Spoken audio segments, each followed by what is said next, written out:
per class, I should say, has been dropping because there's more and more interactive. In fact, there are now virtual schools that have been set up, which have no human teachers, or rather the human teachers are just at the top, a remote and they produce the programs, which now the automated programs, they produce automated programs which are learning programs, and a lot of teaching now doesn't involve schools at all, and it's very efficient in a way. Because it gives many more people access to learning, but at the same time it's very inhuman, because I think teachers are crucial in the development, emotional and other development of pupils. And you said, what theory, the person who asked that question, you said, what does it do for some theory? Теория золотого миллиарда есть. The theory of golden billion. Yeah, tell me about it. Расскажите мне об этой. Не более 20 минут, Антон. For not more than 20 minutes. The theory is that the Earth can feed only 1 billion people. It can feed more, we know that, don't we? I mean, it's got 7 billion people on it already. That's all, I don't want to say any more. Так, продолжаем. Let's move on. Alexander from Ukraine.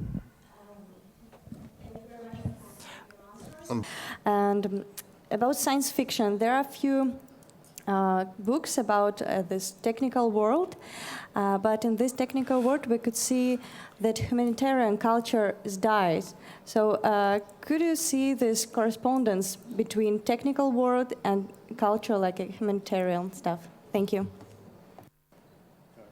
Вопрос принят. Коллега, вы, второй ряд, прошу. Называйте себя. Okay, please introduce yourself. I'm Evgeny Asenkov from Voronezh. Thank you very much for your lecture. It was quite interesting. A couple of years ago, my colleagues and I, sitting at breakfast, were discussing 3D printers. My colleagues believed that 3D printers would change the world. And it's true that many employees will be redundant since 3D printers will do the work. Personally, I don't believe in such a revolution, and that's why I would like to ask you if you believe in 3D printers revolution. And for your interesting lecture, Kenji Irakli, Georgia. I think it's a very interesting topic. And my question is, thank you.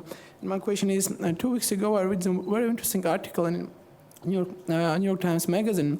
The idea is the new proposition of Mr. Richard Branson, the head of the Virgin Group, and Larry Page, one of the founder of Google. And the idea of the offer is to decrease the working week for 5 days to 3 days, and the remaining 2 days will support the unemployment and can reduce potentially the unemployment rate. What do you think about this initiative? Thank you. Пока все, коллеги. Is that 3? Okay.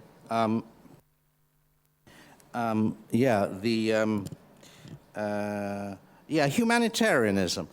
Yes, I think if we have a world in which robots do most of the activity, there will be a decrease in humanitarianism.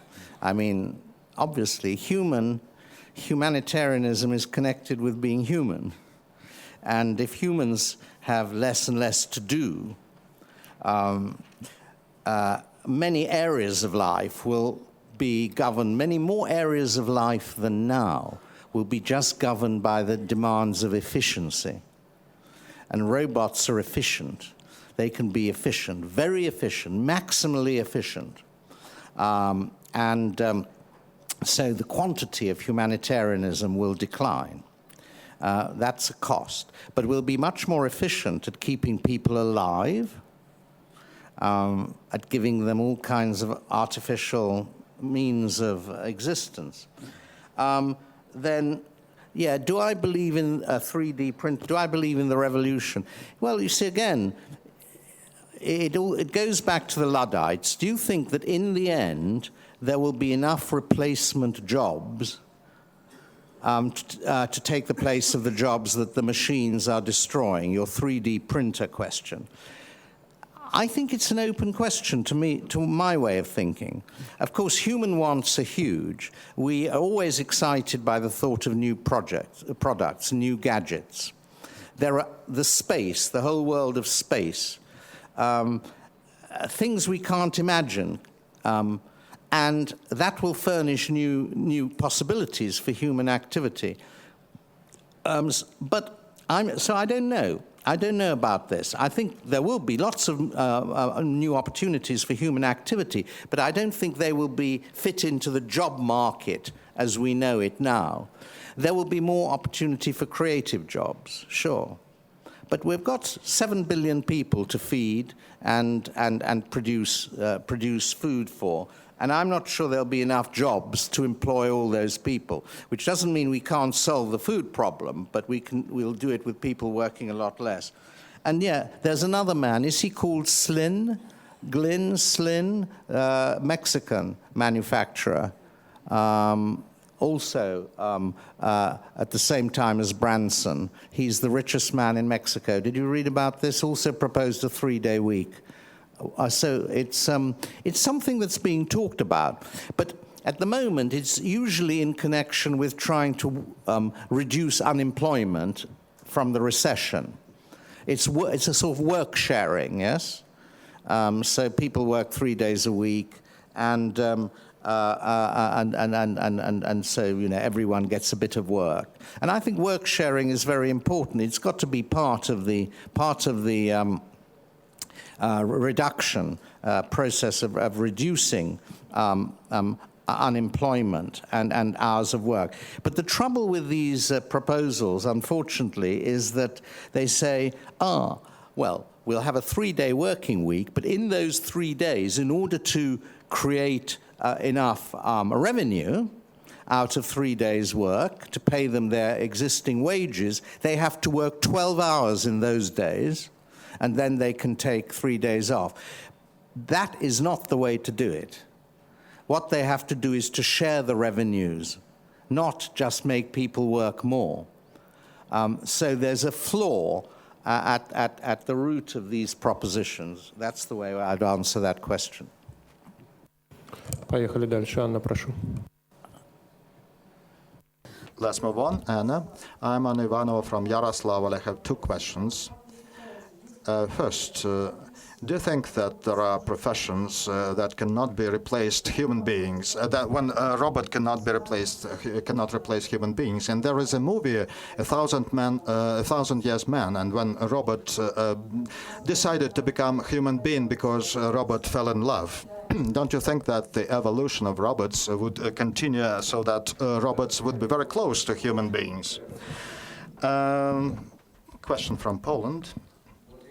About, globally, in global order, because now we, for example, produce enough food to give it to reduce amount of starving children in Africa, and don't you think that political issues and purposes will stop this vision of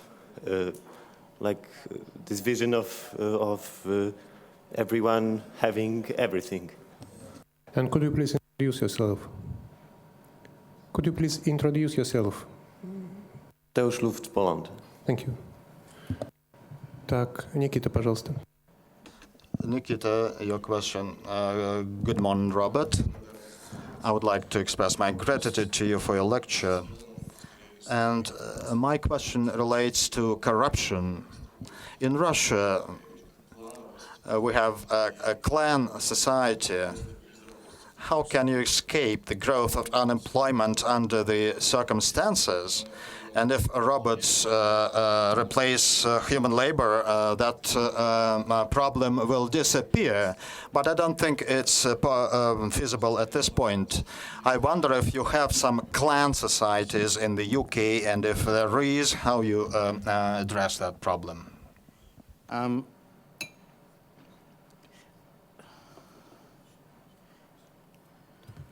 Yeah, interesting. What professions cannot be replaced by robots? Well,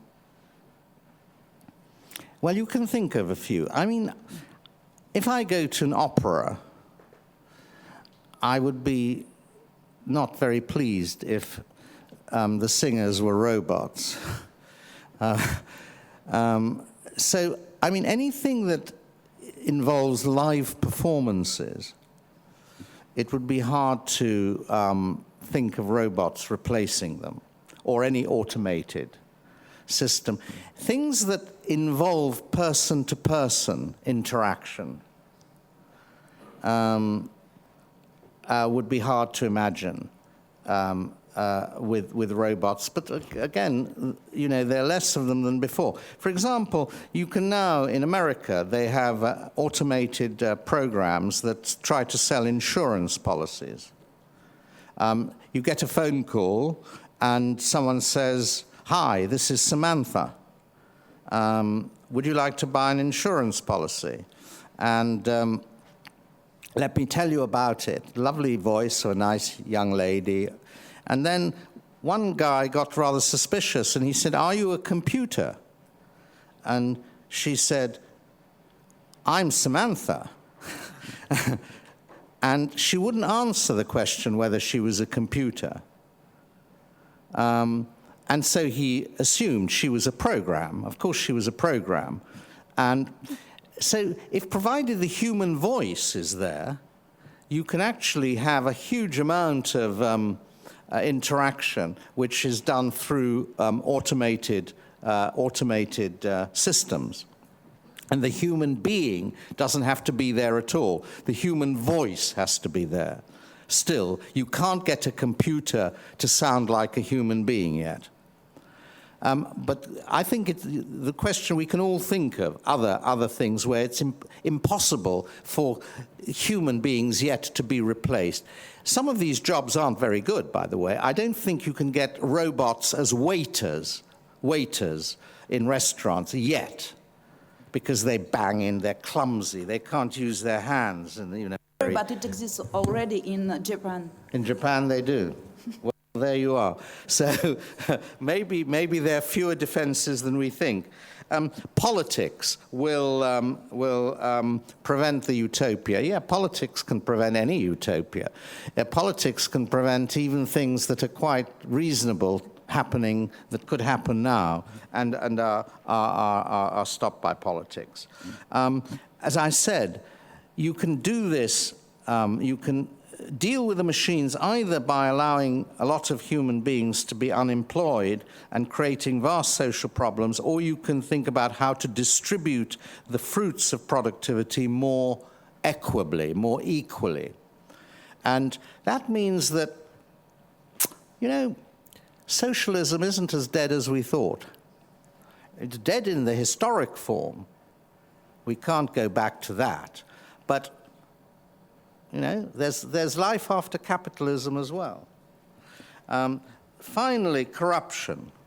Yeah, I mean, that's a good question, but I don't quite know what you mean, whether we have these clans in England. What did you mean to ask? You said, have we got these corrupt groups in England? No, I didn't understand fully. Пожалуйста. Пожалуйста, Никита. So, Nikita, very briefly, I meant that you can get a certain job only if you have relations, connections, close friends. Well, that's true in every society, really. Who you know is always very, very important. And I think maybe in some countries it's worse than in others, but it is true. And of course, that will stop or inhibit any distribution of work that you can think of. There'll always be insiders and outsiders. But that's a perennial problem, and I think that's just the way human society is. You're much more likely to give a job to someone you know than someone you don't know. Коллеги, позвольте, я тоже задам вопрос. Вчера May I allow my question to ask? Yesterday, we heard a very interesting presentation by Kata Schulman about the State Duma and automation. I wonder if we can really use robots in politics further on. Can they be trusted anything?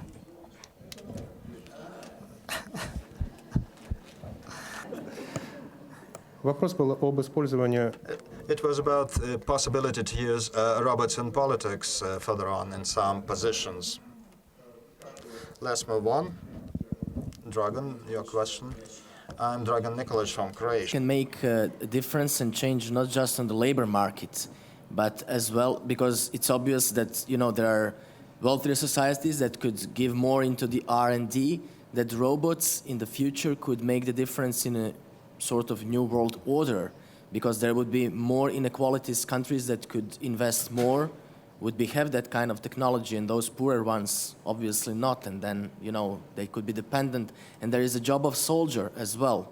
Could the robots very soon could be sent into the war in that regard as well, to be an element where new world order might be done with robotics? ваш вопрос последний в этой серии. Пожалуйста. Yours will be the last question. Timur Zhacha from the Ingush Republic. Dragan has tackled upon the topic that interests me. When I was a school boy, we were reading passionately Robert Sheckley and Ray Bradbury, and the question of robots was always considered as a philosophical issue, whereby robots might come to replace men in many fields, and the civilization thus becoming an annex to the robot world. Today we're seeing that more and more robotic technologies in the army and in the military, like the drone planes. And some of the wars today can be seen as the wars of highly automated or robotic systems against people. Do you not believe that there is a true danger from the robots because of the mad people who might indeed use them for the military ends? Yeah, I think this has opened up a big area which is fascinating, which is what extent will robots come to dominate public events rather than private? I think in military terms, yeah, we're already half there to robotic wars. If you think of the number of people used in wars, they've been declining the whole time.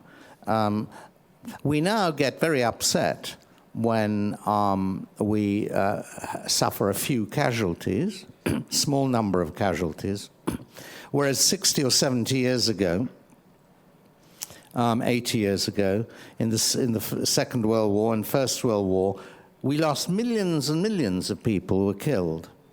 So their human labor was crucial in those wars. They were labor-intensive wars, if you want to use economist terms.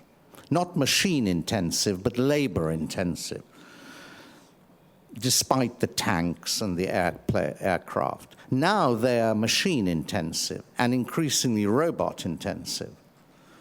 So we're very much more efficient at killing people, in that we use less energy per kill and expose our people to less casualties per kill. Now, we still kill a lot of people, but they're not our own people. I mean, it's other people who get killed. We then get to the next state of warfare, beyond this, in which robots kill robots, and the humans aren't involved at all. In other words, you can imagine electronic ants that sort of go into other people's machinery and disable them. And people aren't killed. It's just the other side uses robots, and its robots are disabled. Now, in that sense, it's very interesting. What does winning a war then mean? Because in classic terms, winning a war is killing more people than you get killed yourself. But if people aren't involved in killing any longer, will war cease to be? It'll be something very, very different. And I don't know how that will develop, but it's something to think about. As for politics, robots couldn't do worse than politicians. In fact, they could do... what would robots remove from... What bad bits of politics would robots remove? Corruption. Yeah. Madness. You know, the trouble with human politicians is they go mad. And robots, if they were, you know, done to very good algorithms, which excluded madness, they wouldn't go mad. They would act cautiously. They could be programmed to act cautiously and not start adventures which could easily go wrong.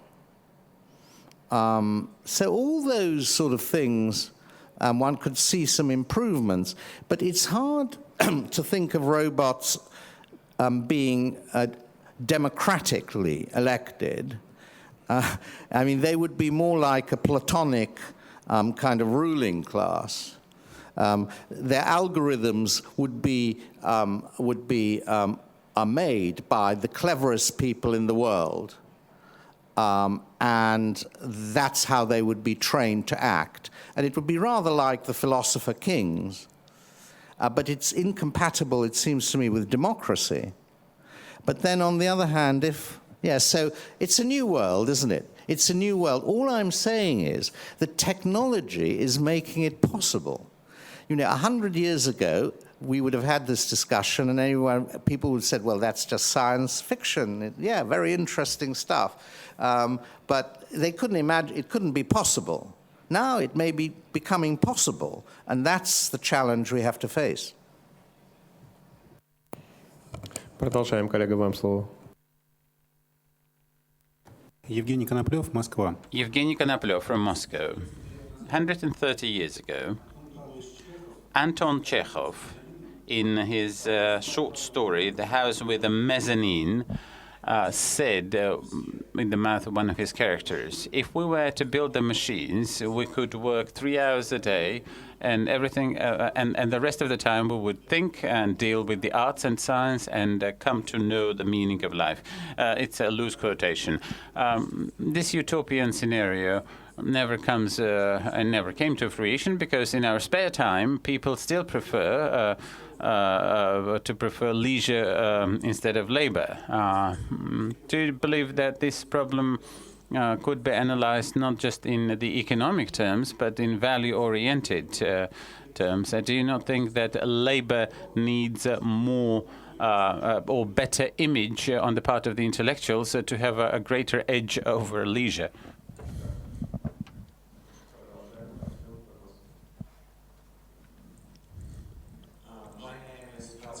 And I'm from St. Petersburg. I would like to connect what you are saying about the robots with the concept of public good. And I think I have a quite clear example because now in Helsinki they automate the metro. And in 2016, there will be no man in the cabin. There will be a computer system. And now they have 70 drivers of the metro.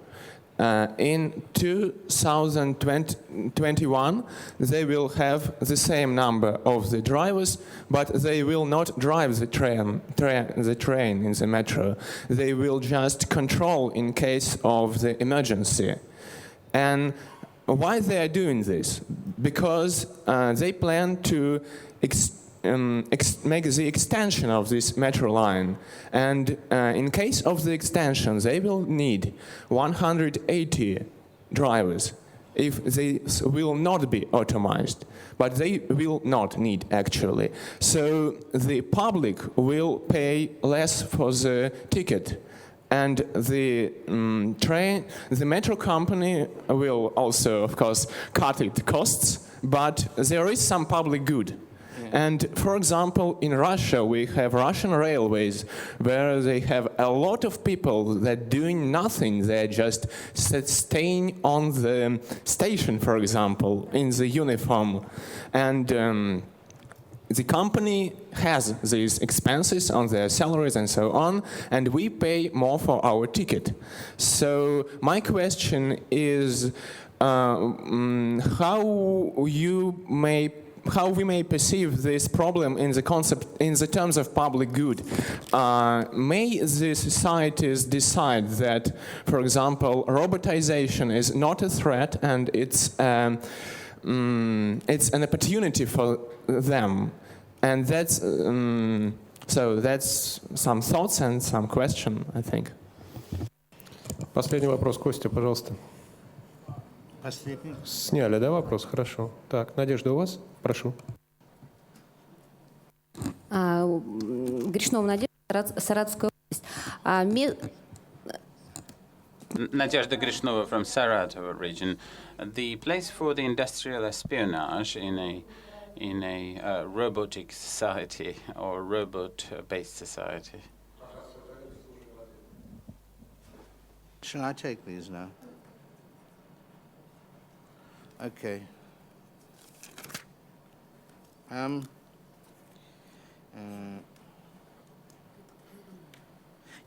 Chekhov. Well, of course, Chekhov was wonderful he was so interested in the future.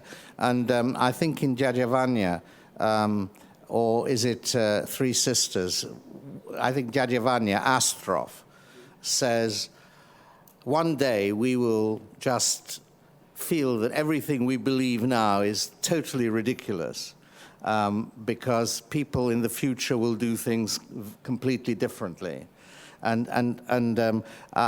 Because also he was, of course, a scientist, wasn't he? So he was interested in a medical person. But I think the point is, if we build a machine, we will. But he couldn't yet build a machine in 130 years ago when Chekhov wrote. Those machines that would create the leisure didn't yet exist. But now more and more of them do exist. And so we've moved closer to either technological utopia or technological dystopia.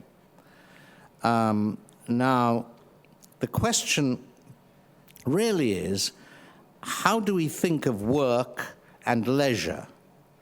I think this is very, very, very difficult. I mean, the idea that most human beings or the human race will do nothing is a nightmare. We're not built to do nothing. If we were built to do nothing, we wouldn't exist. There'd just be nothing. So we're built to do something. But the issue really is we're channeled into an 8-hour working day producing certain things and under certain disciplines, and most of our activity goes into that. The question is to find other areas of activity in which earning money is not the main point any longer, because there's enough goods in the world, but where other possibilities that we have can be expanded, which of course includes exactly those things to do with the ends of life and the values of life. That's how we have to get out of it. It's not idleness. We haven't got a word. We have a rabota, which is work, which also has its roots in a rabot, which is a slave. See, slave and work, they're connected. Leisure is, we think of as idleness. We've got to change our vocabulary. I work very hard. I'm actually working now, but I'm not doing it because I'm being paid. So there's a lot of work that goes on, and people aren't paid for it. They enjoy it in some way. Okay. Your extension of the metro in St. Petersburg. I think that's a very interesting case of Ricardo being true. So you abolish the drivers in one stretch of metro, but that frees up money to build an extension of the metro. And those drivers that are made redundant in the first section of the metro will be available for the next lot, so that the technology creates new jobs.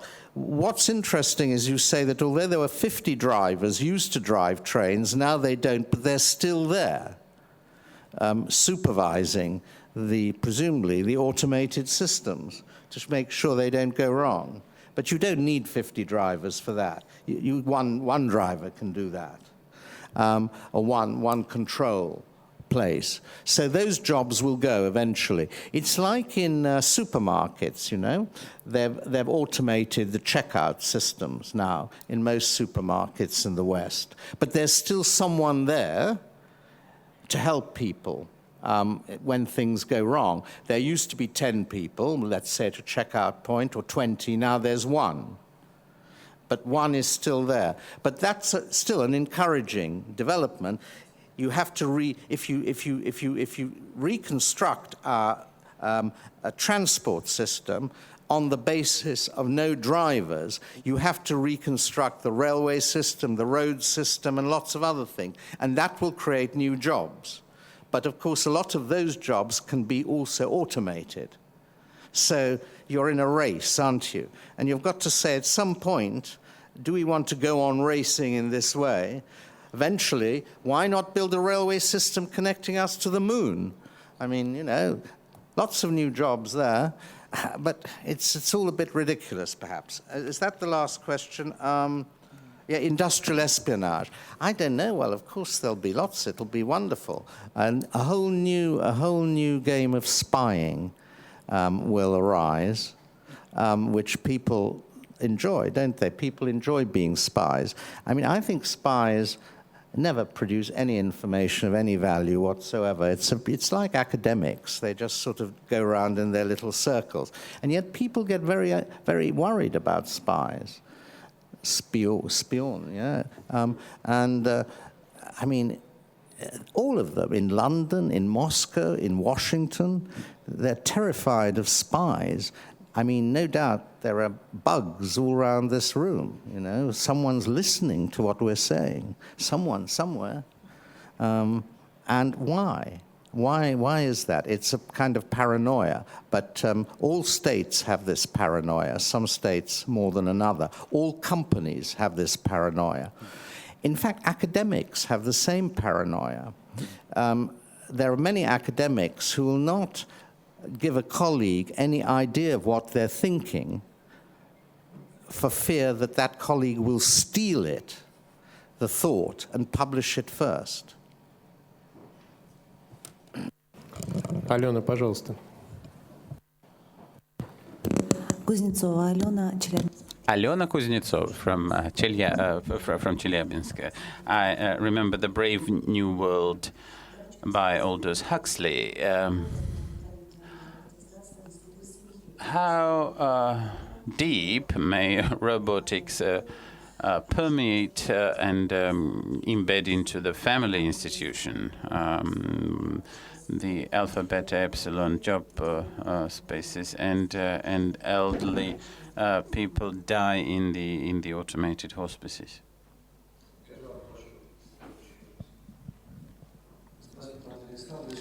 Thank you.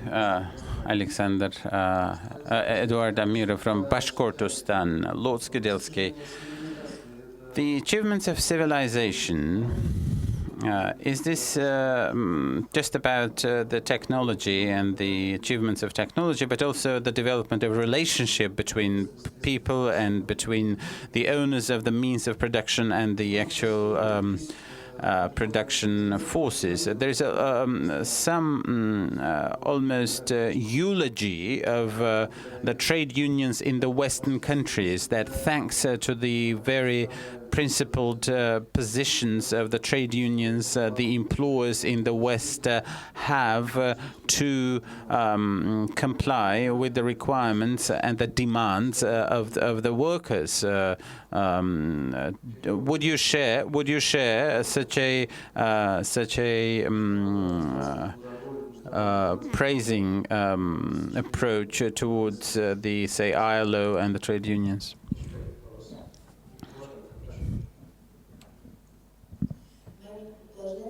From Bosnia.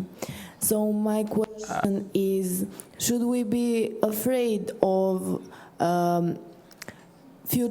in the future, should we be afraid of culture, education going down? Because even now we can see that people have problems with, for example, if you are addicted to social networks, you cannot remember some things. You know, we became like dumb.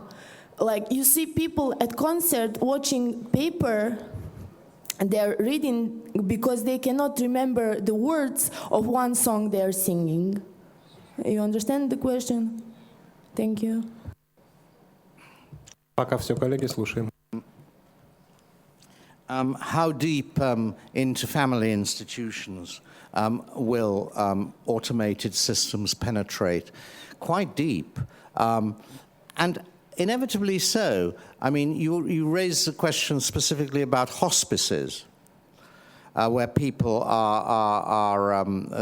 spend the last months of their life, people expected to die. But more generally, with old people's homes and care homes, you see, if people in institutions, people who are put into institutions, for one reason or another, are always going to be abused by their carers. Always. That is just a fact. And now we have more reporting. It'll be obvious. We got more and more evidence of this. Very, very badly treated. Because they're helpless, and the carers get frustrated, bored, and they also have power. If robots were put in charge of those carers, that abuse would stop. Robots aren't interested in abusing people. Now, it's also true that they won't, have moments of great kindness or sympathy or empathy. But whether on the whole they'd be better or worse than human carers, provided they could do the same kind of things, I mean, mechanically, give the medicines at the right time, clean the wards and do all that. I'm not sure. Human carers, if I were helpless, I would be very loath to trust myself to a human carer that I didn't know, that wasn't a member of my family or something like that. Because there's not enough human kindness to go round. What do I think of trade unions? I think, at some points in 1950s, 1960s, they became too powerful, probably, for the system to flourish. But now they're too weak. They should be stronger now. They would be a force for redistribution to some extent of productivity gains. In other words, the redistribution has to come at two levels. First, it comes through the state, through the tax system, and upward pressure from unions. But unions are not in a good climate now because robots don't need unions, obviously. And if unions get more powerful, again, the employers will switch more and more to robots. So it's a hard time to imagine unions regaining their former power. I think that's a question. But things like the ILO, of course, they do very good work. They're a pressure group, they're a source of statistical information, and they've got very good people working for them, drawing attention to the problems faced by labor today. And should we fear the decline of our culture? You're talking of what we call in English dumbing down. Yeah, it's going to be a decline of the old culture, a decline of what we think of as culture, because most people have been brought up to think of culture as literary culture, reading culture, a musical culture of a certain kind, and an artistic culture of a certain kind. The great masters, you know, the great composers, and the great books. That's culture. Now, all that's gone, or is going among young people. They don't know about it. But they've got another culture. The question is that worse or better than the old culture? Can you make that sort of judgment? At my age, I think I can make the judgment, and I can see a lot of it is very dumb.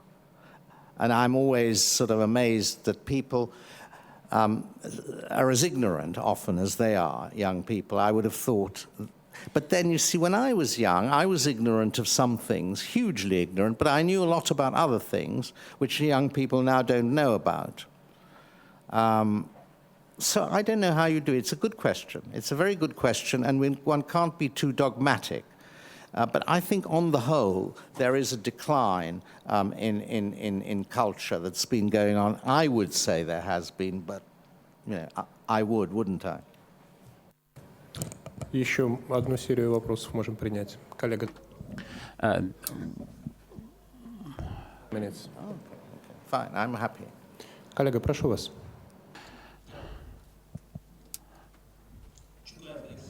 Alexander Chukayev from Tula.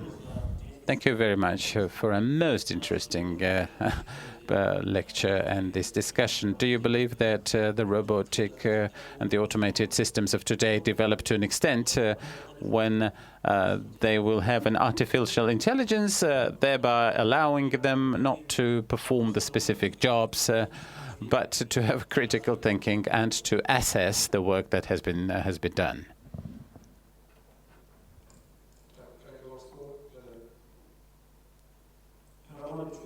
Roman Ryabchuk from Khabarovsk. How do you treat, have you heard about the so-called cloud-based democracy when the elections occur in real time and the civil servants, the elected officials get some votes, and when they've done something wrong, then these votes are withdrawn from them in this cloud system, and they lose some of their positions or some of their rating. And another question, while robots make and may make the labor cheaper, do you believe that the Western world might repatriate the industries that had been taken to China and elsewhere back into the Western countries? And the last question from Anna. I'm sorry, if I may have given a wrong name. You're not Anna? You are Anna. Well, thank you. Anna Martinova from Sochi. Lord Skidelsky, we have spoken about robotic, the advance of robots in the context of the European culture. This process is viewed as something that we already are immersed in. But there are many civilizations which are not like the European, and because of the religious and cultural peculiarities, it does not seem plausible. And besides, Dragon spoke about the economic disbalance and the poor countries which simply cannot afford robots in the technology. So if we fantasize, do you believe that in the foreseeable future we can see the robotic technologies to unite the world, or on the contrary, divide it even more? Коллеги, все, вопросов больше не будет. No more questions for this session. Thank you. That's a very good question about artificial intelligence. It's a big debate. There's some philosophers who claim that artificial intelligence is a nonsense, that robots will only ever be able to work within algorithms, and they won't be able to alter the rules that they've been set. Others, even however complicated the algorithms become, I mean, that's one view.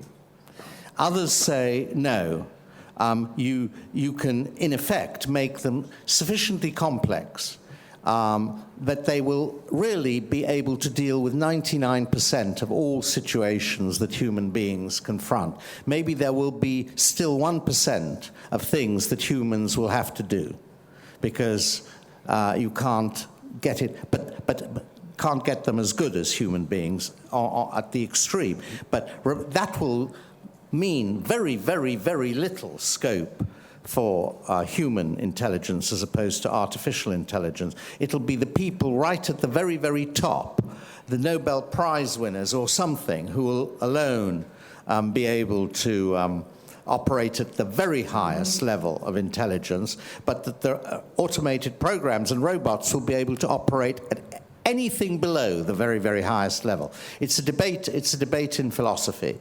And I personally think that human beings will always be needed for some functions, that robots cannot, the brains of robots cannot be made to do all the functions of the human mind. That's my belief, but I may be wrong. People have been wrong about this all the way through. But it's a very good question. Cloud-based democracy, I don't know much about it. I mean, how does it work? I mean, is it like referenda on the whole time going on? The questioner has got to explain a bit more, but I don't know that we have time for it. Cloud-based democracy, how does it work?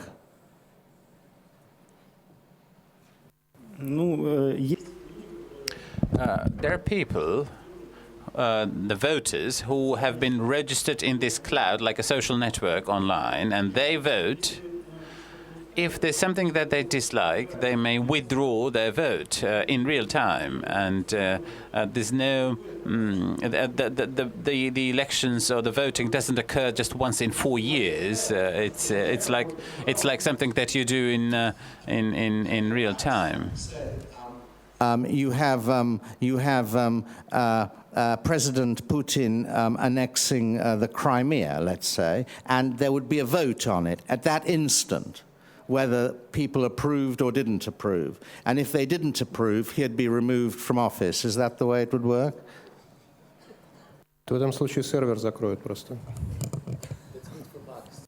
Yeah? I mean, that's the principle, that the elected official, you say, would lose his office if people disapproved of what he did.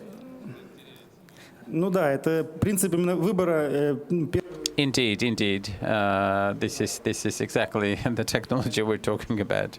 Yeah, this deals with the elected officials on all levels, the key positions, and their rating is at the same time the security or the something that allows them to continue working.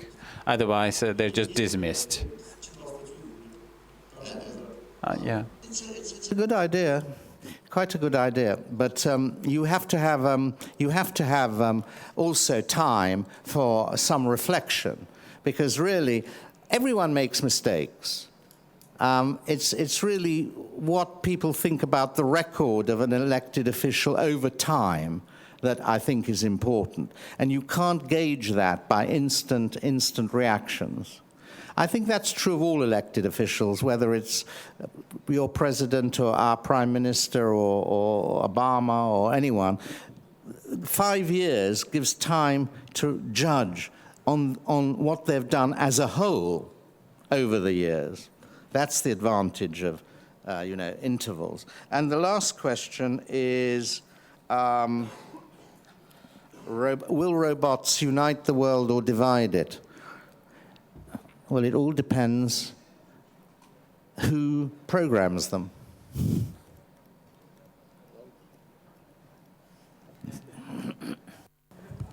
Okay. Коллеги.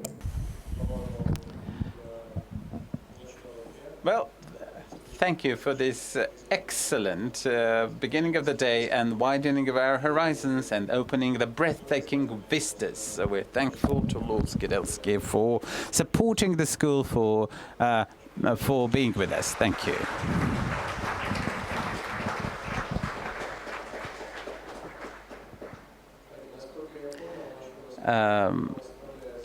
Lord Skidelsky will leave some of his books behind in here, and those who read English may ask him for a copy. Thank you. 25 минут.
Друзья мои, у вас на столах анкеты, заполняйте их, пожалуйста, в течение дня и отдавайте мне, либо нас. On your tables you have your questionnaire and fill them in and give them to me.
Так, давайте снова.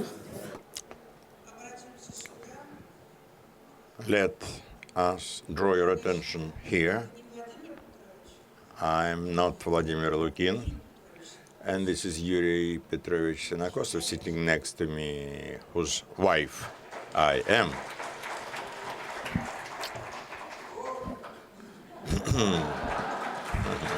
Peter, it's rather hot.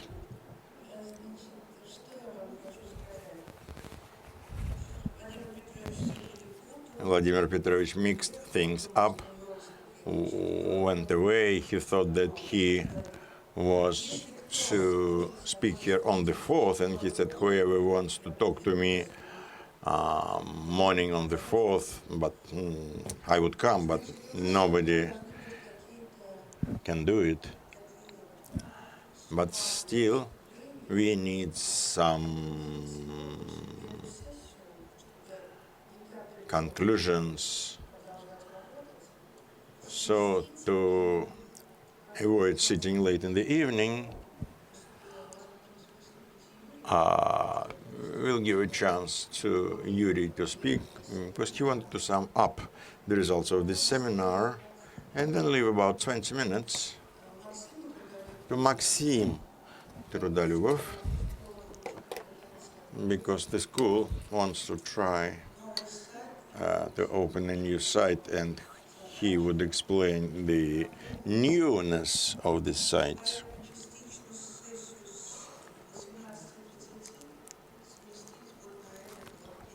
And that really means that the session, which would start at 6:30, starts now.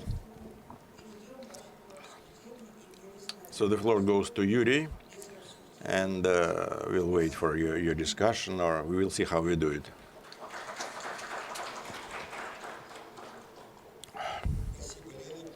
Thank you, Lena. Thank you, colleagues.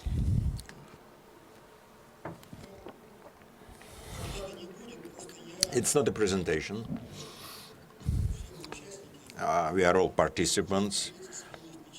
I simply want to share with you my impression of what I heard and saw. I hope it will not take long. And then together we have an exchange of words. The situation is not that simple.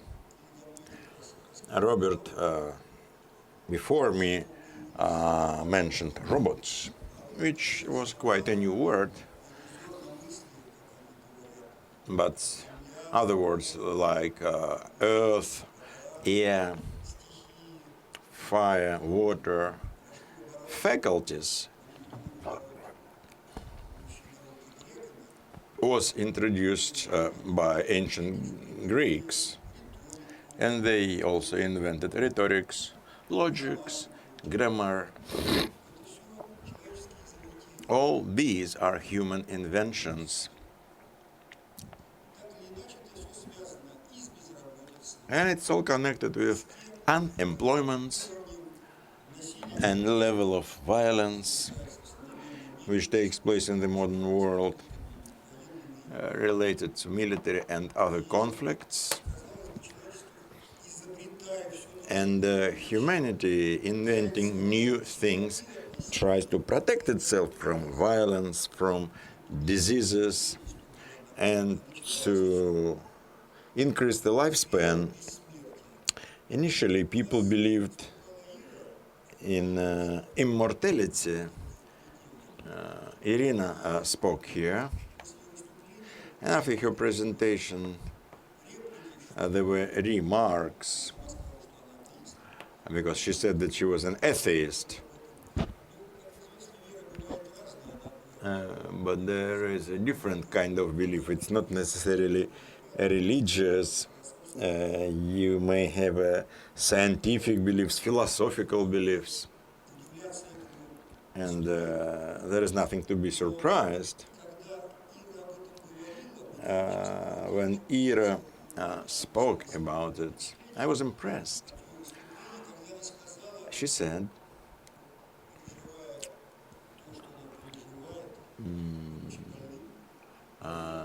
that what she was going through being a sick person.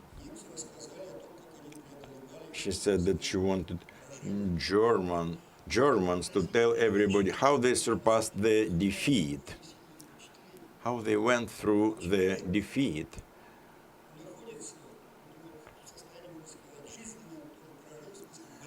A human being is defeated, meaning it is sick, and without protecting oneself, without thinking about immortality, she wants, being a public figure, in Germany, to tell how Germany went out of the state of defeat. In the end of the war, Hitler said that the German people is not worth me. It should be destroyed. And he gave orders to explode homes and kill his own people. It was written by Speer in his recollections. Of course, it's easy to live through your victory, but what about pain? How do you experience your own disease, your defeat?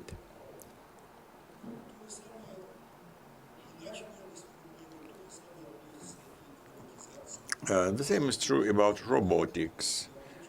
People invent robots to simplify our labor. Whatever is invented is not invented for war.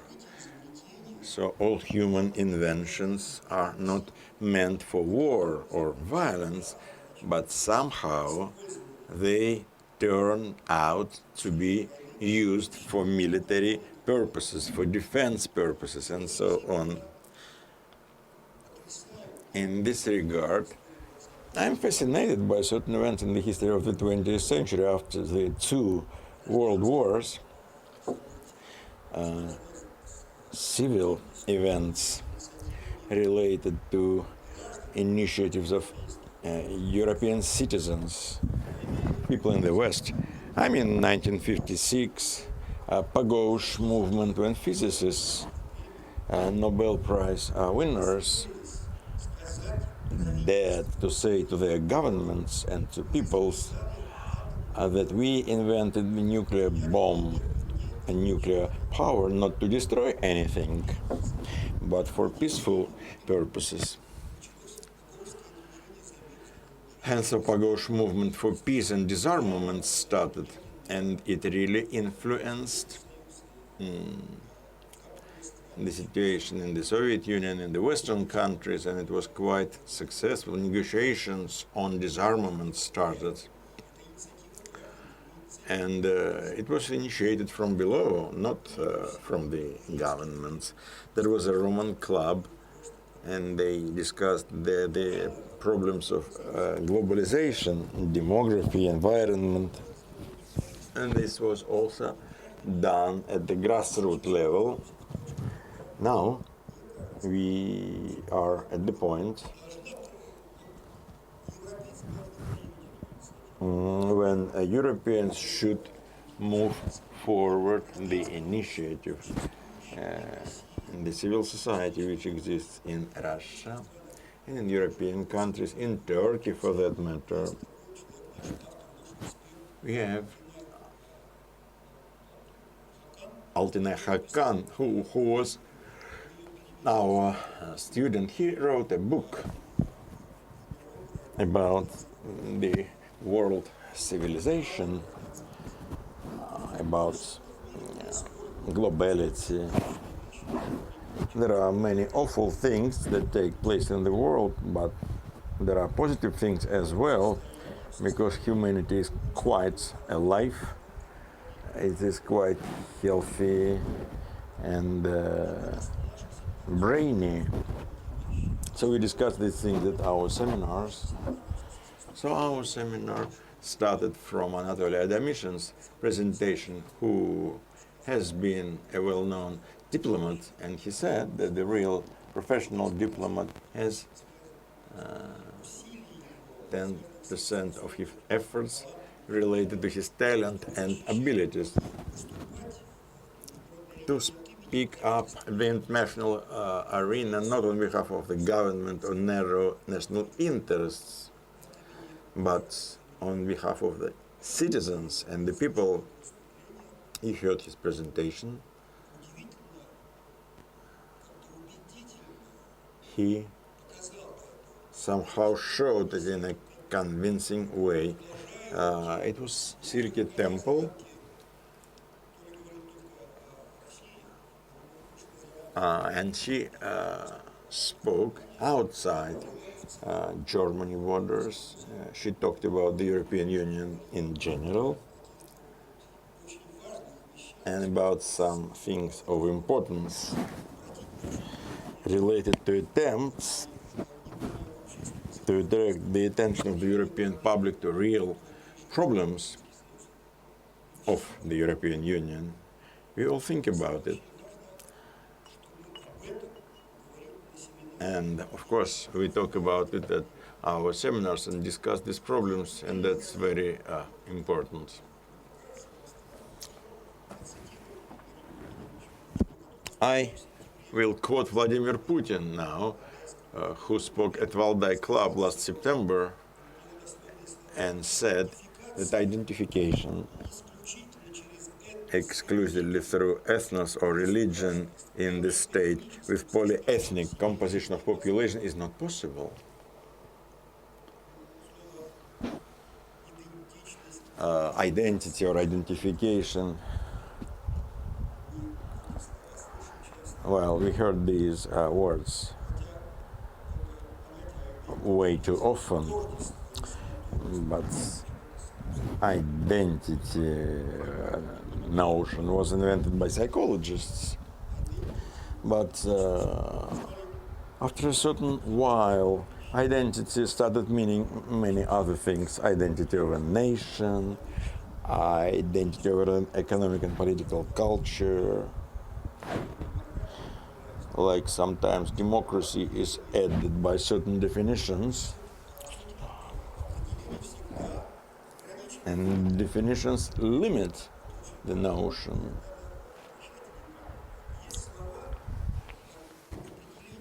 And there are words which definition limit their content.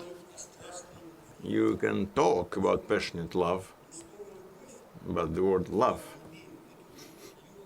in itself, the way we think about love, how can we limit this? Or democracy, sovereign democracy, they say. Democracy is democracy, and there are words and abstracts. We say that there is specific, there is abstract, there is individual, and there is general.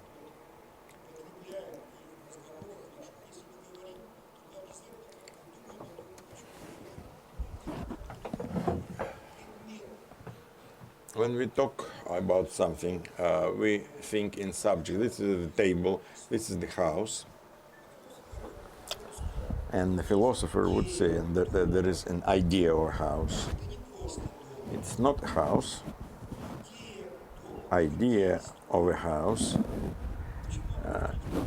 is in its being.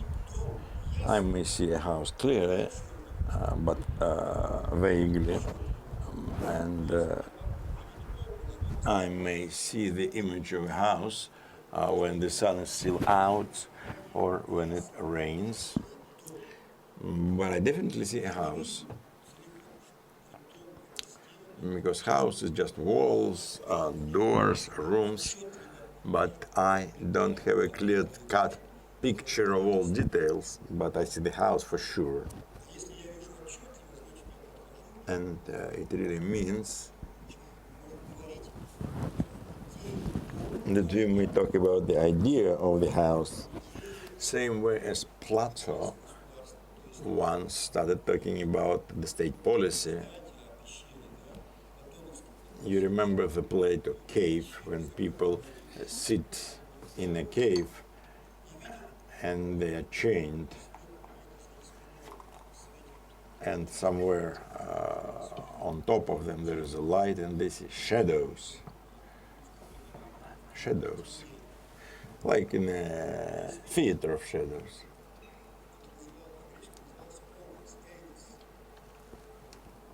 In Greek, it was called eidos, like image. But they don't know what it is. So instead of eidos, he said, if this is the way we see the world only in our imagination, we see clearly but vaguely.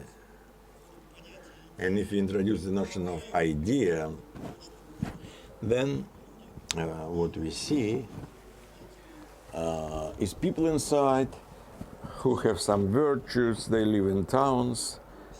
Some of them are courageous. Others are agricultural workers. And then also there is a notion of fairness or justice, where people with different virtues try to follow certain rules of life. That's what people think about, including us.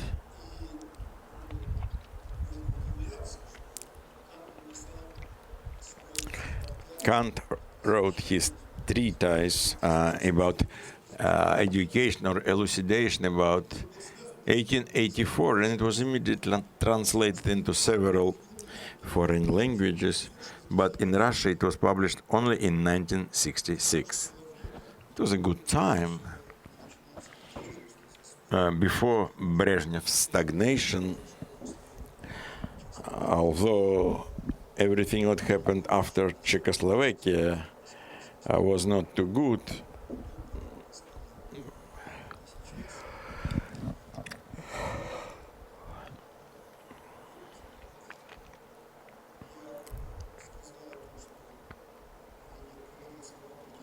I mentioned or quoted Putin.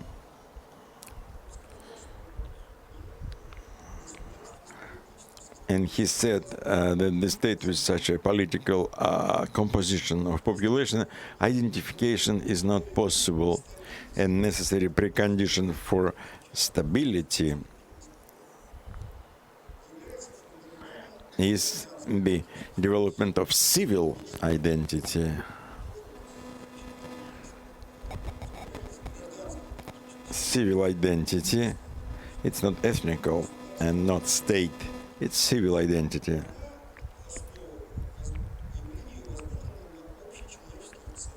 It may appear based on the general values and democratic principles of civil responsibility and solidarity. We hear these words a lot. We repeat them without thinking.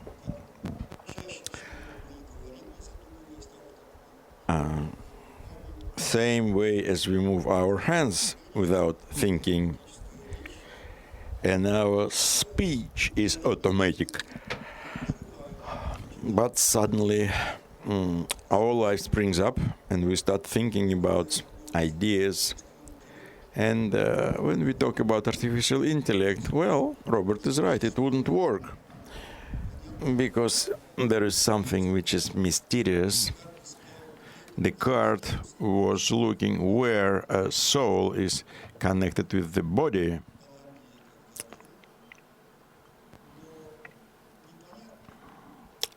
But you can't find this spot.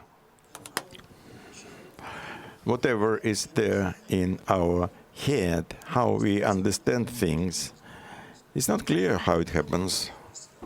You understand something, then you may describe it or formalize. You may study your brain, responsible for limbs movement, to imitate something in a technological way, but the problem is still there, problem of reason and problem of freedom.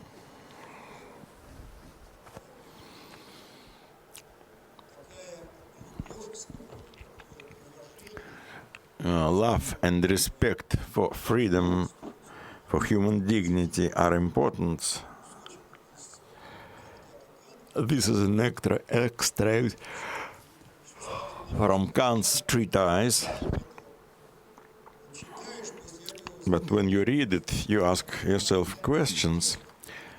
The text by Kant advises us to think individually, since you have your own brain. And this is the quote. For education, you require only freedom, and a small one at that, meaning specifically, in all cases, to use your own brain publicly. But I hear voices from everywhere. Don't think, make exercises. The Minister of Finances says, don't discuss things, just pay. Spiritual leader says, don't discuss things, trust.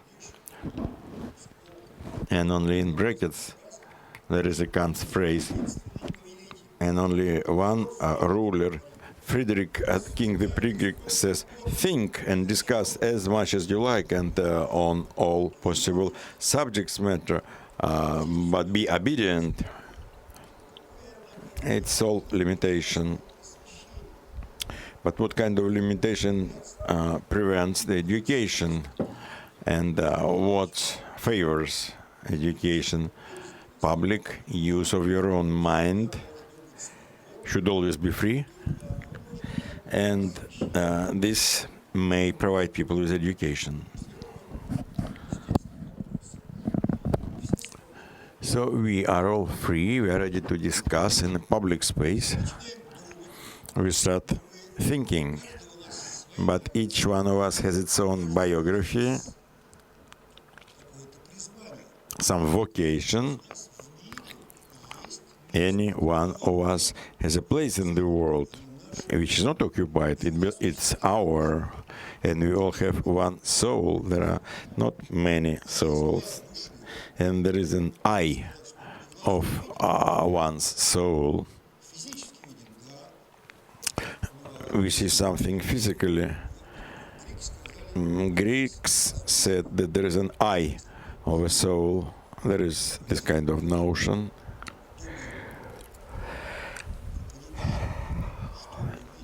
When we understand what we see, then the discussion in a public space starts on. And actually for education, you need only small freedom, the freedom of using your own brain in public. There was a discussion with Robert about robots. We may say, Robert,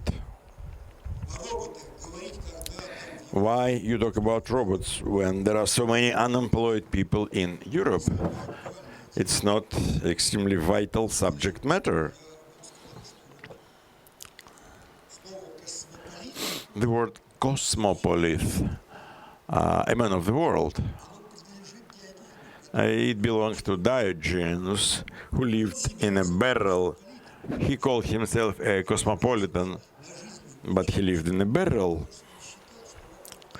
because he thought that around him there is violence, deception, and so on. He was tired of it. So he embraced himself in this space, and he said, I am a cosmopolitan, I live in another world. And that's how Christianity started. The world lies in evil. And we know that within the first 3 centuries, there were many followers who wanted to look like Jesus Christ.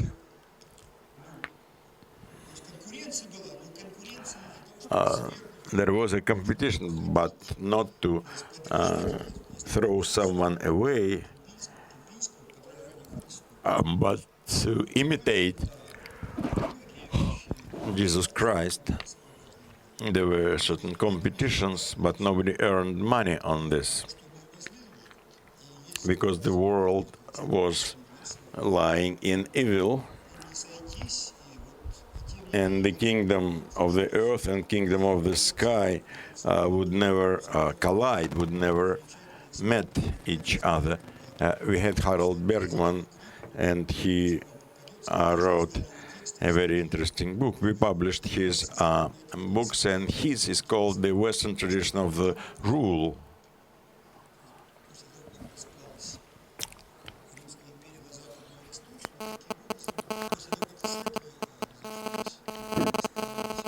There was a separation of churches, but later legal competitions of different or competitions of different legal systems somehow helped to form a civil conscience. This is not 15th or 16th centuries now. We know that there is a law and there is a rule. This is our right to control officials, people from the power, and the law, which they should follow. They should, otherwise they may be punished. And if we violate the law, we are to be punished and controlled. We have the same set of rights. But traditionally in Russia, the state law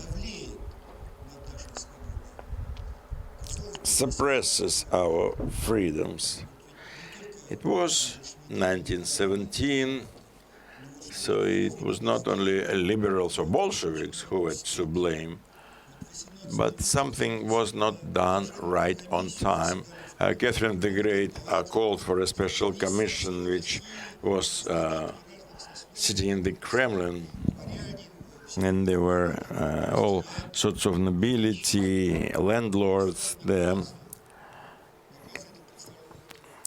and they prepared instructions, because it was a kind of sociological poll which discussed the issue of necessity to do away with serfdom. And the session took place for 2 years, and the noblemen called for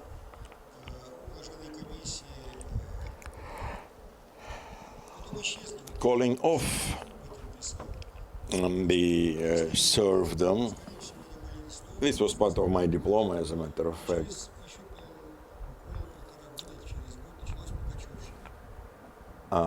And very soon Pugachev period started. Pugachev's revolt. Catherine brought up Alexander I to continue, but he left for monastery, and there is a legend, actually, that he did not die. Here and now, today, and not yesterday, whatever was done yesterday, it's yesterday. And the notion remains to be a notion. And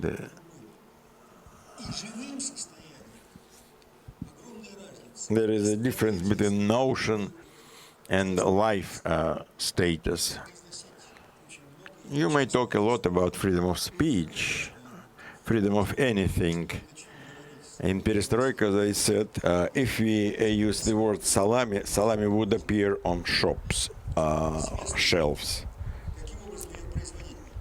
because you know how to make it. But something happens with a free person. To be free, you need efforts of your everyday life.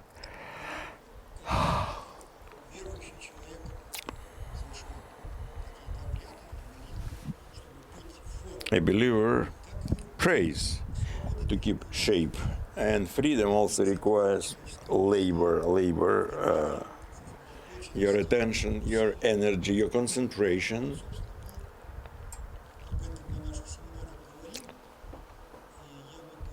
And we talk about this at our seminars, and I might share with you my impressions on other presentations, not only Irina's presentation. There were many things of interest. and soon we are going to finish our communication.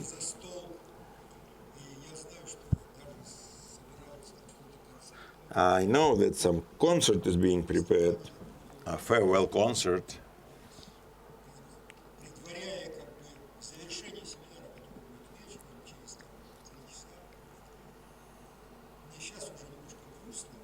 I already feel sad because the seminar is closing down. At the same time, I am pleased. I sat for 6 years, and I was glad.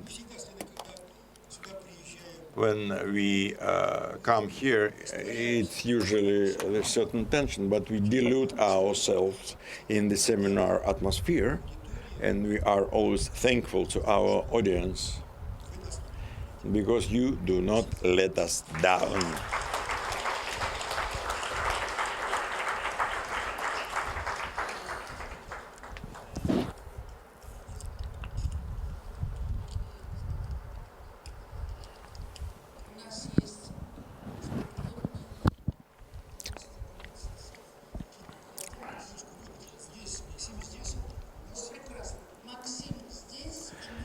Maxim is around here, and we continue with our session.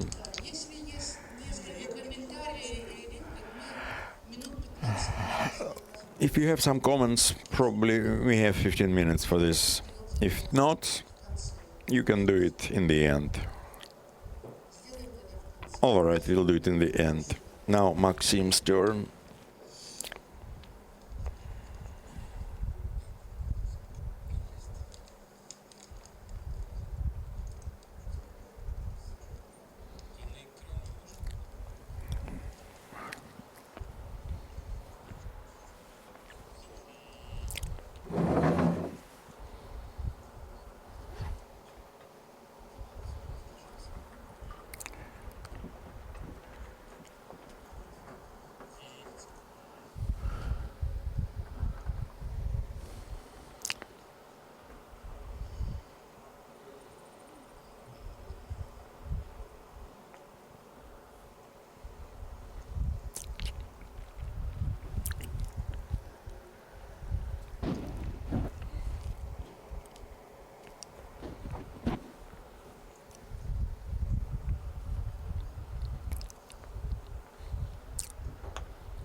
Good day, this is a new site of our school. Общая тетрадь magazine, a notebook.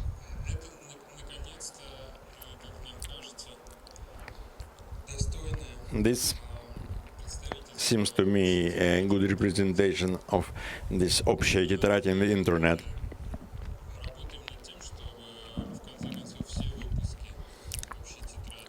All the issues of общая тетрадь for all years should be available in this new form.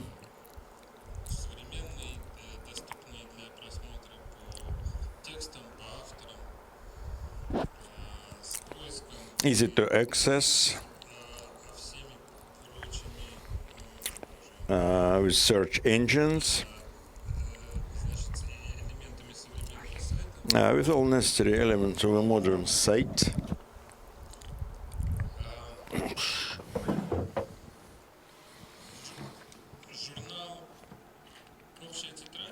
This magazine, Общая тетрадь, which again is a notebook. We have a school site which you all use.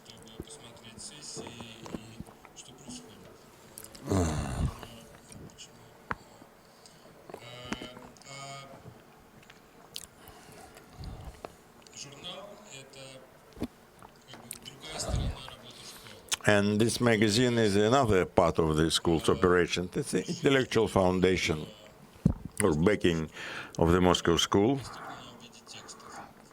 And it comes to us by way of texts.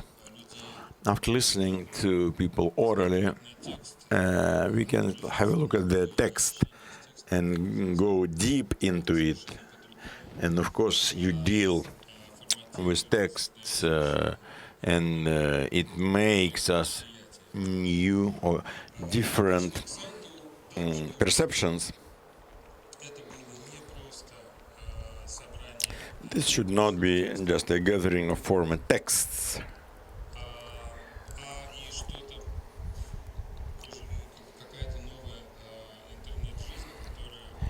That's the new internet life, which will go in parallel with the issues of the magazine.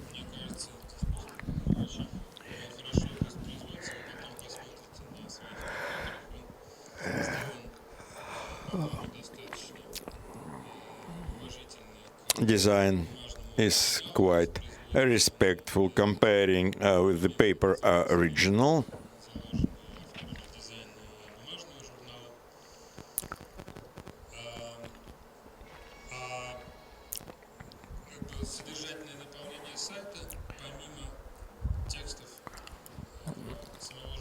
But the content is old and new as well.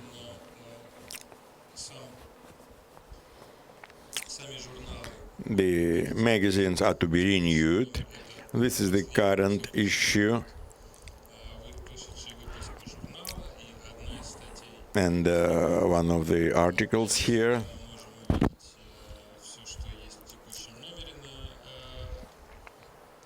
And we can see everything what is there in the current issue. There is a content, and some of the texts are shown on the front page.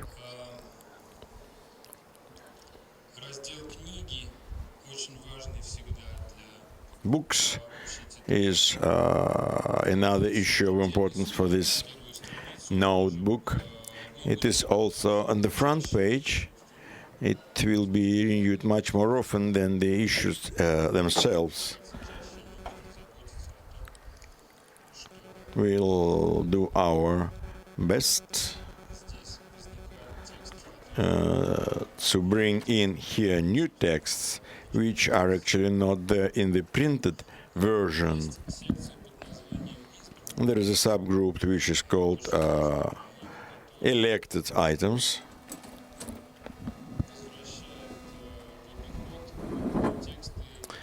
And it brings about the former texts published in the magazine.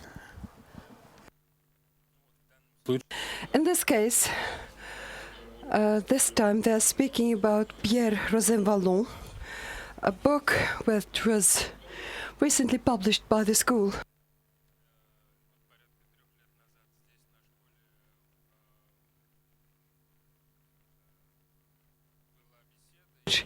So we had a talk last time, and this is a book that is called Selected Notes for the magazine. Again, from the very start, this is what I like about it. What I like is it was very important to draw attention to modern art. And it's not about decorative pictures, and it's about an independent comment in its own right to reality, which leads to which modern artists do. In our website, we posted art rubric as a rubric in its own right, and we shall support it. It will be something like a blog that will be posted online and will be very much like, will go hand in hand with the illustrations that are usually accompanying publications in modern magazines. In this, in our website, we shall take some small comments or small notes, precise, concise notes, which, as I think, will illustrate verbally the artistic illustrations, which, as I think, give comment today's reality. This will be updated once or twice a week, and the section that is updated more frequently than others is what we call a diary or a journal. This is a blog that we keep updating, or which so far, as of today, on the new website, I've posted several records as an example of what can be published online. This is an intellectual diary. News not so much of politics and economy, it's rather news from the world of ideas. The news from the perspective of what exactly is not a piece of news. It's actually news of our process as we seek to contemplate and deliberate on today, what we think about today. In general and overall, I think that before us, this is just the beginning, and this is the first version of our website, where we, together with you, shall see how it works, and we shall amend it, we shall make corrections, we shall make additions together with you. And besides, we shall also, as time goes by, we shall select with Yuri Petrovich all the presentations, all the talks that you heard at the school or maybe at school seminars before this class a while ago. These are something that we're going to draw from our archives, which is, I think, it makes sense to post them on here online, and they will be posted on page 1 and then be sent to archive. This is how it will work. In my view, it is just a kind of juncture, kind of our attempt to try to bring together the new and the old on the intellectual basis accumulated over many, many years since this Общий тетрадь has been published. We try to put on top of it a contemporary interface which we can update and discuss things that are going on. For me personally, I helped Yuri Petrovich in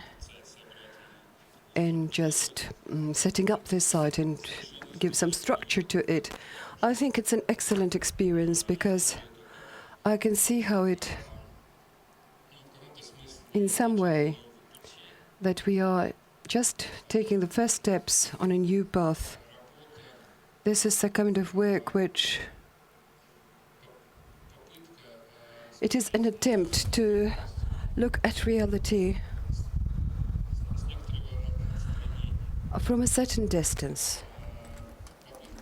It is an attempt to look in a very strict manner to our own thinking as we try to contemplate things that are going on. Not to just reject, not to dare to judge politics and economy as an immediate response. Instead, we should try to compare it with what the best intellectuals thought about events in the past and try to compare it to what we see in today's world, which in my view, given today's realia, I think it's a very useful exercise.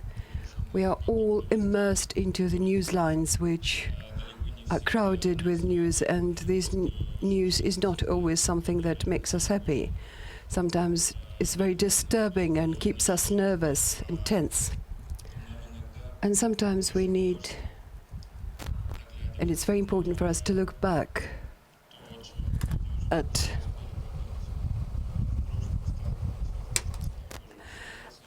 how our predecessors handled similar situations in the past, which gives us hope that we shall retain reason in today's world, in today's life. So what I suggest that you should all hit this website, share it with your friends in social media.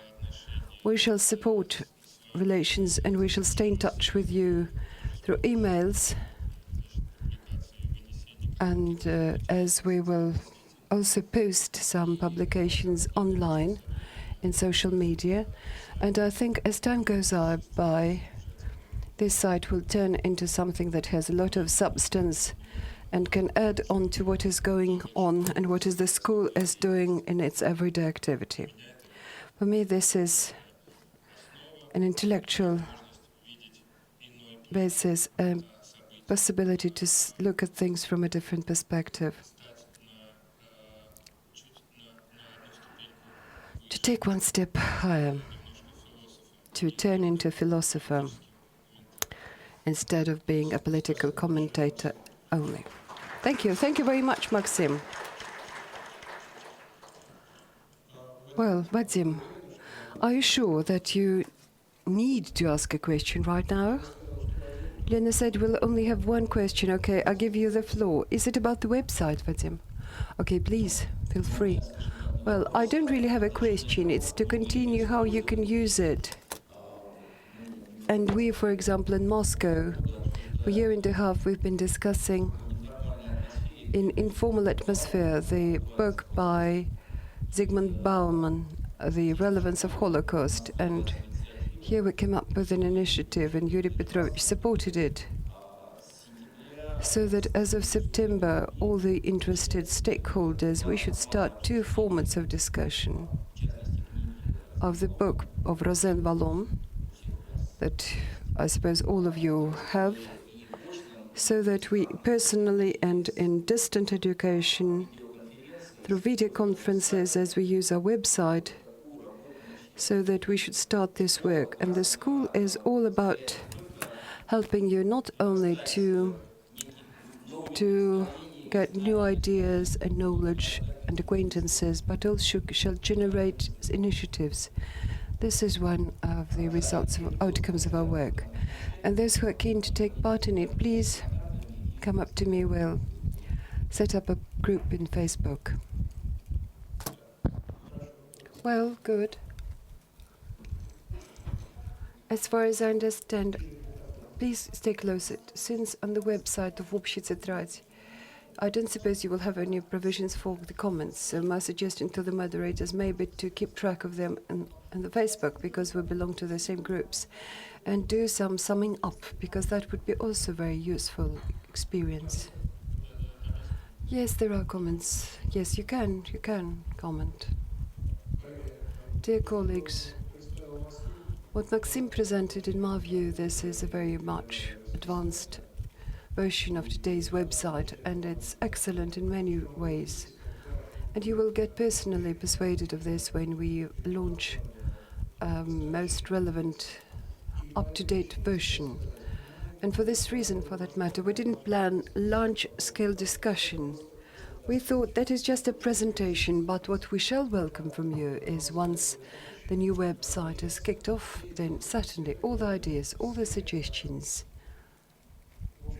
whatever it takes about this website, please feel free to contact the people who set it up and those colleagues who will be supporting this website. And it will be integrated into a new web page. Then the discussion will be more interesting, more relevant, as I said. And Maxim certainly, and to Inna too, I wish to thank them so much from all of us for the work they've done. I know that they've invested months for doing it.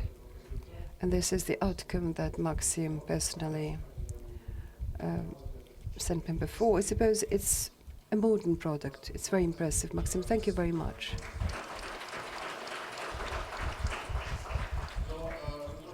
Well, you can visit this website. It's open, in open access. Again, the display here is not very nice, and you can barely see. I will just quickly revamp these rubrics so that you should know what it's all about. Well, homepage is clear. Here you are in homepage. This is where we have main rubrics. The current issue. This is actually, the most recent issue that was published. As you hit this line, link, you see like highlighted issues, and the contents into the right are selected issues. This is something that highlights highlighted probably issues. It's something that highlights some materials from our previous publications and very many good ideas and very many good things that go back to the past. And they, although they happened to us before, they are still very relevant.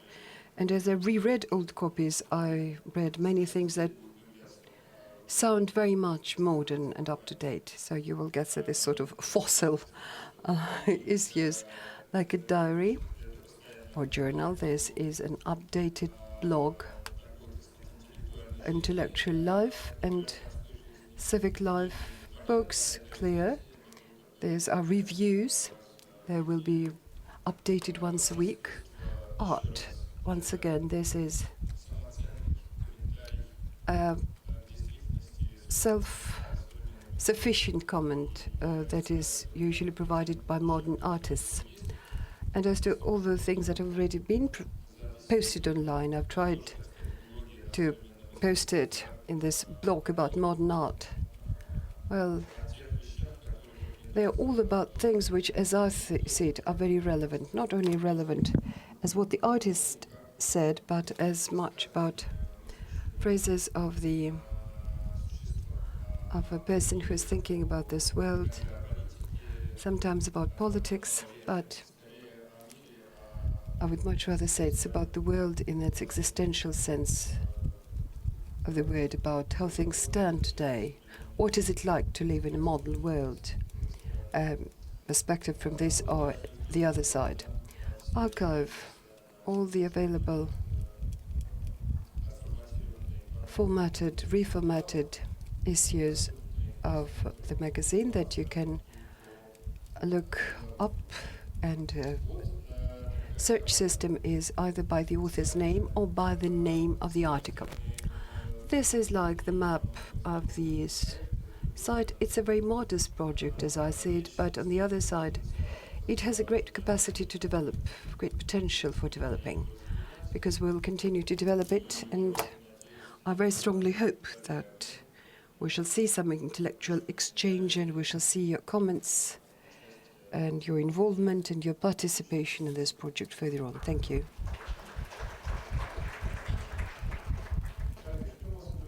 Dear colleagues, what are we about to do now? You will be surprised, but we're not going to do anything now. I think that to start a discussion for 30 minutes, it's not feasible, it's not needed. What we need to do, yes, we'll have a discussion tonight.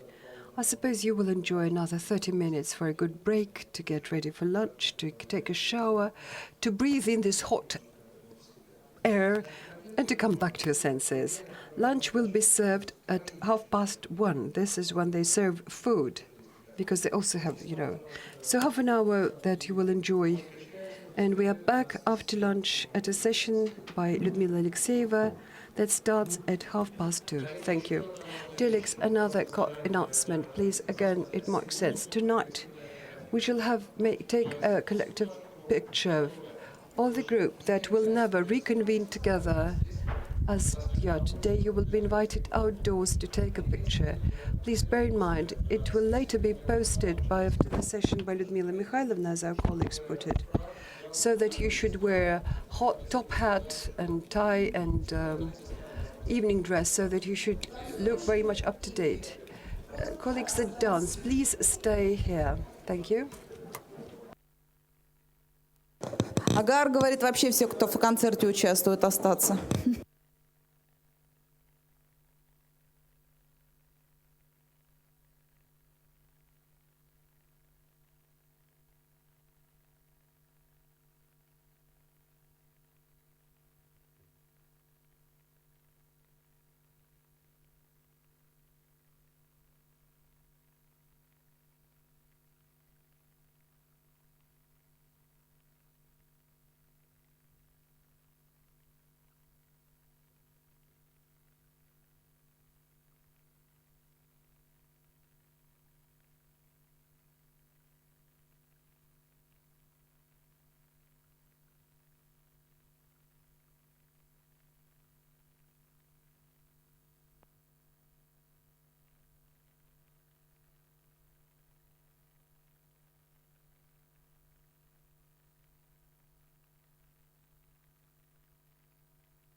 Зарядник от 5-го есть у тебя? Спрашивают сзади.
Пожалуйста.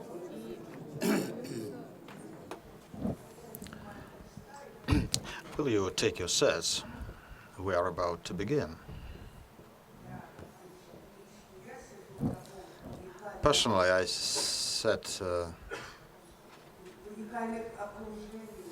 surrounded by unique people. And Luda Alexeyeva in the first place, who is a very dear and much loved person in my biography, both now and in the past. And on my right there is Vladimir Vainovich, who I don't think I have to introduce. You all know that writer. And it's the first time for him to attend our class, and I'm overfilled with joy because of that, I think, together with you. Starting the Ludmila Alexeyeva session, I would like that class to meet her, since everything she has been doing in her life. And I hate speaking in very pompous terms, but I think she lives the life, the civil life, the way it should be.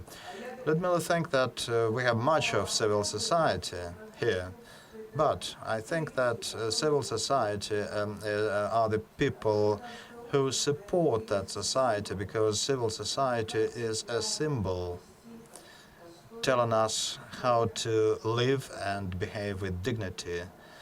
and not jeopardizing dignity of other people.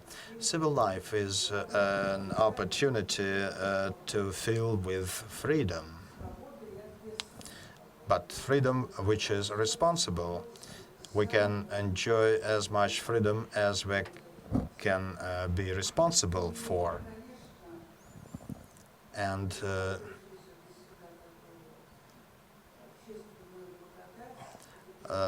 this particular fact means that you do not only enjoy that freedom, but you do something to promote freedom, you help other people get freedom and be free.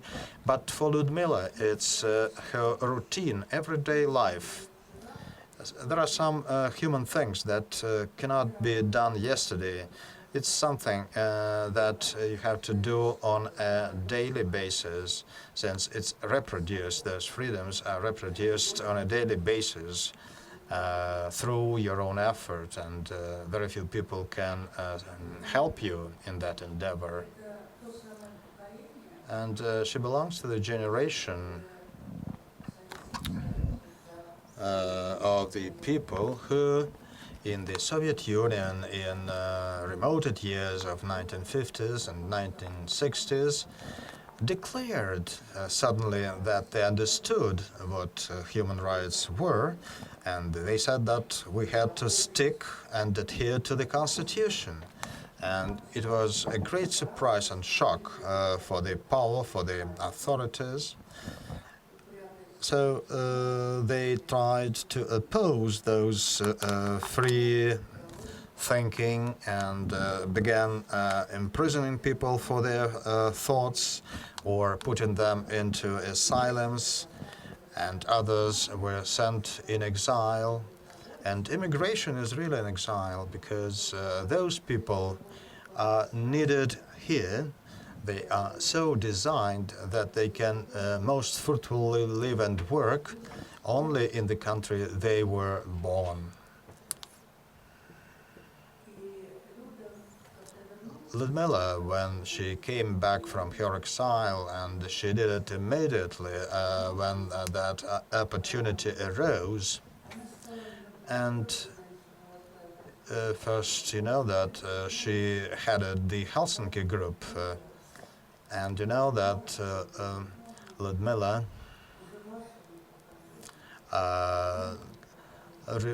reminded of your current generation of how you should behave and act. And in today's Russia, she was the first to lead thousands of people to rallies and demonstrations.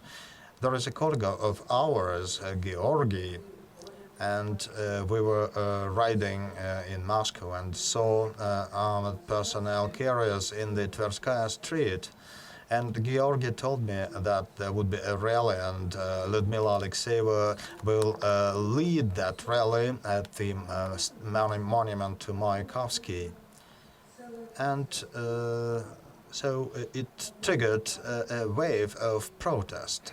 But Ludmila was the first to demonstrate that there were some methods, perhaps not political ones, but aesthetic ones, with those methods that you could use to protect people when their freedoms and dignity are grossly violated. I may not go in to speak long, but I would like to tell all of you that she served a unique example to us, how you can live your life. That particular example cannot be replicated, but it's very inspiring and encouraging, at least for those who work here at the school every day. Thank you.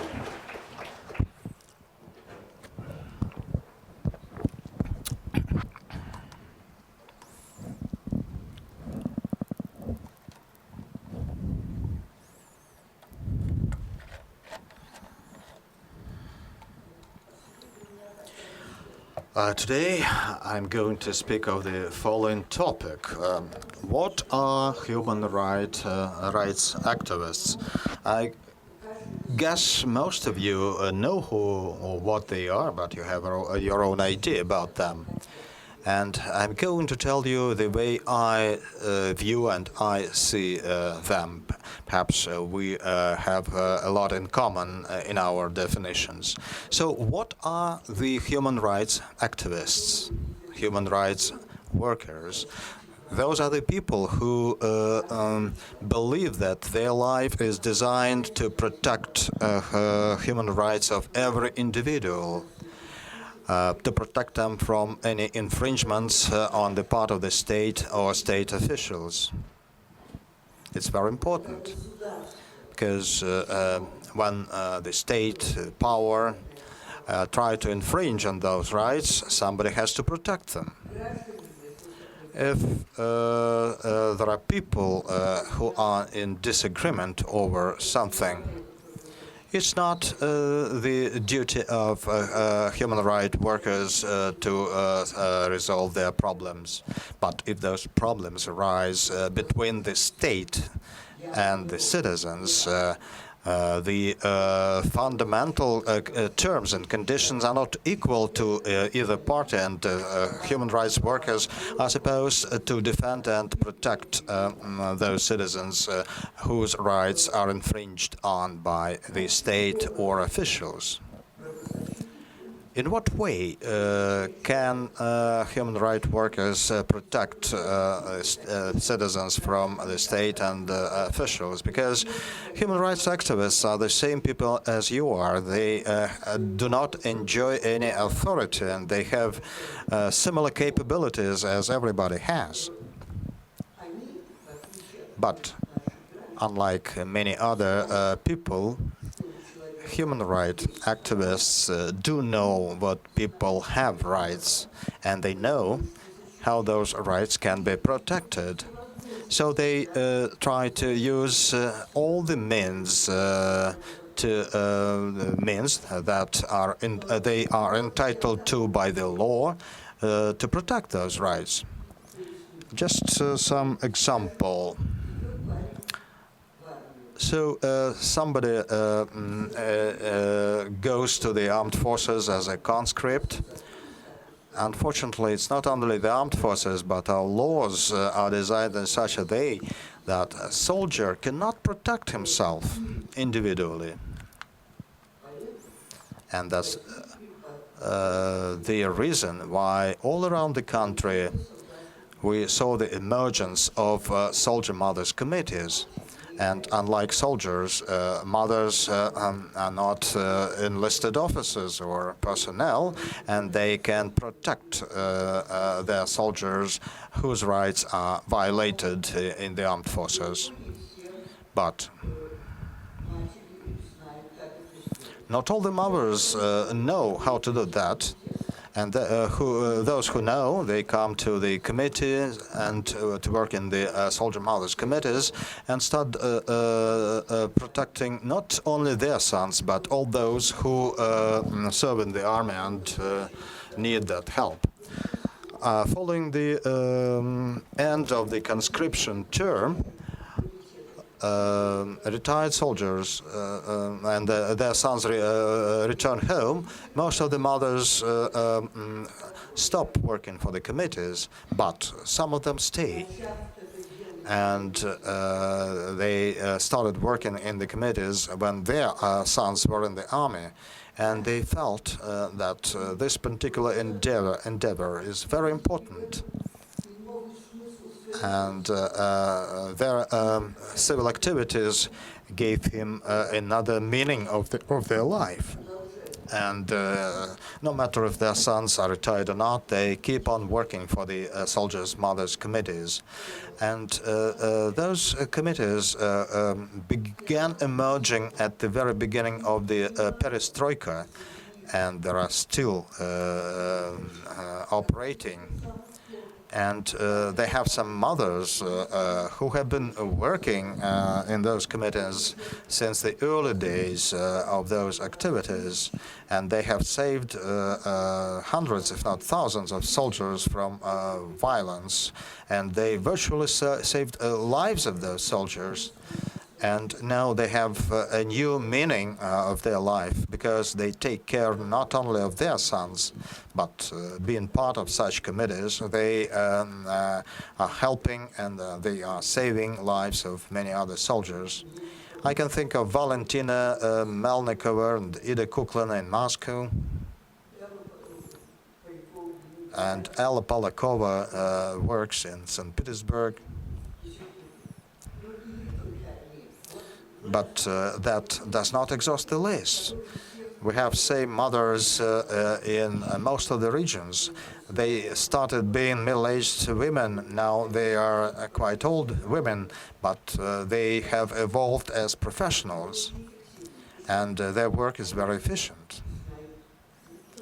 And the reason is that they are knowledgeable not only of the constitution of the country, but in the military area, they know all relative laws and rules. They know the organizations they have to turn to. They know how to speak to the military, to senior officers in the military. So the contributions are very useful, and we have same people not only in the soldier mothers committees, but they work in the social sphere. They work for children who need help, and in many other areas. I can think of Svetlana Ganushkina, who is the head of the Civil Dignity Group, and she deals with migrants' rights, the segment of the society that enjoys very few rights. Back in 1989, the organization was set up, and the lady has been working in that area for all those years, although originally she was a teacher of math in a university. She is a retired person now, and still she is very active in that social area.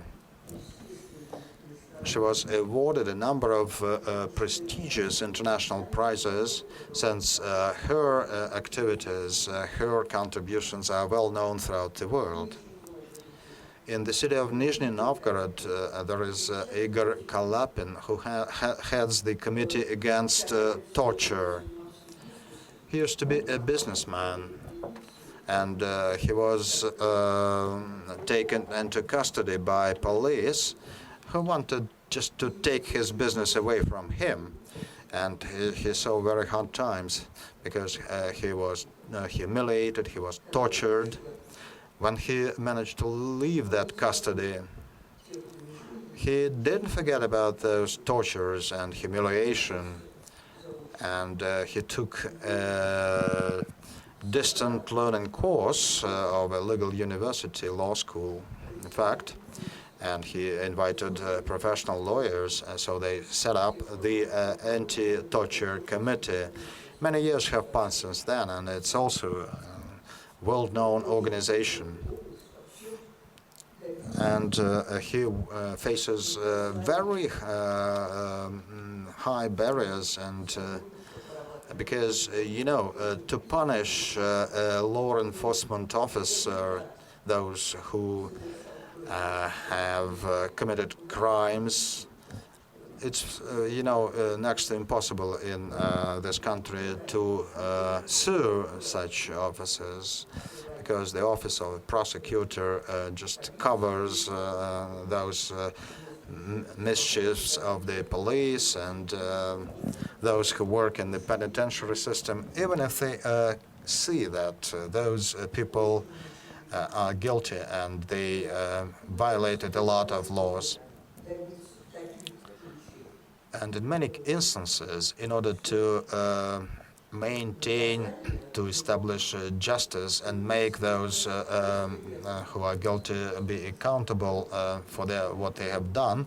They have to work the single case for many years because the office of the prosecutor can close those cases, but they have to reapply again. And for that end, you need not only professional lawyers, but the lawyers with very high professionalism and experience. And this anti-torture committee in Nizhny Novgorod, they opened their branches in other Russian regions. They worked in Chechnya at some point, and they made a great contribution. And thanks to their efforts,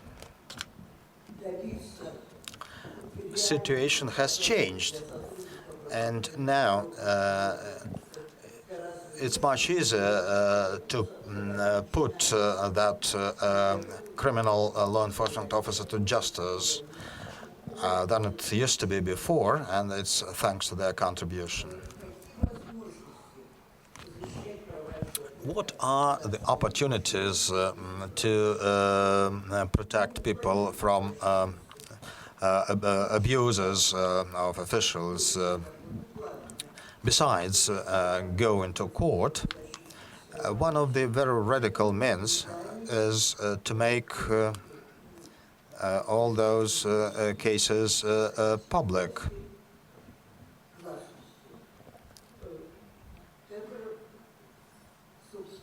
And I think that's the main instrument that human rights activists have.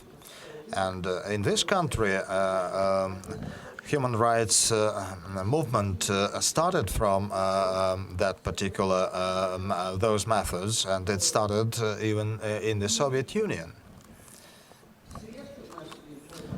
And so media at that time had inaccessible to us, and we couldn't place a single article in a newspaper because the censorship was total. And so in order to make those cases public, we used what we called samizdat, that is self-printed stories. So we typed actually all those stories on a typewriter and did it in secrecy, because if we were caught, we would be punished very severely.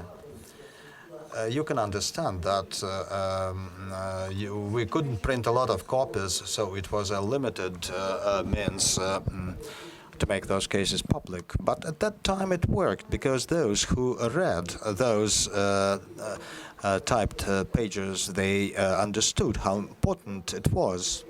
And thanks to samizdat, to typing those cases, perhaps not gradually, but the numbers of human rights workers were growing. Those people who try to protect not only their own rights, but those of their compatriots too. So at first, making violations public was the best means, even to increase the number of human rights workers. And in 1990s, following the collapse of the Soviet Union,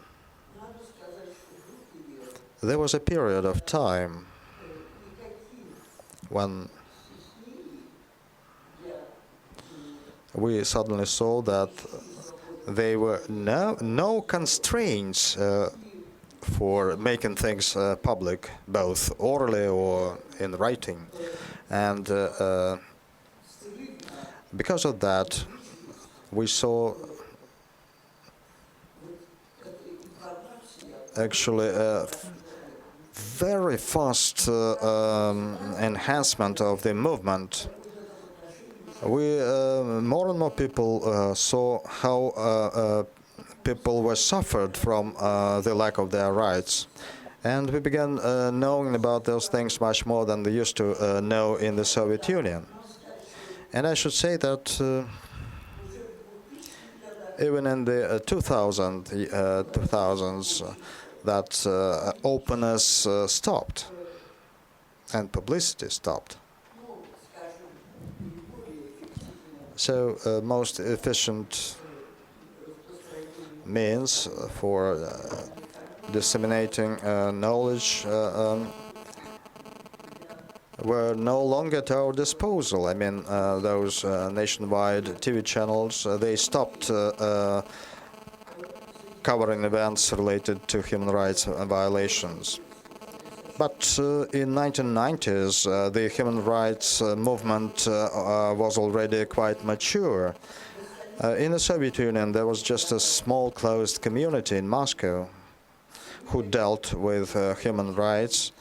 In other Soviet cities, there were some individuals who tried to do the same, but as a community, as a group, it existed only in Moscow, and there were not many people, not perhaps several dozens of people only. And the numbers of the community were shrinking, since some people were imprisoned or put into lunatic asylums or exiled. But still, that human rights community existed, and new people came. It was small, but the power couldn't destroy it totally. And a question arises, if the level of human rights violations has reduced if compared with the Soviet Union. And it's hard to answer that question. Earlier, before, we were not very much knowledgeable. We were aware of political repressions or purges. We knew about the lack of rights of collective farmers. So those were the facts that made up the tip of an iceberg. But we didn't know much about everyday's violations, because there was a total censorship, and people themselves didn't rise to protect their rights often. And in reality, the Soviet people just didn't know that they had rights that are invincible from any state offense. And officials treated them as second-rated people. They pressured them, they oppressed them, and ignored their interests, and that was normal. It had been the same throughout the times of the Soviet Union and those of the Russian Empire. And it went without saying, many people took it for granted, that people lived for the state, and the state can do with them whatever it wanted to. Just to kill, to take all the belongings, assets from those persons. So we suspected that the human rights violations were massive in the Soviet Union, but we didn't know much. That's why it's very hard to draw a parallel between the human rights situation in the Soviet Union and now. In 1947, the United Nations adopted a Universal Declaration on Human Rights, and the declaration resulted from the very bitter experience of the mankind, the experience of 2 world wars in the 20th century. The wars that took away dozens of millions of human lives. And the Second World War was even bloodier than the first one. And you can understand that the best minds of the mankind and customary people raised the question, what is to be done so those total world wars wouldn't happen again. And the solution was sought in depriving states of their absolute power over men. So it shouldn't be the situation when people were meant for the state, but the opposite. And it was suggested that starting from the very birth, people had rights for life, for dignity, for respect, and no state has a right, is authorized to neglect and ignore those values. The Soviet Union signed this declaration, the Universal Declaration of Human Rights, together with other member states. The Soviet Union sought a way to appear civilized. However, the ideology of the Universal Declaration was quite alien to the official Soviet ideology. It contradicted the lifestyle and the fundamentals of the Soviet society, including but not limited to the format of the relations of the Soviet government and its deputies to the citizens of this country. The human rights activists thus found themselves out of the ambit of the law because while they did not share these principles, their actions were regarded as an attempt to undermine the fundamentals of the Soviet state. The human rights activists were tried in the Soviet courts according to the Criminal Code article on the anti-Soviet propaganda.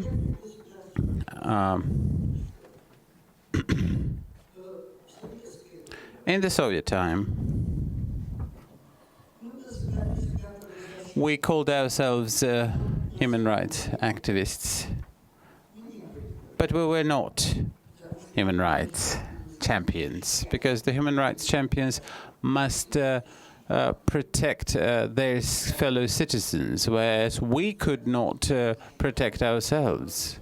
The state repudiated us, rejected us, did not want to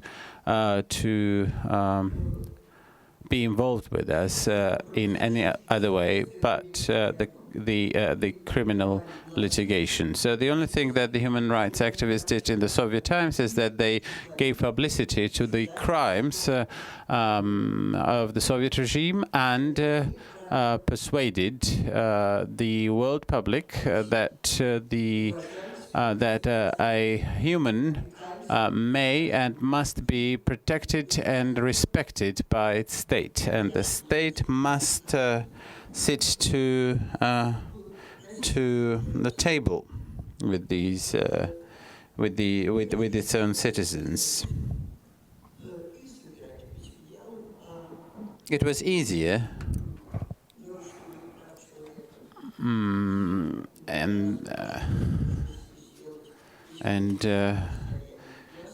to publicize these events. Today, this task is, of course, not as difficult as it was. Yes, indeed, we're not led to talk on the federal channels, on the TV, but there is the cable TV, there are the independent radio stations, there are independent newspapers and journals. Finally, there is the internet.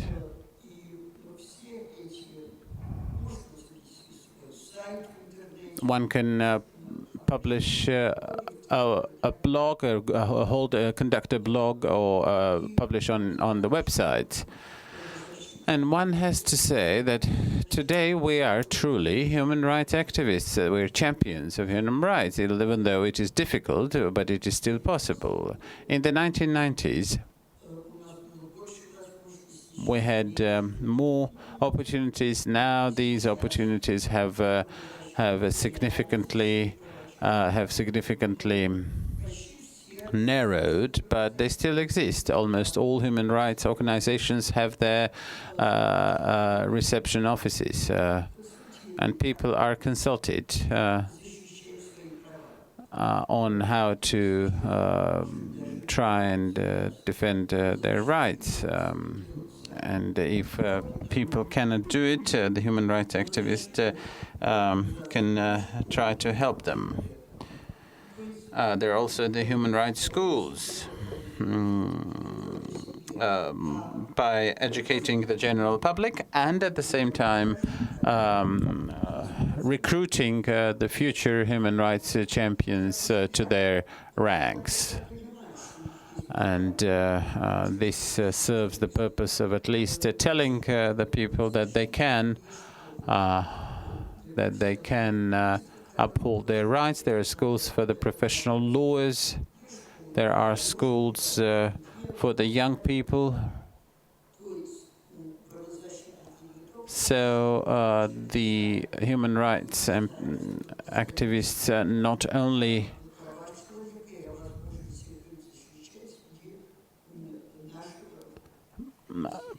defend human rights, but also educate the population. In the world's democratic countries, there's a wide practice of the civic control over the actions of the state institutions.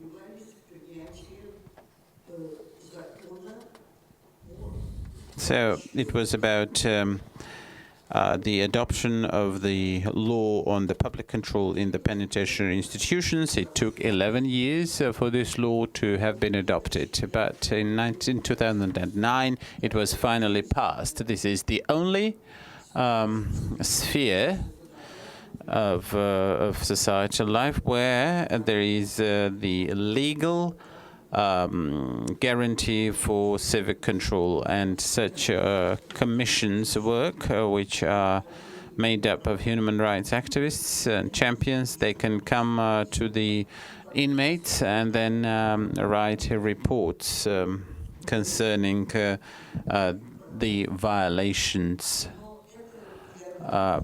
However, this is the only little sign of the public control in this vast country and societal fields. There is indeed the civic or public chamber and the civic councils under different ministries. However,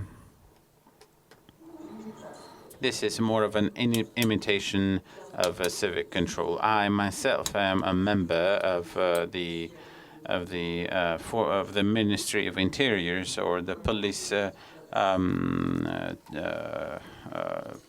civic chamber or council, but other than the pompous meetings, there's hardly anything else that takes place there in substantial terms. So in spite of some of the great difficulties that the human rights champions encounter, in Russia we are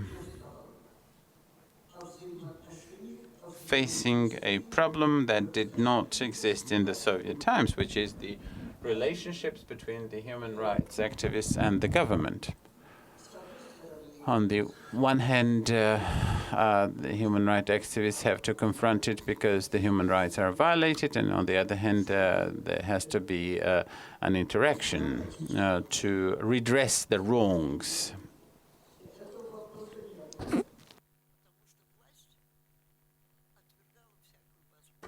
In the Soviet Union, this did not exist, as the government did not allow for any possibility to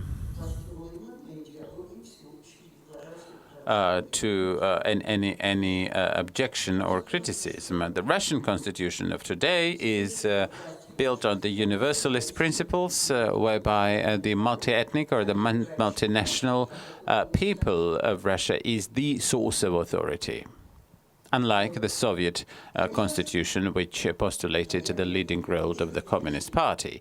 You also know that the State Duma today is and has been adopting laws with great zeal, which seem to, or definitely are, in contradiction to the Constitution, to its spirit and letter, and these new laws have made or curtailed the rights proclaimed by the Constitution, so that many of them have indeed become fictitious. However, the 20 years that have elapsed after the breakup of the Soviet Union have not passed in vain. Nowadays, most citizens know their rights, and many have even learned to stand their ground. And the human rights community has also grown manifold. So in all major cities and towns of Russia, there are human rights organizations or human rights watches. So today in Russia, the government may not be so categorical and totally oppressive towards the human rights activists as it was in the Soviet Union. However, in their rhetoric, they're not against human rights activism, which creates a certain possibility for a dialogue.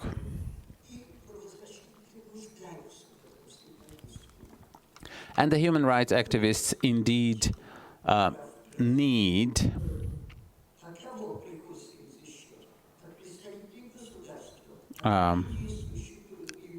this kind of counterparty. Let us take a very simple example. A pensioner was paid less than his or her pension must be. That person goes to the human rights organization. What do? You cannot just talk to him and tell him, oh, we're sorry that you were not paid the requisite amount. No, you have to go to the Ministry of Social Affairs, and you have to talk to the bureaucrat. You have to talk to the civil servant and explain and persuade that particular bureaucrat that this particular pensioner must have or get more in payment. So the same concerns the elections. If we limit ourselves to telling each other, look at these scoundrels, this will not change anything. You have to interact with the government, however unpleasant this might be at times, and we continue to work in this sphere through publicizing. Publicizing is our most important instrument, but we cannot limit ourselves to that. We have to work for restoring the rights of every citizen. Publicizing is a very important thing. If you stop doing that, if you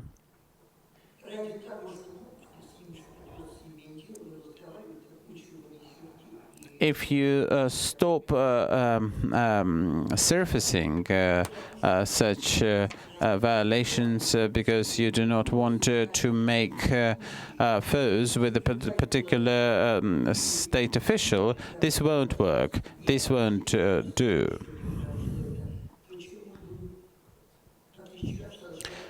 How shall we be different from the mere mendicants or beggars? We have to be able to combine the open criticism for violation of human rights with the actual work on interacting with the government to redress the wrongs. And the only if you can make this balance, you can say that yes, I'm efficient, yes, I can protect the human rights, and at the same time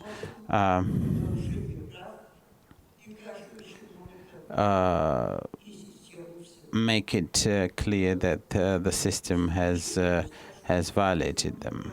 Let me also say in the end about the main problem of our human rights organizations of today. On January the 1st of 2013, the anti-constitutional and false law about the NGOs was adopted. This relates not only to the Human Rights Watch, but also to them. So, in accordance with that law, the organizations which are receiving the funds and dealing in the civil sphere must register as foreign agents. A part of the human rights organizations do receive foreign grants. Why is that the case? This is the case because the state, the human rights organizations, can hardly get or hope for financing.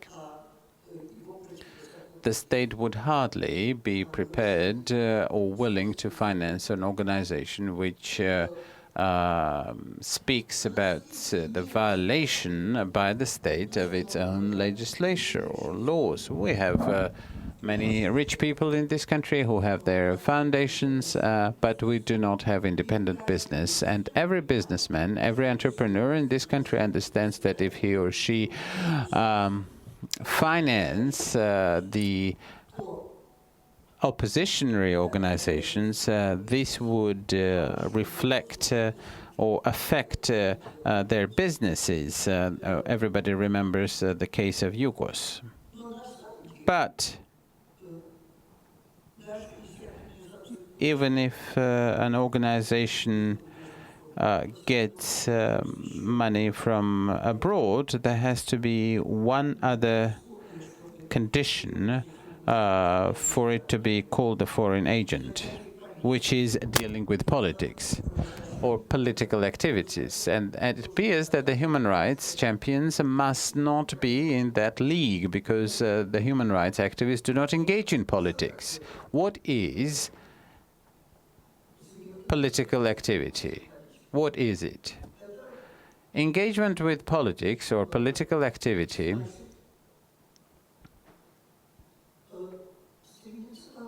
means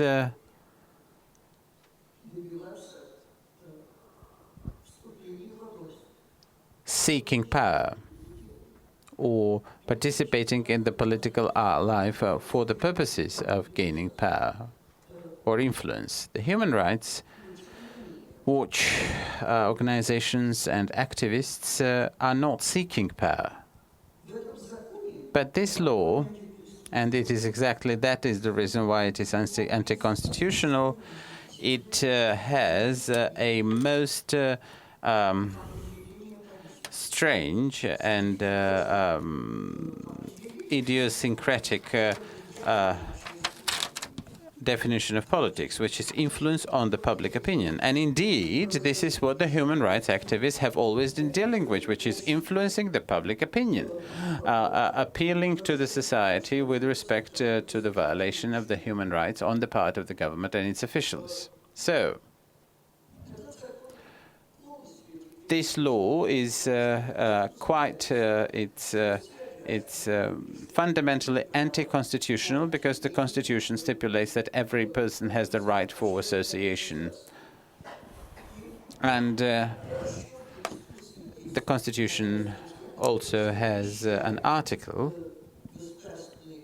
which bans the State Duma from adopting laws which curtail the rights stipulated by the Constitution.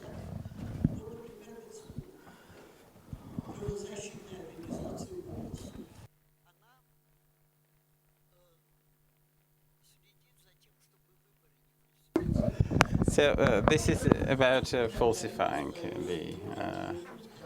none of these organizations has ever participated in the political activities supporting any of the candidates, and the elections monitoring organizations have never in any way participated in the actual electoral campaign. So, Golos, this organization, has declined the foreign grants. So the first condition of this law should not have been applied to this organization. And yet again, they do not deal with the politics, because elections monitoring is not about politics. However, Golos was called a foreign agent. And the same happened with respect to Kostroma organization, which didn't have neither foreign grants, and they were also called a foreign agent, or defined as foreign agent, which is indeed the actual purpose of this law, to repress the civil activities, to liquidate the civic organizations which are a thorn in the back of the authorities. What can I say? In the Soviet times,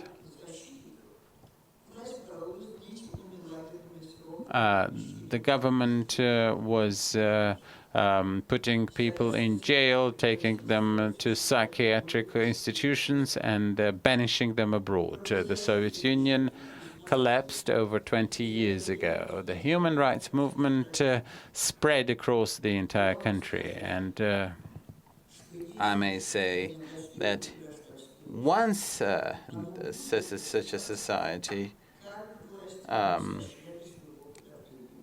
originated, it will continue to develop. And even though it is still small, and the government is not in any way ashamed,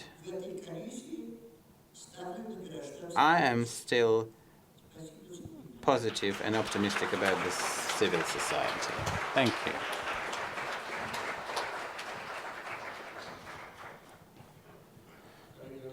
Colleagues, we have about 40 minutes for questions and answers.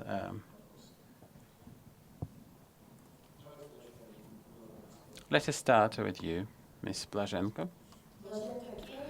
Kenich Blazhenko, Human Rights from Bosnia.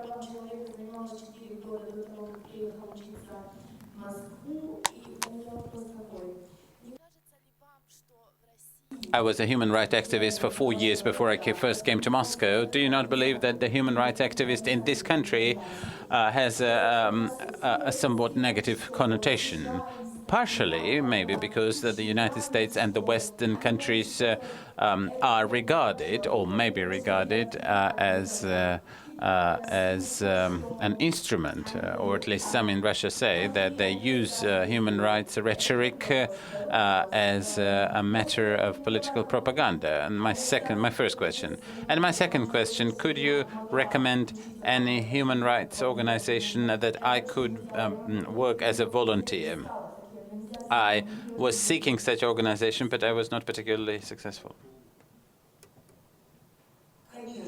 Of course, I mentioned that in the rhetoric, they, and even lately the Russian president spoke and had some nice words to say about the civil society. But if you judge by the actual actions and not the words, you'll see that the officials in this country at all levels still treat people as a rebel, and such things are not to be easily discarded. I think that the economics change much more swiftly than the actual mentality, and it is the bureaucracy which is the greatest foe. Most of the officials believe that the life is for them, and they don't even think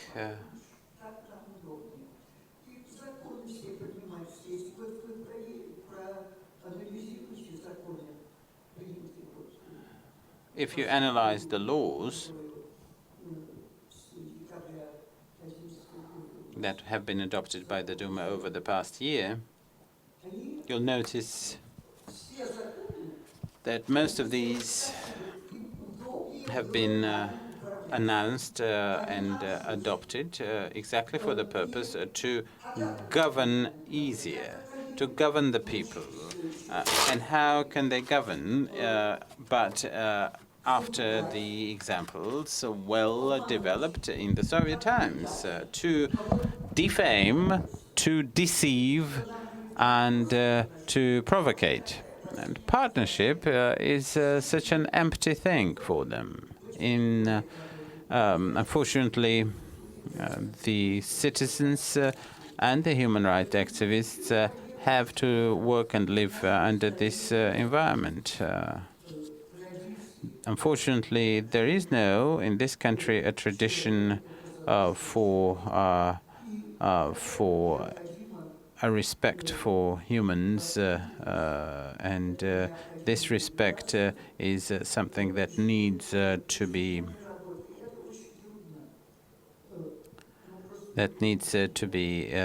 cultivated.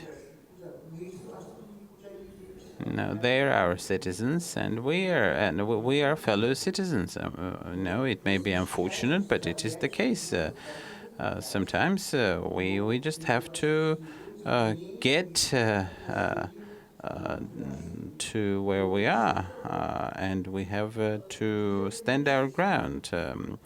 With respect to your question as to what organizations could be recommended, there are quite a few organizations that have their schools, but in 2013 and 2014, many human rights organizations have curtailed or indeed suspended their educational programs. For instance, the Moscow-Helsinki group, of which I am the chairman, used to have the summer and winter schools for human rights. And we had to decline and to stop these schools because we had to pay for the tickets, and this was quite costly to finance these schools. And so we had to suspend these educational programs. And we just don't have the money for it that were coming from the foreign grants.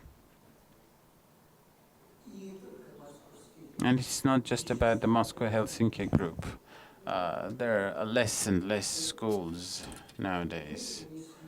For instance, we have moved our human rights activism in 2003 to 13 to Kiev, in the hope that the visa-free regime and the human rights colleagues in the Ukraine. But now, of course, in this situation, Kiev is not the place to go. So it is very hard to recommend. So just go online and try to find what organizations could still be there. Anton from St. Petersburg. Anton Petrov from St. Petersburg. I have in my biography an episode with human rights activism.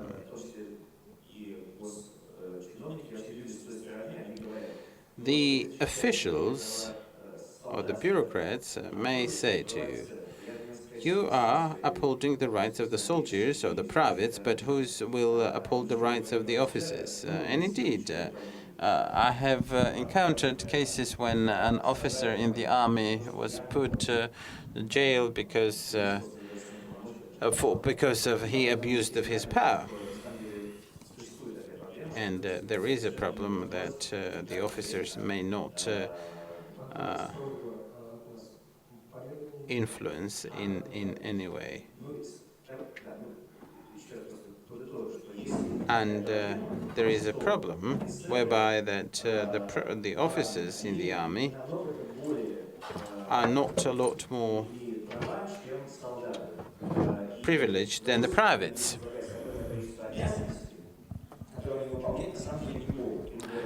And they may well be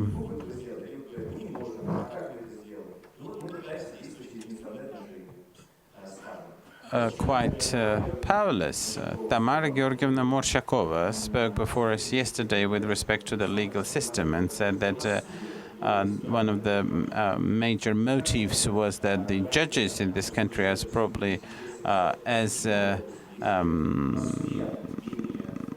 unprotected as the defendants themselves, and this is something that you see in many fields in Russia.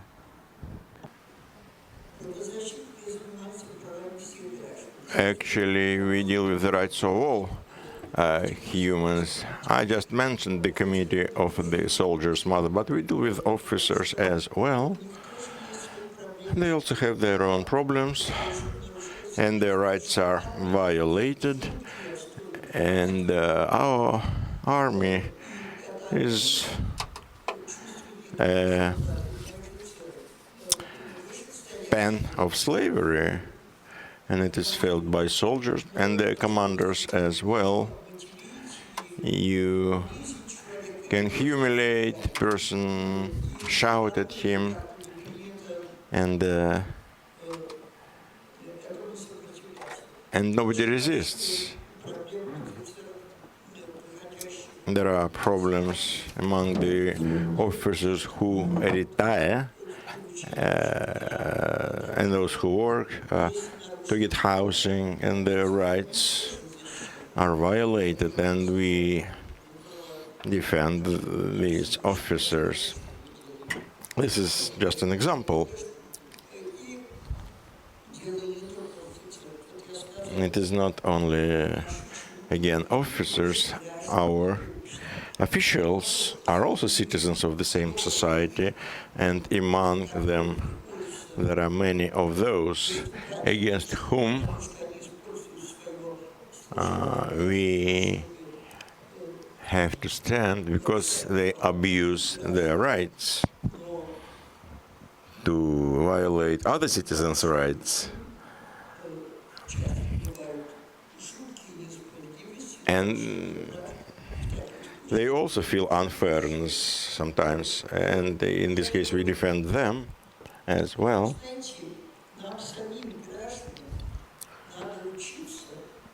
We have to learn to treat people not depending on what they are, but on how they behave. There are officials or clerks who are quite honest and who do their best to do something for others, and they suffer from their own bosses, colleagues.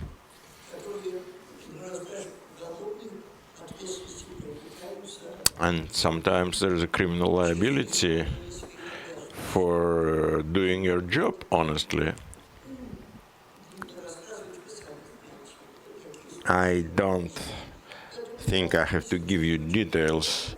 So you should treat people not because of what they are again, but because of how they behave in the society. And if a clerk or official is honest,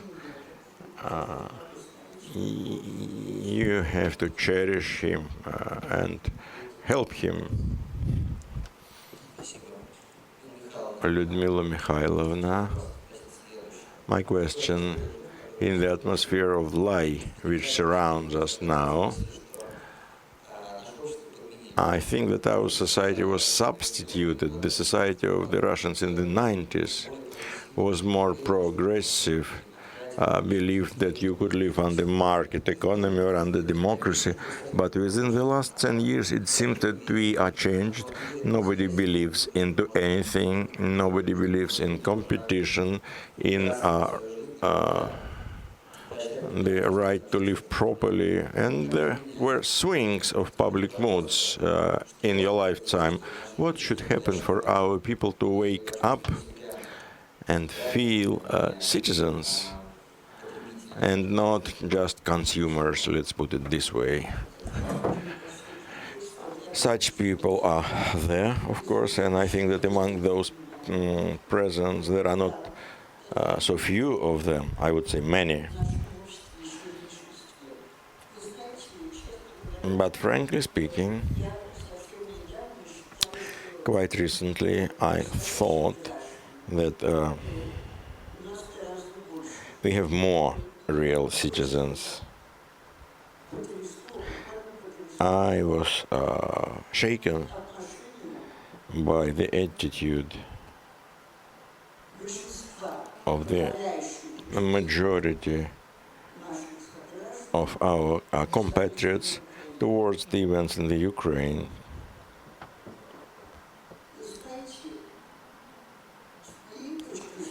From my point of view, we have done there an indecent thing. Our neighbor is in trouble. They change the authority, the state becomes weaker. What shall we do to give a helping hand, to assist? And what have we done? They are weak and let us steal away the Crimea and something else. What is this? This is not policy. This is the issue of decency, of whether we are people. And what was done from the top, well, that does not surprise me. But I'm surprised by something else, that our compatriots in the majority supported our authorities. You can use the weakness of your neighbor, and instead of helping him, rob him, and think that this is quite good. I agree with you. Unfortunately, there is an empire syndrome. Russia was always an empire before or after the revolution. We were accustomed to be strong and to frighten others. But we have to deserve sympathy and respect. The empire syndrome is hard to eradicate, even in case of regular citizens. And of course, in case of officials who feel themselves superior, it's even more difficult. So these 20-something years were not enough to turn the majority of our citizens into people who liberated themselves from this syndrome. It takes time.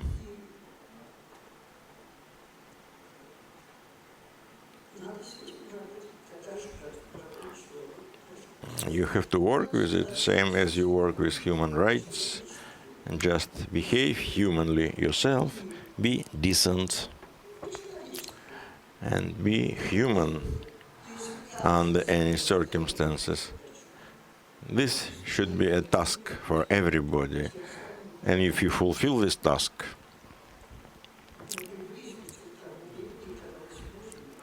we'll bring closer the time when you will be able to say that our country is a civilized part of the community, of the society. I am actually very much upset about all this.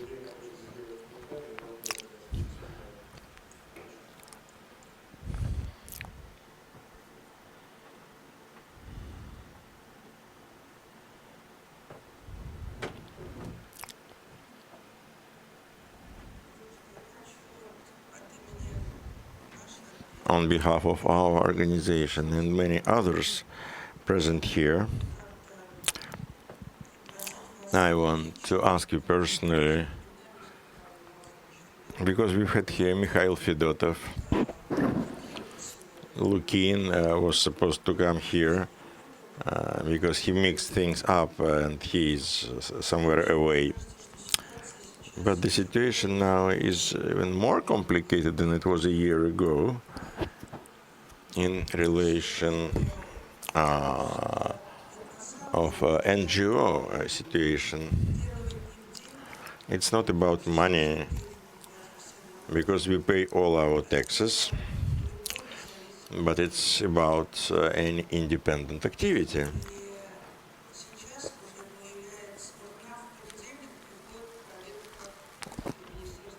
On Monday, a check from the Department of Justice is coming to us to register us forcefully, I understand.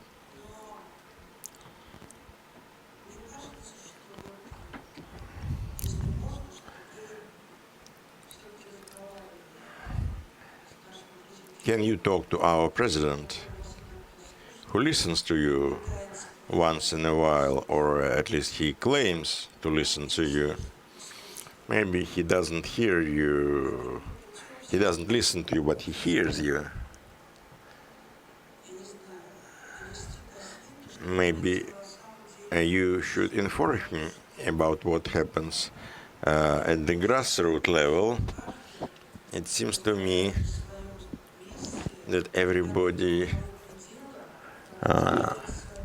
in his place reaches limits when people lose common sense.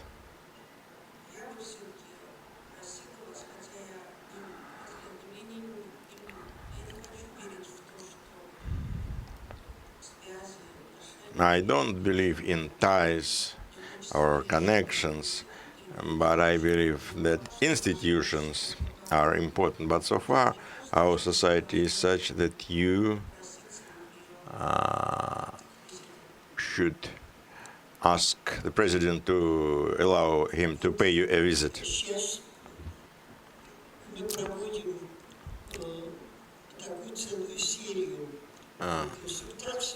We hold a number of consultations now with organizations touched upon directly by all this, and with others which are so far is not yet threatened, but they require our advice as well.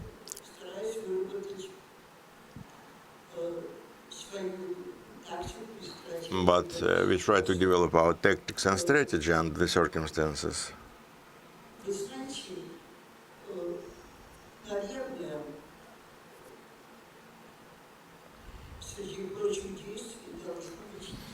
Among other acts, there should be direct address to the president.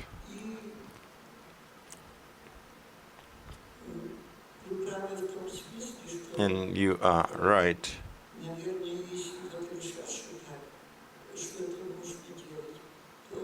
Saying if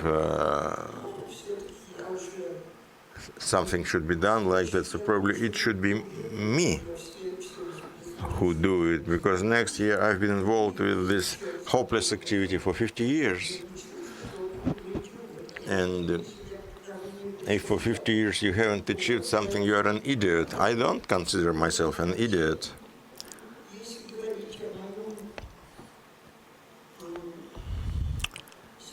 Speaking about my own feelings,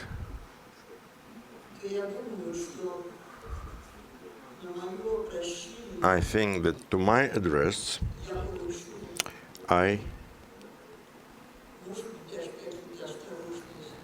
will get some probably cautious assurances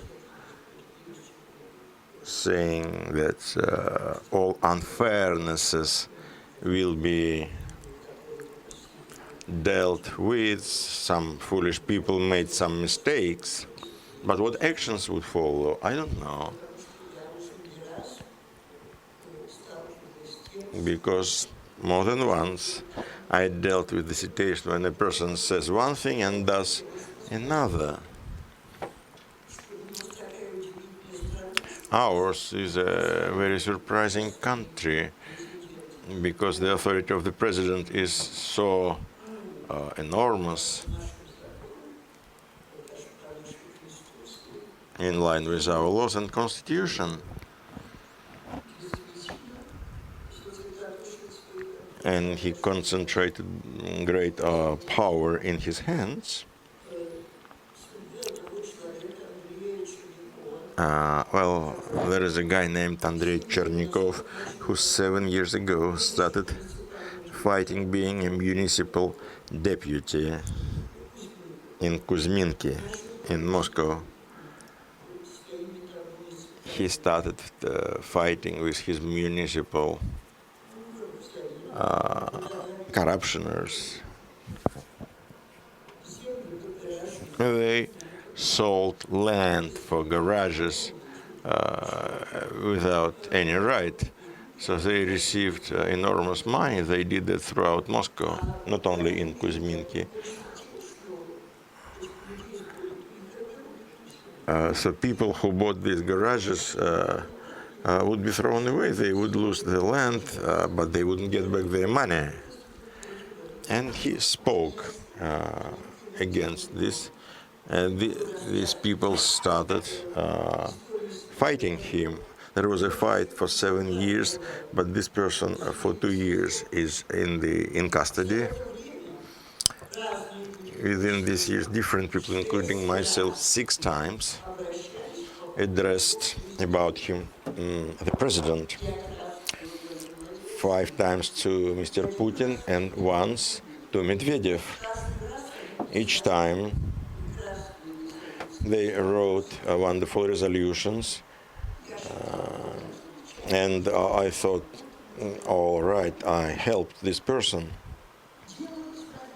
But it all fell through.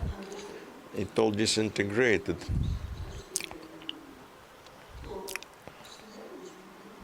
But investigator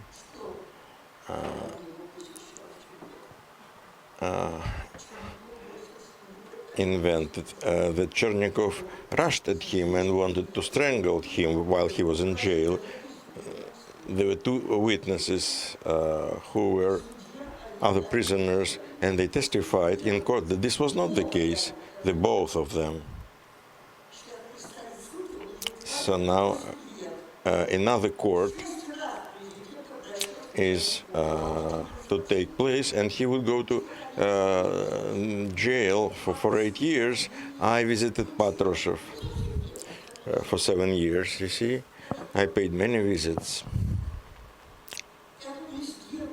We'll do it.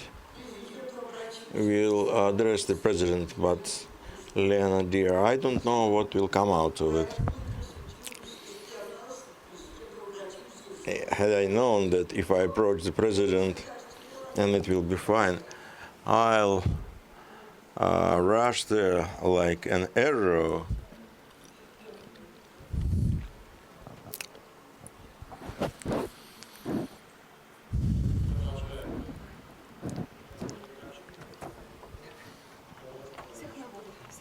Mr. Ovchinnikov. Sure. Ovchinnikov, St. Petersburg. you mentioned the address to the president. Yes, you were saying that you have to appeal to the president to consult and counsel. Tell me, please, how can you comment such a sensitive situation in the country that in order to, if we want mercy on a person who was arrested by police, you have to seek presidential pardon and nothing happens? Exactly, what do you mean? What's my take on this? I may say, I don't like this country, I will leave it.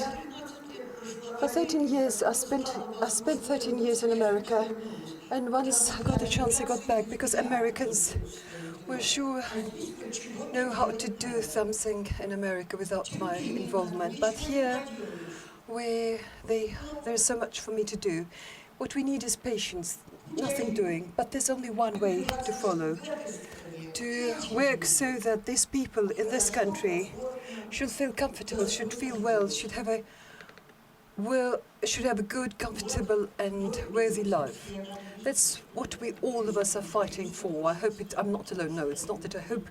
I know that I'm sure of, because one person cannot change much, because this school, which has been around since 1990s, the early 1990s, I suppose first time I spoke here in 1992, could it be?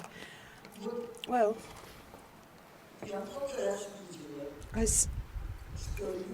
I've seen it many times, that people who studied at the school, something happens in their mind and they become better, they become more sensible and more humane. And that's why you have to fight for this school. And this goes back to the 1990s. Well, Lena Mikhailovna, should I say, Lena Mikhailovna and Yuri Petrovich, they are friends of mine, and I can say that the school is what their life is about. They don't have any time left for anything else since the early 1990s. And some people just came by and coined the idea. And all this can go in vain, can perish. And we, all of us, each of us, can do what we can to make sure the school persists, and so that Yelena Mikhailovna and Yuri Petrovich should continue to live this such a strange sort of life when they live mostly for the school, not live a life of their own. And we have quite a lot of people like this, and trust me, I've been doing it for 50 years now. I don't know to which extent, how many more people we now have like this and how much more effective they become. Certainly not very, very effective. Maybe I will not live to see the day when things will be, like in super civilized, or it's not that probably, it's surely that I will not live to see this day when in this country things will be like in a super civilized state. But if you want to know, but I'm not upset about it. Because each person will never live to see some day when something else happens. It's not important what we didn't see because we had died before that. The most important thing is why we lived our lives. And I do all I can so that my compatriots should live better, a better life. If each of us should, in the same way, each of us, each student of this school, in all these years, oh, think of it, how many.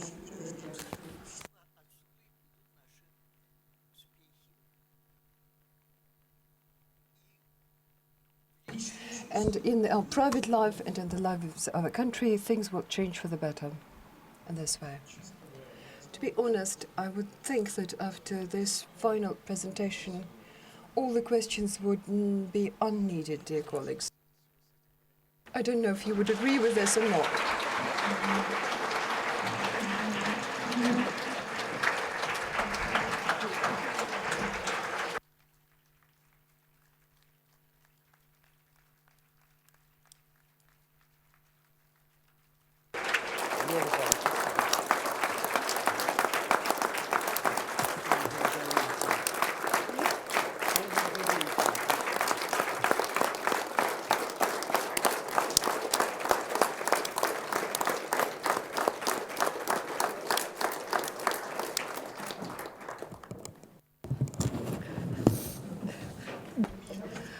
me to speak at the school every time, it's a great feast for me because I can see people like you.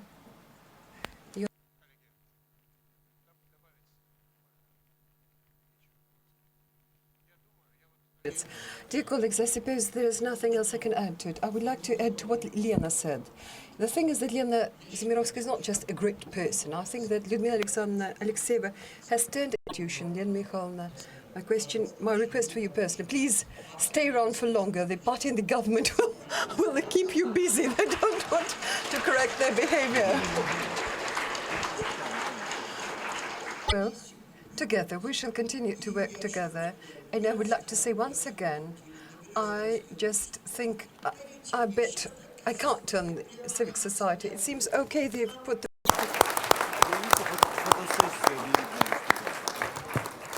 Коллеги, сейчас... Dear colleagues, now we invite Lyudmila Mikhailовna, Lyudmila Alexeyevna to take a picture. Thank you.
Что?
Ну что, поедешь с 9 по 15?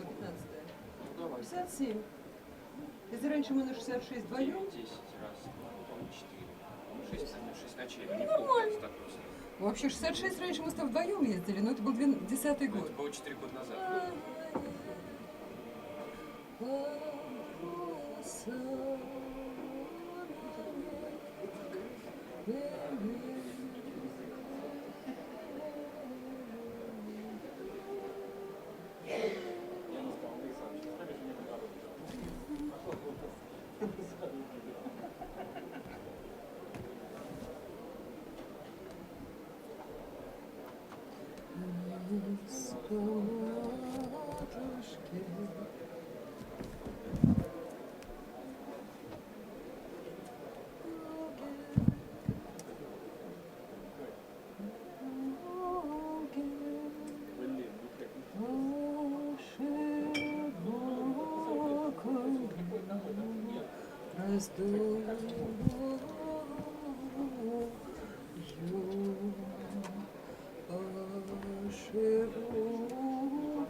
С собой возьми.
Вань, видишь вон того рыжего мальчика?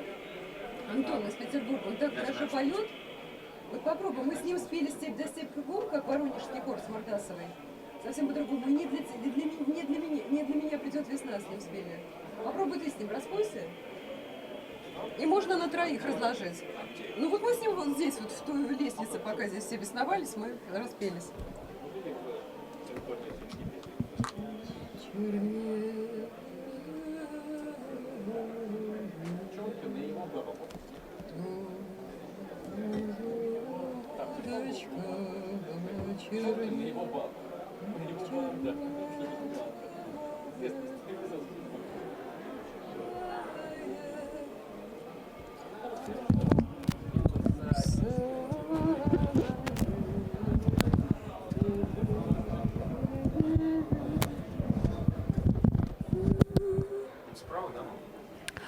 А сюда кто? Имеешь в виду Антон?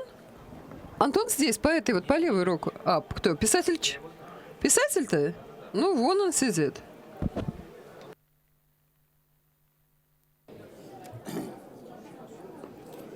Мы такие... We are, so as you know, directors of this seminar, and we suppose that today's session, which is the culmination of this course, Ina, am I right? Oh yes, very much so. Here we have the director, sort of, sitting privately in the corner, quietly. This is indeed the culmination. And I'm grateful to Vladimir Voinovich for attending this seminar, to tell you, for my generation, we in point of fact looked very closely at what was written, what was said, what was discussed, how this madness is translated into satire, what was said, what were the accents, the focus. I wouldn't say that we knew it all by heart, but we knew many things, and we always kept an eye on what Vladimir Voinovich is doing. And then what followed was less pleasant, but at that I've seen Volodya before, but I've never been close to him, but those people close to him are my friends. How could it happen that we're not friends? I do not know, but... And I'm so happy about this, because this generation to which I belong, we have experienced this violence from the state. We understood something about it, and we would not want this to repeat. And our objective here is you cannot transfer experience and your understanding, as you know. And we also give you this possibility to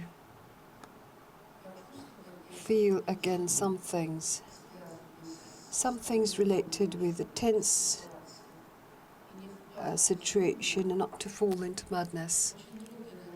It's very hard sometimes to resist it, but texts like the ones that Vladimir has been writing, Vladimir Voinovich has been producing, help withstand the pressure and understand things, because now, over lunch, he told me that whatever is going on, it's great. It's a great opportunity for satire. I don't feel it's funny, but he says it's appropriate for satire. What do you mean you don't find it funny? What do you mean? It's not laughable. Very much laughable when, for example, I read several sentences that the deputies of the State Duma utter, or the laws that are being decreed. Sometimes, yes, it is laughable. We must just put it down and put it into the book without amending anything. You don't even have to invent anything. Right now, I would like, when I was on the road, I didn't know what I would do. I asked Lena, what do, and Lena never gave me an explanation. So take me what I am, and what I am, and I don't know. The thing is that I thought that maybe I should read out some things that I've written, or I may have a talk, or we may have the both, if you will. Okay, let's combine. Okay, let's try to combine. Well, in literature, I've been for several years now in this. Many people were born and lived their lives and even died, and I'm still around. And I'm still trying to do something about it. So I've worked in all the genres that exist. I wrote poems, poetry, short stories, novels, plays, sketches, tales. Yes, anthem. Yes, I've written an anthem of the astronauts and the anthem of Russia, which, for that matter, was never accepted. But 23 deputies voted, although it's satirical. And 23 deputies of the State Duma voted for it. And besides, I wrote quite a lot of things for the newspapers, and for a while I've spoken around when I had to emigrate. I spoke quite frequently on Radio Svaboda, Freedom. And every Saturday I have these radio presentations for 10 minutes. This is where I spoke, and I found for myself the genre. And I thought, what do Soviet people need to hear? Do they want to hear about the West? I thought, no. I'd rather tell them about themselves, because I realized, especially when I found myself in the West, and although I used to suspect that Soviet people do not know anything about themselves, and I began to tell them about themselves. And I had many articles, and I'm accustomed to taking my publications as something where I explain to people that 2 multiplied by 2 is 4. So now I thought I would write an article how to compare our society with the Western society, or with any European, Western European country, and to America, and to quite the opposite, to Japan, this country, and the procedures and orders that is typical of this country, public order that is typical of this country. So when we live our lives, if you look at the face of it, our life is almost very much like the West. But the state, the structure, we have the president, we have the parliament, we have elections, we've got, what have we got else? We've got all kinds of freedoms. And, but almost all that the West has, but just this word almost, nearly, in some cases it shows itself quite clearly. For a normal person, this nearly, almost, he seems to have enough. He works, he goes to work, he makes money. When he gets retired, he will qualify for a pension. He's the breadwinner. He can enjoy the freedoms that they have. For example, travel abroad, which Soviet people didn't know. And you cannot travel to Turkey. And if you can afford it, you can travel to Nice or to the Maldives or wherever. That seems to be the face of it, but this freedom is certainly there. But the freedom of choice, well, choice certainly is what we have, and everybody knows what elections we have. But anyways, every person can choose either option, either to vote to these elections or not. I usually choose not to vote, because I know that if I go to elections, nevertheless, I will, whatever I do there at the voting pool, certainly the parliament will be made up of these 4 parties, and I didn't vote for either. I do not see any difference whatsoever between the 4, that's why I don't go to elections. And as to humans, anybody, just people in the street, they seem to be happy about this.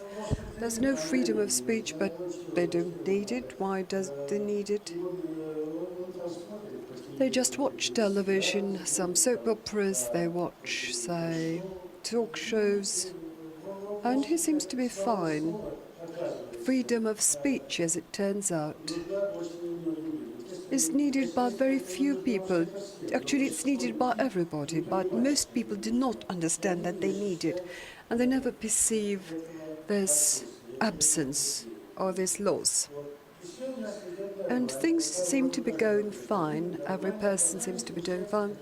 Before we see some kind of, I do not know, something happens. Say, just somebody is driving their Zhiguli and crosses a crossroads, and he's hit by Mercedes that drove with the red light on, and there is a government official there or a deputy who is driving, and it turns out that the person who was driving the cheap Zhiguli with the green light on, it turns out that it was he who actually hit the Mercedes, and he was the not the victim but the perpetuator of the road accident, and he has to fight hard and long to really make sure, and he has to go up and probably talk to Lyudmila Mikhailovna Alexeyeva, and she may tell about it to the president, and she will say about it to the president, and the president will put it in his notebook, but nothing much will happen. And you seem that if we had had a true democracy, then we could have some deputies who probably would have spoken for these Zhiguli owner. The newspapers would probably write about that case. But if not, this person remains alone against the state and nobody can help him. But more important things happen. A case takes place that has international repercussions. Say in a neighboring country, we see some events taking place, and our country, and the leadership of our country, decide that we need to intervene here. And then the president, as you know, demands that he requests the endorsement of the Council of the Federation. You see, we have democracy. He has to ask for the permit of the Council of Federation. He can't do away without it. So he asks for a permit, and then he thinks maybe they might refuse him. Maybe he's reluctant. Maybe think, may I ask for their permit? What if they say no? Then I would say, oh, thank goodness. For some reason, they say, yes, you can. 100% vote for it and say, oh, come on, yes. If you want to start your work, come on. And we just applaud you. And this is where the difference begins. Because if we had lived in a country that would not be an almost democracy, but without this almost, without this tiny word almost, then, okay, the president decided that we need to intervene. They would say, look, it's a serious matter. It's really serious. A country wants to bring troops into a country and find some activity and start some hostilities which are dangerous for the country per se.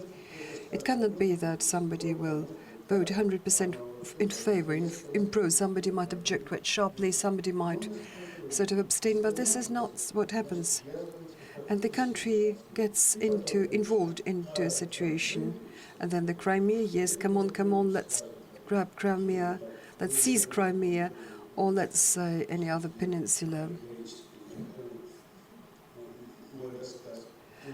To make my story an allegory. But as a result, so later on, for that matter, if we indeed lived in a country that was not nearly democratic, but truly democratic, where there is true freedom of speech, there are independent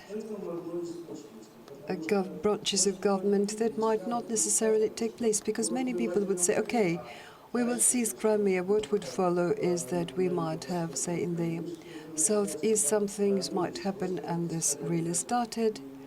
It was not really worth much. That could be foreseen.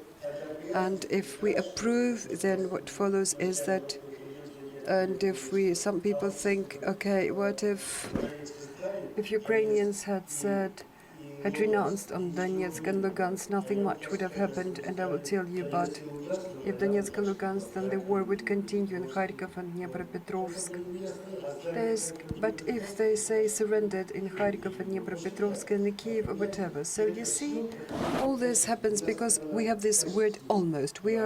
This word is an almost democratical, almost all institutions are there. We've got all institution intakes, but they do something, but some ritual role that they play. We've got the parliament, we've got the courts of justice, we've got our constitutional court, Supreme Court. They all are performing some roles. Judges are wearing mantles, but they all are performing whatever the instructions they hear from the top. And as a result, right now, in this situation we find ourselves in, and this way or other, we are involved in a war which, amongst other things, let alone about humane considerations, there are many citizens of Ukraine that are dying, also Russian citizens are dying. And if we speak about economic consequences, I'm not speaking about sanctions against us, and I'm leaving them alone.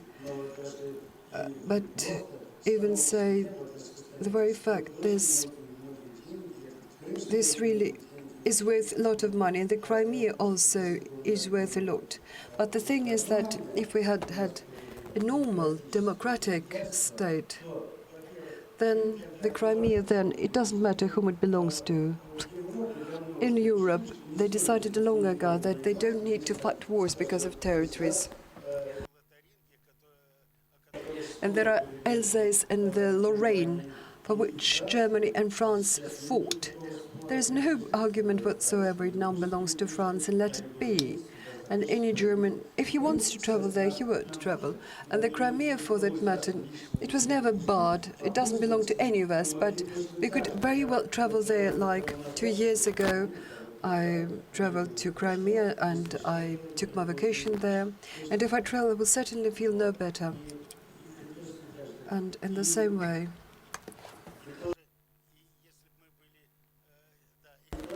and if, for that matter, if we were a democratic state, then we would not need to fear the expansion of NATO, for example, because we already noticed that countries with sustainable democracy of the European type, they do not really wage wars between themselves. What they have, they've got some like wars like England with Iceland because of herring. But these wars are figural, are virtual rather. And real wars do not take place. There are disputes which are resolved in some manner or other. Then we would not need to fear, and we should not fear that NATO would enter the Black Sea, but they won't even do so because they wouldn't need anything to do so. Then our society would be more democratic, and we'd be much better off, and we would not really lose money. We now have to buy the Mistral or whatever. Why the hell we would need them then if we had a truly democratic society? This is in brief what I wanted to, I recited to you what I wrote for the papers. And if you will, I shall read out a short piece I've written. I don't like this word, this piece, but I told you that I've already worked in many genres, and I used to write tales for adults. And now I want to read you a tale, if I may.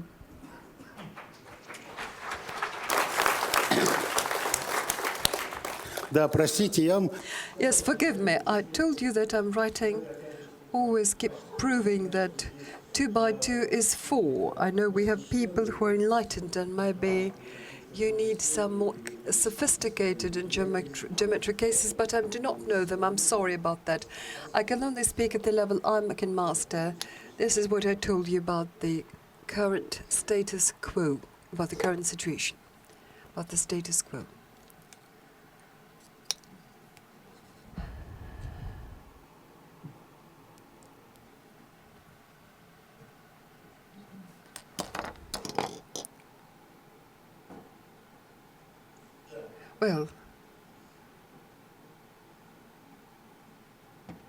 Well,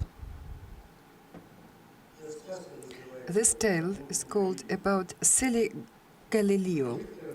In some kingdom, in a certain planet that was named, for argument's sake, the Earth, a young, promising, and very clever astronomer lived, and his name was, say, Galileo.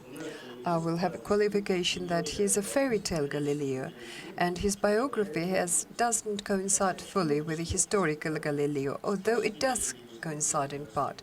He lived in a state where people worked hard day and night, would sow bread, make steel, produce coal, sing songs, and speak at rallies and meetings. But he didn't sing songs, he didn't want to fight, he didn't attend the rallies, and actually, from the government perspective, he did things which were completely silly.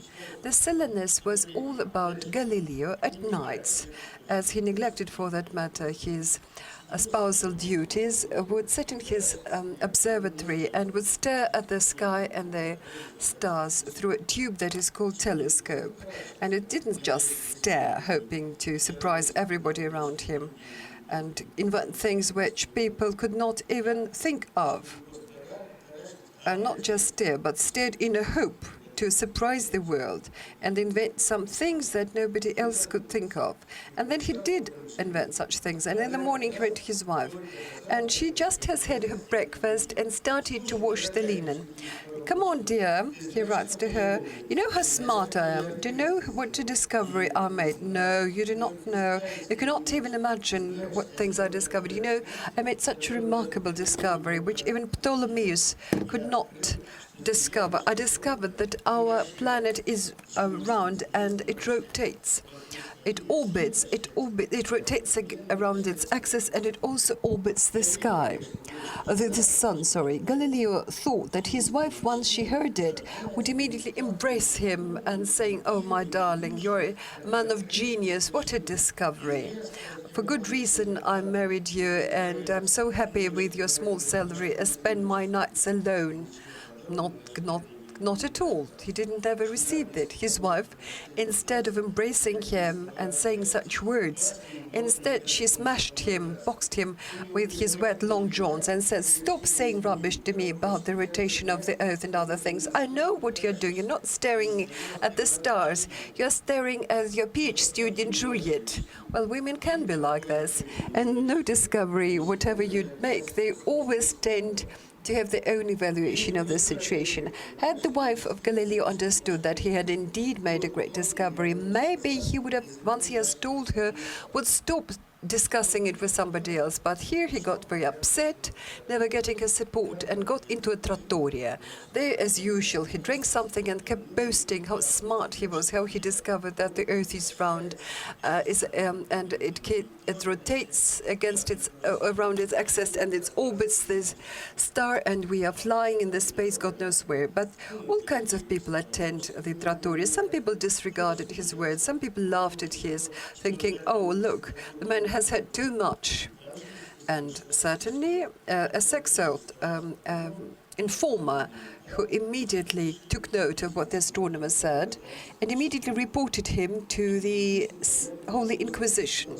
The Inquisition could not leave unattended such a piece of information, and then he gets summons to report with, for the first time he was invited for interrogation.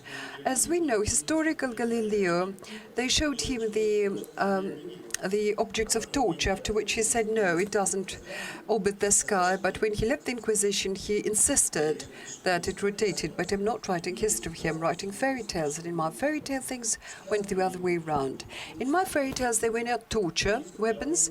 The main inquisitioner, very polite and contemporary person, when, say, an astronomer comes to see him, that man meets him in his office, hugs him, and says, "Come on, hello, Galileo Galilevich, I'm so happy to see you today. How are you? How's your wife? How are your kids? Is everything all right? I'm so happy for you. Would you like a cup of coffee, please?" They brought them coffee. "Okay, come on," says the inquisitioner. "Take your cup of coffee. Enjoy it, please. Would you want sugar, milk, and maybe gingerbread? Well, I've invited you for a matter which is such a trifle. We will now look into this matter, and we shall both go home, each of us." "But what is it all about?" Galileo asks. "Oh, there's not anything the matter at all. We've just heard our office received some signals from our people that you seem to be professing something that is pseudo-scientific and a rotten theory, which is not typical of our people. So to say that the Earth is very much like the ball, the soccer ball, and so very much like it orbits the sky. But I certainly do not believe it, but we hear the signals and we have to respond to them and hear whether you want to trust it or not. There is nothing to believe or not."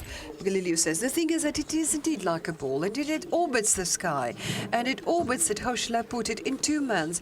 It seems to be rotating around its axis and also orbits the sky," and this is where he wants to explain how the seasons change his head. Senor El Inquisitor listens to him very politely and smiles, and then Galileo Galilei asks, "Tell me, please, have you seen the psychiatrist recently?" I'm very sorry, I didn't get your point. The astronomer says, well, come on, how can it be that the Earth could orbit the sky or the sun?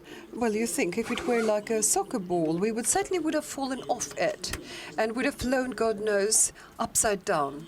Galileo began to explain something about the force of magnetism and gravity and about the forces of gravity, but the Inquisitioner just waved his hand, says, come on, do go home, but think hard.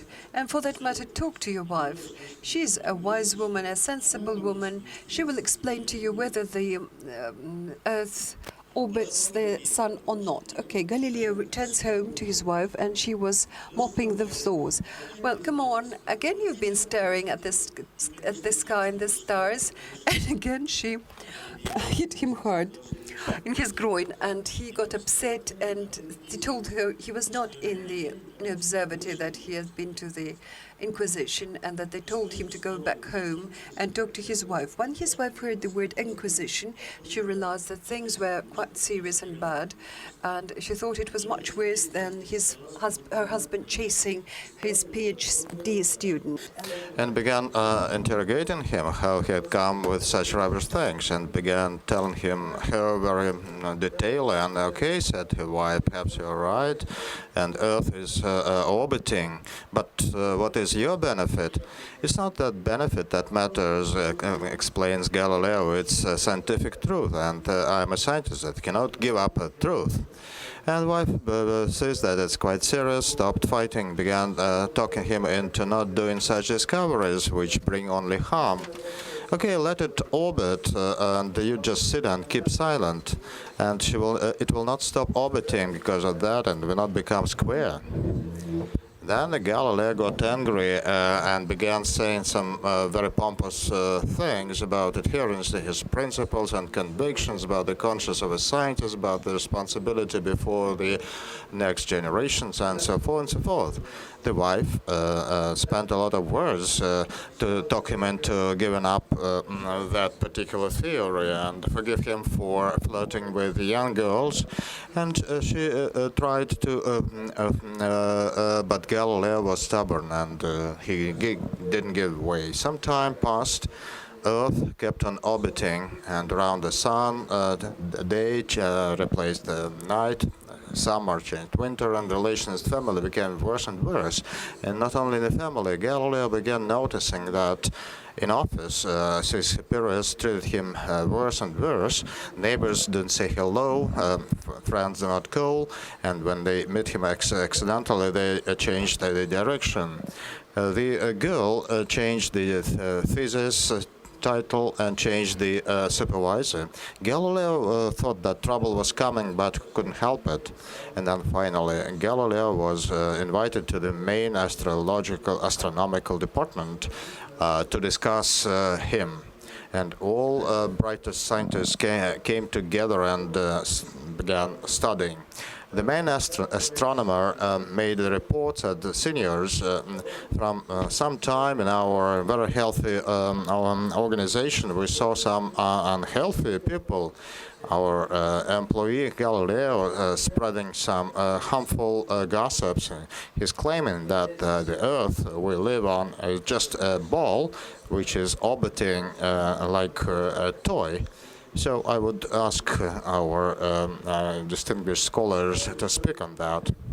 And scholars began coming to a microphone. As the records read later, they took very emotional and very dedicated speeches. One of the speakers said for a long time about the permanent foundations of Ptolemaic teaching. The other talked about the international situation, claiming that any departure from the invincible principles will play into the hands of our enemies and increase the danger of war. And Juliet also took part in the discussion, and she paid attention to the company, to the lower morale of the youth, featuring pacifism, alcoholism, drug addiction, and as a result, extramarital sexual intercourse and reduction of birth rate. And Juliet believed that partially it was because of that immature theories like the one of Galileo. And Juliet said if it is round, if Earth is round, if it is orbiting, then everything is allowed and we don't have any solid foundations. You can kill and be engaged in lust, steal, lie, and everything. And Galileo was reminded that this is the country, the earth, that fed him from the very birth, clothed him. But Galileo was very stubborn, and he didn't want to try to give up his idea, supported by his henchmen from aboard. He wouldn't listen to his comrades. He was arrogant, and he believed he was too smart. Another astronomer spoke of Galileo very briefly. He said, personally, I would so-called scholars had executed, and he was applauded when he was leaving the podium. So the chief astronomer spoke again. He said, I'm glad that we had such an emotional meeting. Brother scholars tried to help Galileo to realize he was wrong. Galileo, please come to the podium. Be courageous, confess your sins and mistakes, and they will be forgiven. But Galileo refused to come to the podium. He was not very much courageous. He tried to shirk responsibility. He was mumbling something about Earth's orbiting. He said that he was telling that Earth was orbiting because it's scientifically true. And then he smiled and said, no matter what you say, no matter what you do to me, she's orbiting. It is orbiting. And certainly it broke the patience, and Galileo was fired. And the highest Inquisition began investigating his case again. But sun turned to Earth by the other side, so night came, and the Black Raven carriage came to Galileo's home and took him far, far away to prison. He sits in prison, and Earth is orbiting, and everything on Earth, fields, gardens, cows, prisons, are orbiting too. A single time a day around its axis, and one time a year around sun. In prison, Galileo got old, his wife married again, and his kids changed their last names not to spoil their careers, and Galileo kept on being in prison. He said, okay, it doesn't matter that my wife gave me up, as well as my kids. It's okay that I'm in prison, but I remained to be adherent to my principle, and the Earth keeps on orbiting, and sooner or later everybody will have to admit that I was very smart. And as greatest scholars, Galileo got right. Because of the orbiting of Earth, time came when those wise and smart people dedicated by the resolution of the government, they recognized that the Earth was round and it's orbiting around its axis and around the sun. And the astronomer, this descent astronomer, was pardoned and was relieved from prison, but without any retirement age. So he was walking around this along the street, and there was a young boy coming in his direction with holding a globe and singing a song. Galileo stopped him and asked, what is it? And the boy willingly explained that it was a globe. It's a model Earth that is a ball, and it is orbiting in this way. Okay, said Galileo. Is it round? Is it orbiting? And he asked the boy if he knew who had said that first. Yes, I know. It was Galileo who said it first. Galileo? Asked the science scholar with some tremor. He was very clever. No, he wasn't. There is also a song about him that Galileo in the world, he counted stars and was very foolish. Well, how can you call Galileo a fool if he was the first to say that? But that's exactly why he fool is. It's not the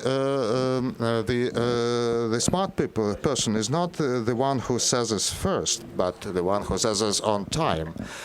And the boy walked away. Galileo turned around, looked at that boy, and began weeping, began crying, because he believed that his life was in vain, because only at the end of his life he learned the truth which others learn when they are still young.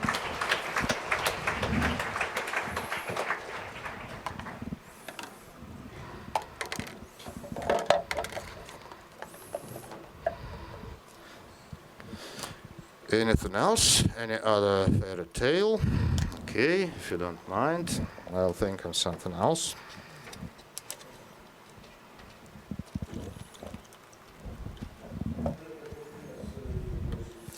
But as I understand, it reflects our reality, partially the reality of the past and partially the reality of the upcoming times. So here is another story. That's a new fairy tale of the Naked King.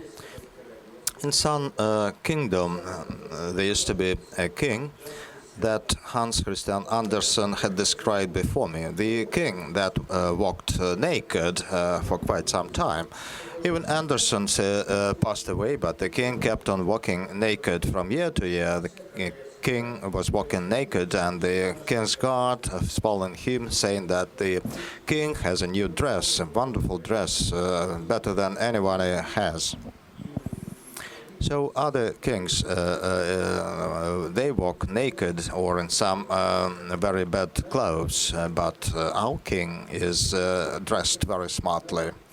All people in the kingdom knew that and confirmed that at every opportunity.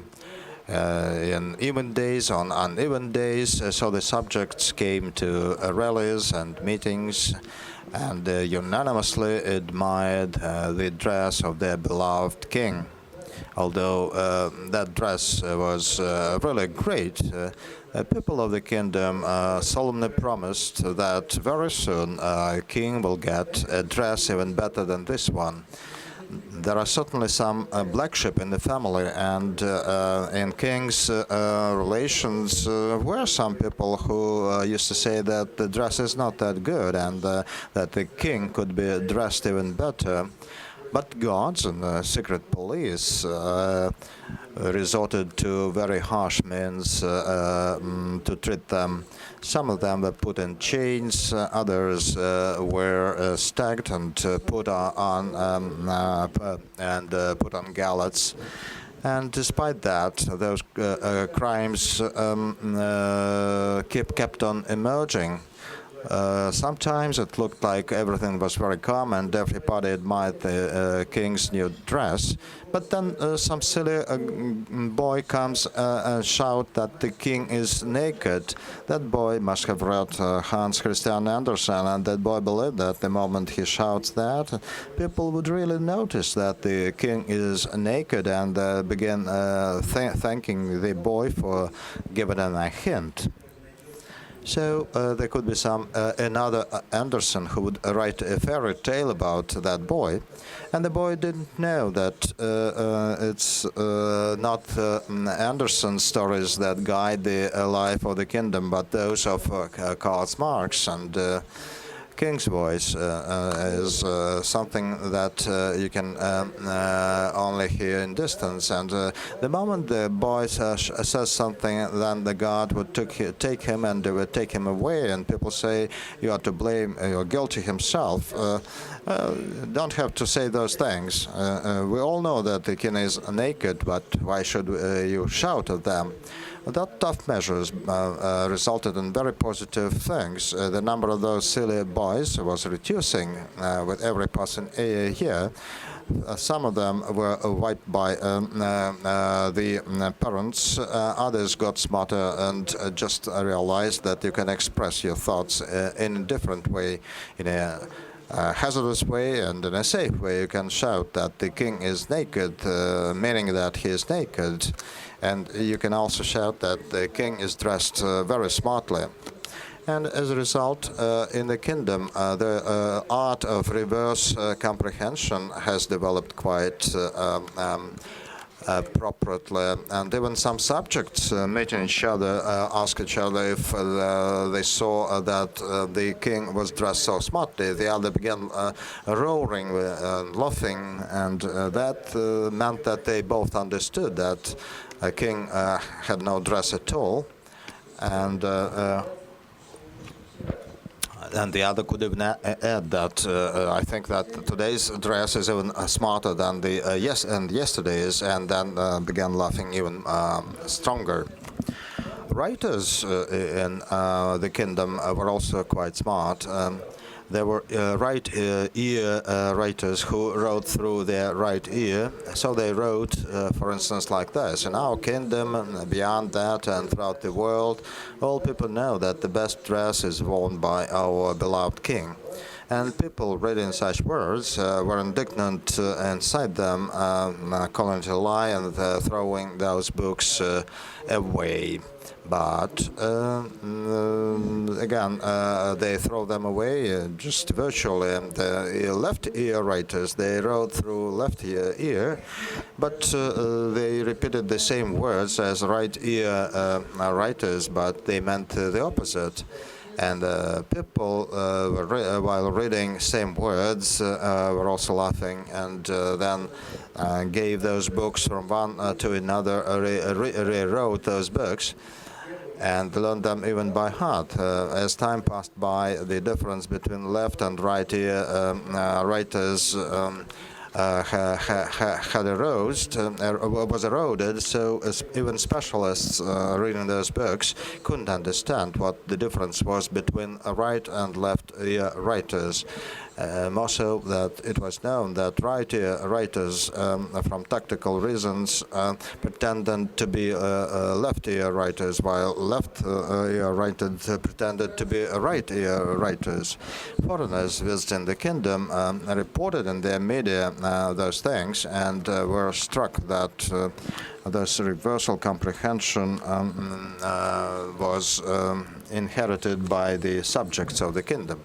But it all started from the new dress of the king, and it was believed that those who praise the dress were telling truth, and while others who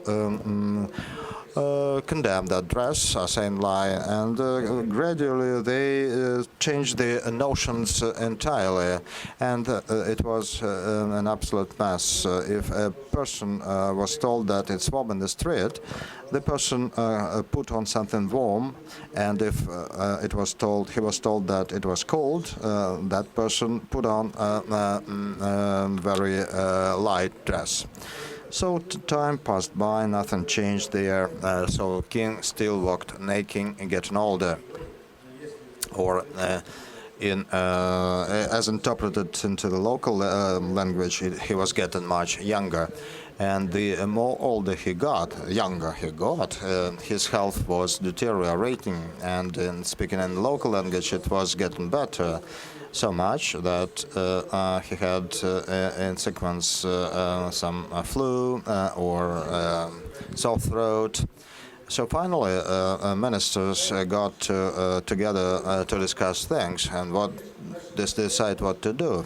First minister said, certainly the king has a very smart dress, but since times go to the opposite direction and sometimes we have cooler periods, meaning warmer periods, I believe that some new dress is to be made for the king so that he put it on top of the old one. Perhaps it may not be that elegant or smart, but still the king will feel cool or warm in there, wearing there. But the Minister of Ideology said they cannot do that. If we make a new dress for the king, the people will decide that the old dress was not a dress. So they may say that the king was naked, so I suggest we don't make any new dress. The Minister of Cotton Industry said that for the new dress we have too much cotton or too much paper, meaning that we have neither. The Minister of Secret Police didn't say anything, and he was just taking notes because he had some paper. So they thought very hard and decided that the catastrophic situation in the kingdom could be explained by the fact that they were telling only the truth, meaning that all lied. Let's come back to the genuine meanings, and perhaps we will start calling the black color, perhaps not black straight, but blue, red, or something else. And we will also differentiate between lie and truth. Truth could be full truth, relative truth, half truth, and other things. So there will be a gradient transition. So that's what ministers decided and announced about their decision to the people. And the kingdom welcomed that statement because people got so much tired of that truth, which was lie, and they began telling lie that was truth. They could, but their tongues were not moving. They could not pronounce those things because they were accustomed to saying things about things upside down, but they couldn't reverse back. And so in media and speakers said that this because of some negative trends in the past 20 years, the king has been dressed not quite properly. Earlier we said and claimed that the king was dressed best of all, but it's not the case. So again, but speeches were not uniform.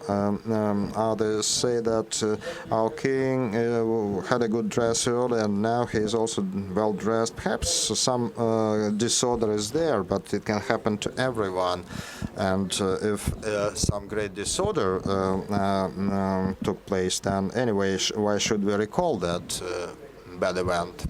Others were more critical and said that we have to tell all the truth, and we should say that our king is not properly dressed, and maybe he's not dressed at all. And people were talking about that quite freely. No guards captured them, and there were no guards at all, except for secret agents. They were visible, but they tried hard to pretend that they were also conventional people. Citizens of the kingdom kept on discussing flaws of king's dress, and king was walking among them and condemned them. But he was very old. He suffered from 3 diseases at a time, and he wanted some of the people to note that he was absolutely naked. He wanted a silly boy to come and shout about that, but there were no more silly boys, and they were quite smart. At minimum, they're ready to discuss the quality of the king's dress, but its absence. And then the king couldn't stand it any longer and began shouting himself, "The king is naked." He shouted that 3 times. When he did it the 3rd time, people got very frightened and decided to leave that King's Square with the fear that, out of the fear that could be called witnesses. Guards started on that king, believing that he is another silly boy. But when they realized that was the king, they got lost and didn't know what to do. And that king, silly boy, finally came and began shouting, "King is naked," and he shouted that 10 times, and then tens and hundreds of other silly boys came shouting that, and guards, seeing that they are so many, they were afraid to attack them. More so that the king himself admitted he was naked. Since then, you can say anything you like in that kingdom, even that the king is naked, but nobody pays attention. And the king is still walking naked because that new dress is still not made. For some time, they don't have good fabric, or they cannot find skillful tailors, and you cannot allow a bad tailor to make a new dress. So he keeps on walking naked, and you can talk about that indefinitely. People did exactly the same that for some time. They gathered at squares, went to the rally, shouted that the king was naked and singing. They were singing dirty songs about that, and then they were bored with that, and the life in the kingdom became bored too. Earlier, people enjoyed watching naked king. And shouting about that his nice dress, they realized that there was no dress, and they laughed when they really talked to each other between the lines, and they admired the books written by right ear writers writing praises to the king, and they also laughed at the books of left ear writers who wrote their books in the opposite sense. And so now people believe that in the earlier times life had been much better.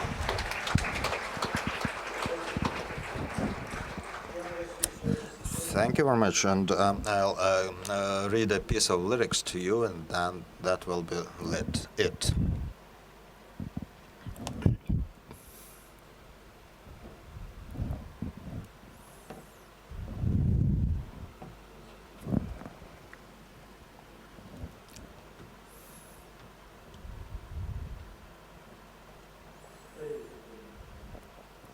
Well,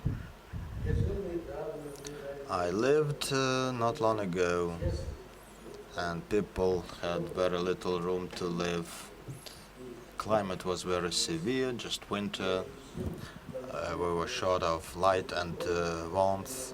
You cannot distinguish between night and day. People just walk trying to feel objects around, but they hate each other. They are soaked with piss and smelling it, and they got dried like some plant in a desert. And the only joy was when some neighbor feels bad, no matter if leg is broken or purse is stolen, or perhaps there are some other problems. But if neighbors have some problems, if they are bad, then it entertains you. No more entertainments for your heart and soul. But if somebody you kill, but if you kill somebody, then certainly that makes it different.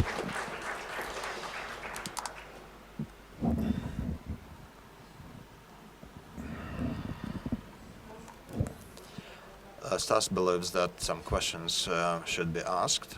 Your question, please. Please introduce yourself. Good evening. I am Bernard from Poland, from Warsaw. My question is as follows. I wonder if Russia survived in 2042 in this current shape. The matter is that we have yet to reach the quality of life that I described in 2042, and so we shall live and wait.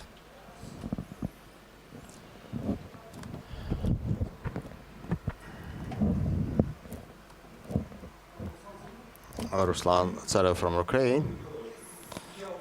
Vladimir Nikolaevich, I'm familiar with your books quite well, and you are the person who has experience of living in modern Germany, and you know something about Ukraine. For Germany, the turning point was its defeat in World War II, and if it had not been for that, we might have not seen that wonderful country now.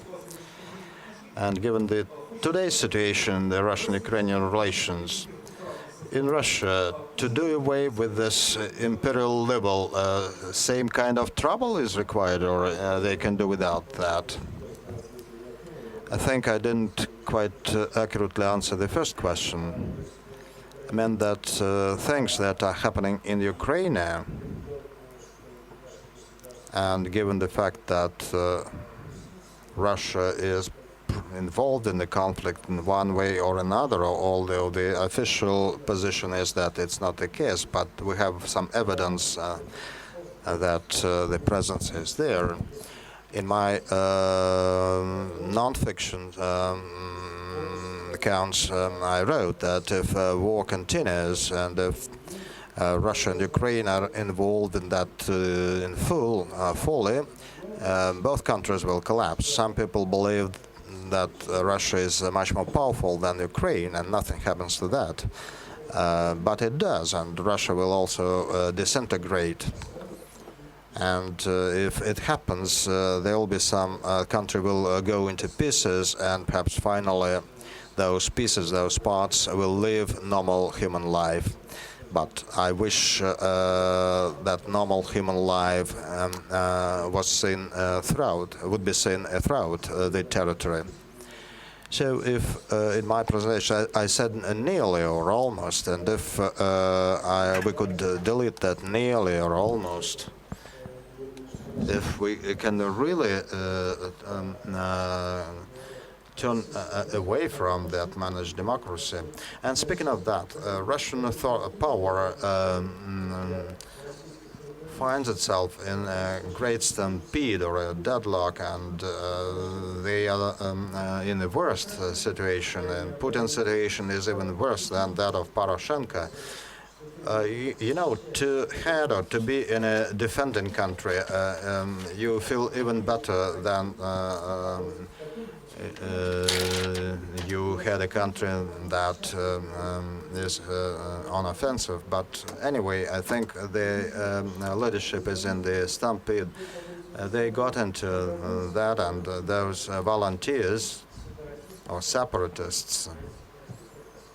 Separatists sometimes are thought to be something bad. But those separatists mean that those are the people who would like to separate some territory from another, and it doesn't mean anything bad. And those separatists were promised some support, and Russia now is in a situation that it cannot provide that support. And people in southeastern Ukraine are very much disappointed because they believed that the promise had been, the support had been promised. Now, 87% of those who support the Russian president, when a good part of these people realized that Russia did not, in fact, render the support to these secessionist forces, then indeed they would be disenchanted. And in a democratic arrangement, this would have led to elections, and the government would have changed. And the story would have ended. But in today's environment, this is not likely to happen. So the whole situation is quite risky, not only to the Ukraine, but also to Russia. I might have given a more extended answer than your question was.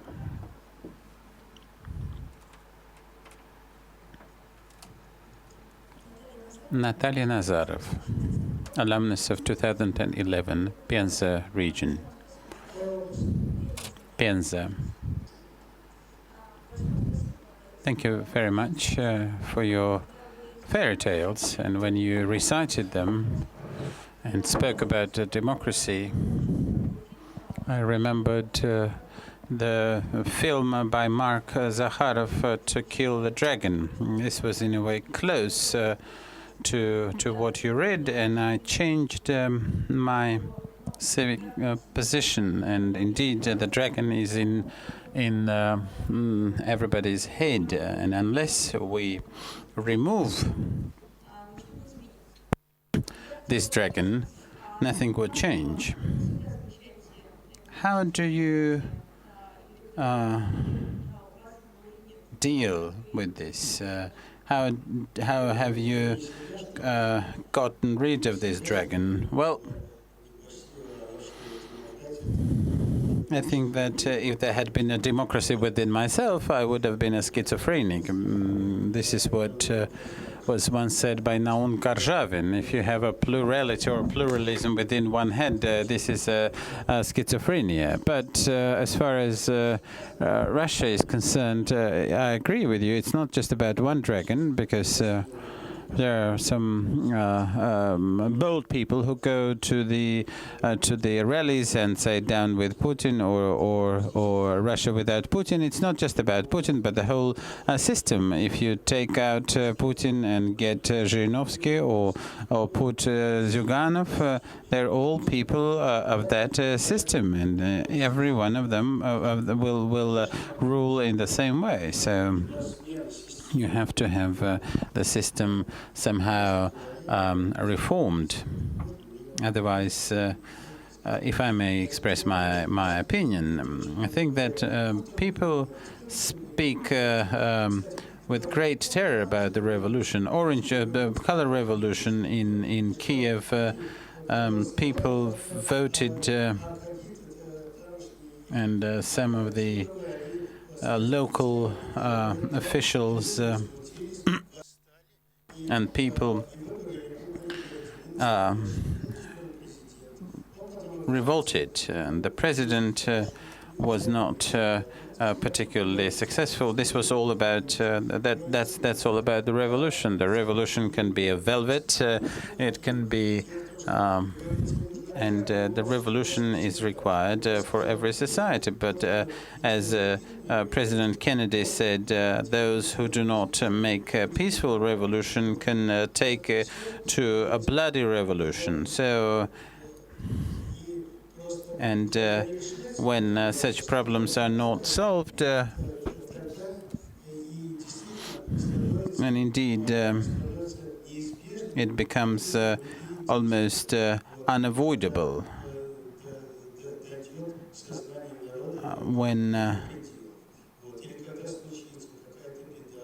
there's some tragedy, and then as a result of war, as a result of sanctions, something is in shortage, and the people may start to the streets, and then there may be a revolt. But the revolutions are different, and when we speak about the revolution, I am speaking as a meteorologist. And I'm not calling to revolution. There is not, and we don't see a revolutionary situation in this society, because this society, in spite of you, and there are quite a few of you, many of you, compared to the time when I was at your age, because at that time we only had some dissidents like Lyudmila Mikhailovna, and these were people or small groups of people. However, we don't have a true civil society today. In spite of your school, in spite of, I'm not disparaging your efforts, and I think that the civil society is developing, but it has not gotten to the requisite level. Mr. Alexander Chernov, city of Bryansk. With the knowledge of your biography, your fairy tale about Galileo may well be based on your personal experience. But indeed, do you share the views of such persons as Galileo from your fairy tale? How conscious is their choice? And maybe it is better to be as wise as the boy that whom he met after prison. One of the reasons why I ask this question is that I remember my my school, and with even my good marks, I was expelled from the school twice because of dissidents. They even had big councils of professors and wanted to kick me out. And last year I met the director of my school, with whom I had very good relations afterwards. She said to me that she is very sorry. She said she was very sorry that they wanted to kick me out. Of course, I liked but indeed, why did I need that? Well, I think that Galileo thinks every now and then, why does he need it? And I think that the society needs such people. Которые знают, что сказать нужно вовремя, а в свое время говорить не. Но, конечно, люди, которые существуют в таком обществе, люди первооткрыватели, и те, которые And the pioneers of us, those who believe that the discovery of the truth is important as much as the taking this truth down to the people. There are not many of us, and some of such people may be called very free. Some are free on the inside, but they pay with a real freedom. But the world would have been isolated if the world had consisted of such boys. We would not have gone to electricity, the computers, to the motor cars, to the internal combustion engines, or even to the carriages.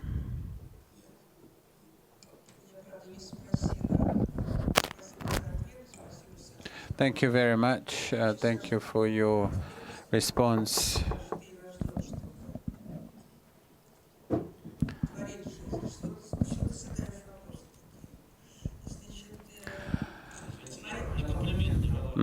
Yeah.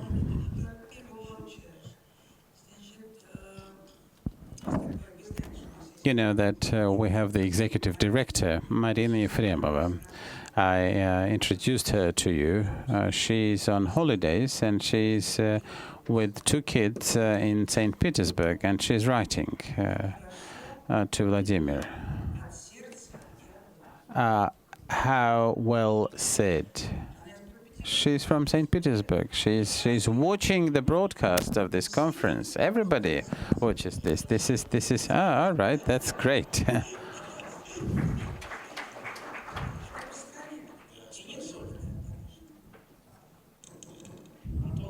Anton Khvostov from Saratov.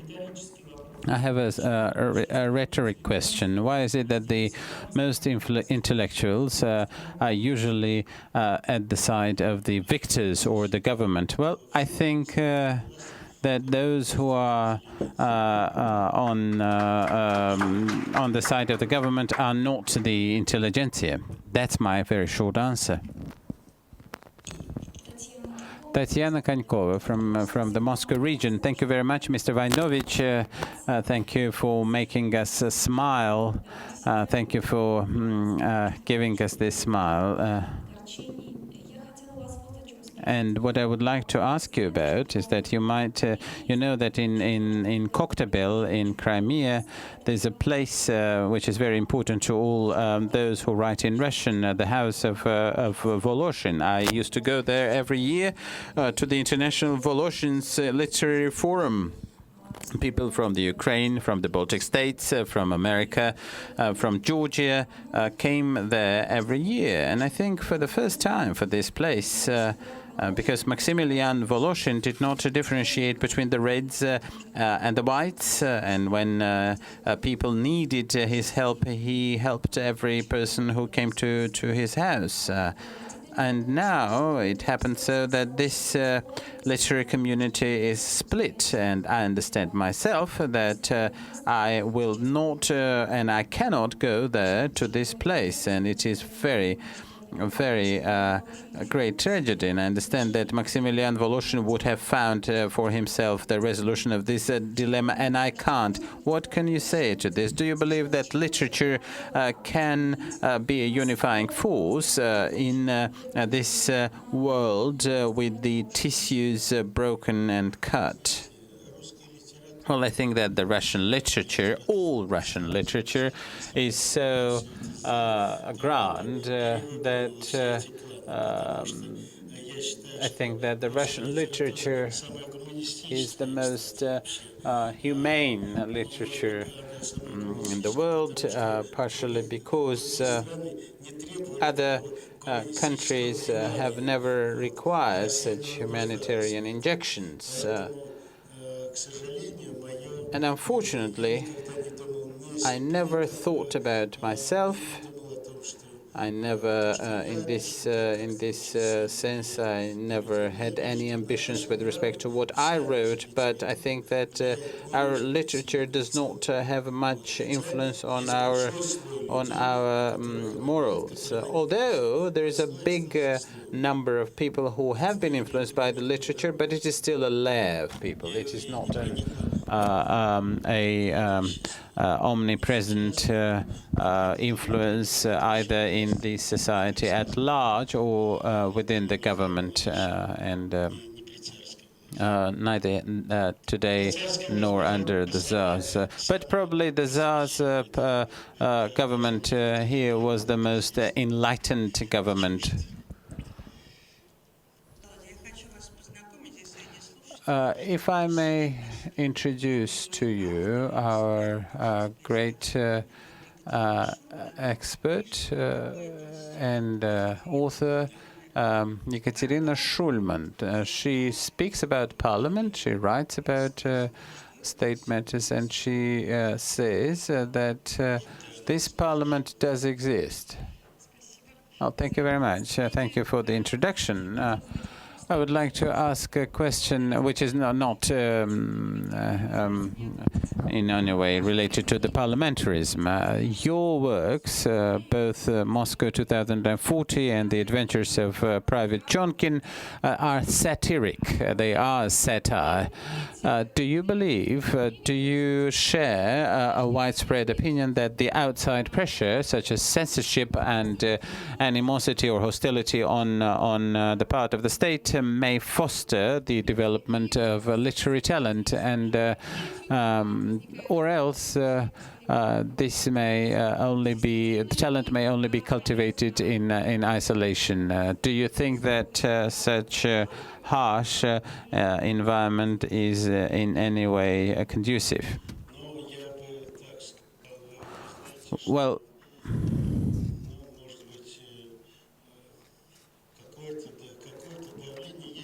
maybe there are different kinds of pressure. The writer is, on the one hand, a very capricious plant or flower. On the other side, it may even get through the asphalt. In some cases, this influence may be limited or qualified. For instance, this is what we saw under Nicholas I or later in the 19th century. So even though there was censorship and there was no freedom, but there was enough freedom. But under Stalin, there was a time, and when they speak about Stalin, Stalin's time was an absolute dead time. And even though the Silver Age was coming from the previous epoch and starting from the beginning of the 30s up until the end of Stalin's life, there was no literature whatsoever. It literally disappeared.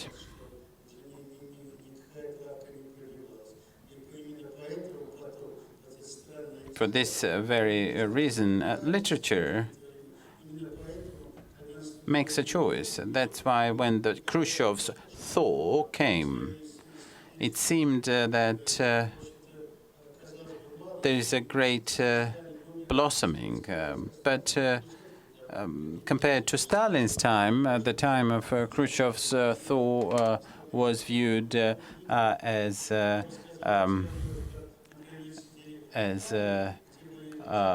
and indeed a step forward. It is like people who were sitting in the cell without even a window open, and then suddenly the window shutter was opened and people could gulp a fresh air. So indeed,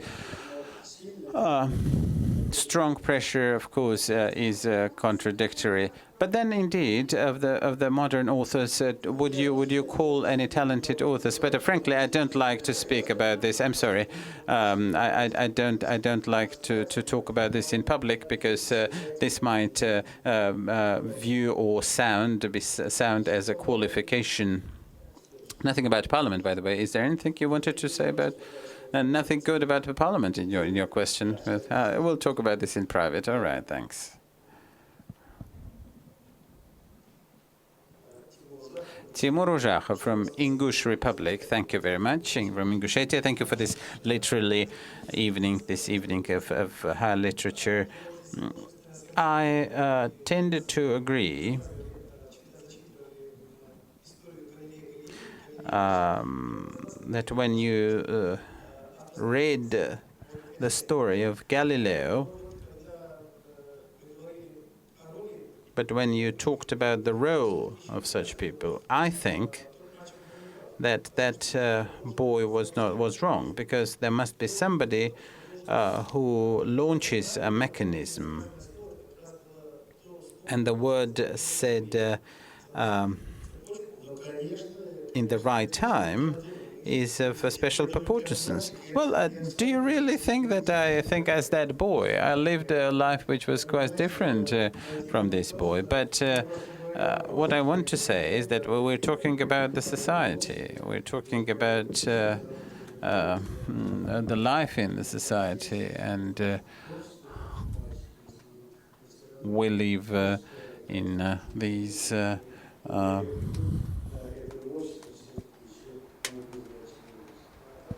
in the society which may or may not be called humane. Talking of these emperors without cloths, how burdened they are by their lot. Well, I cannot say. Maybe they don't even feel that they are without clothes. I don't know. Difficult to say. Maybe they are afraid. Generally, they have a great fear. The fear that that the people would open their eyes and see them without clothes. So this is the point of Andersen's fairy tale, anyway.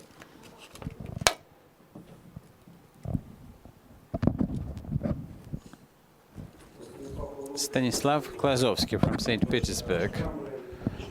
We celebrated the beginning of World War I yesterday. In the beginning of this event of momentous importance of Vladimir Lenin, when he spoke about the policies of Bolsheviks, he said that the worse the better. The worse it is, the better it is. We want our country to be defeated, for this war to become a civil war from an imperialist war. Well, and of course, there are a lot of parallels with respect to August 1914, and if I may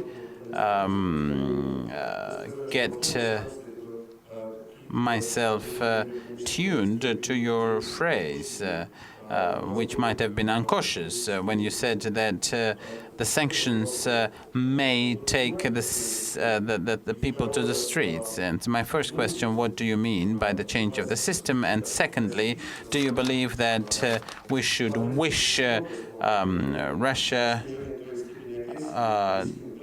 to have Russia defeated? Well, I'm shocked by this aggression. Of course, you have to. Why do we need this? Why do we need this escalation of hate? We lived.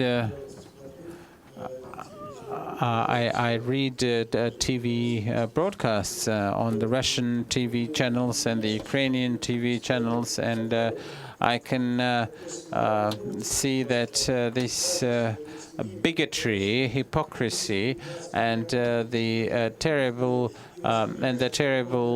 admixture of hate speech and sentimental maudlin talk. So in one broadcast they can say that we will get to Lviv, to Lvov, and others would say that this is our brotherly or fraternal Ukrainian people or nation. So I think that this degree of hate has gone up to an inconceivable degree, even though these are two peoples which we didn't much differentiate between each other for a long time. So, with respect to the people who may take to the streets, then I think, and if there is a revolt, the government may change, but this regime may change for an even worse regime. So, but the actual defense can be seen in a democratic arrangement or a democratic system. If you don't like the government, then you may vote and change this government. If there is no way to oust the government, if there is no way to change the people in power, then indeed we find ourselves in a situation when the government may change in a coup of violence, which is certainly not something I might want, but something that might happen. Alexandra Zarkina, I'm from Simferopol, from the Ukraine. And I have long thought about asking a question. I want to thank you with great. I want to thank you with great and for this speech of courage, Yulia Счастливцева, alumnus of the school. Thank you for your presentation and your fairy tales. The top secret newspaper has recently published a new version of the court-martial play that you wrote about 20 years ago and that you have gone back to. Could it be that this play will eventually be staged? Well, this play, the court-martial play, is about a man who comes to a theater, and there is some meeting at the stage, and he asks, what are you playing here? What are your roles? And one of these people said that I am the chairman of the court-martial, and so what are you going to court-martial? Well, it really doesn't matter. We might court-martial you. And it turns out that he...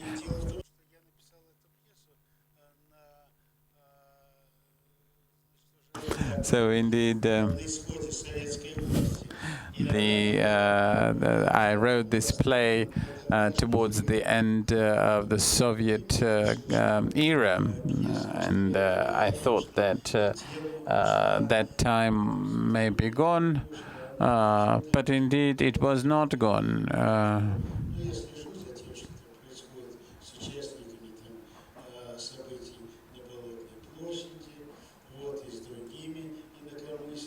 I could see what is happening with the Bolotna Square, what happens, and I thought to myself, no, it has not changed in any way. And I tried to adapt the play to the modern times. And there's a theater in Moscow by the Kursk railway station, and I harbor hope that it will be staged at this theater, which is called The Courage, or Courage in the French version. Artyom Filatov from St. Petersburg. Kornei Chukovsky, the Russian poet and writer, said that one has to live long in Russia, and that the dusk gets thicker before the dawn.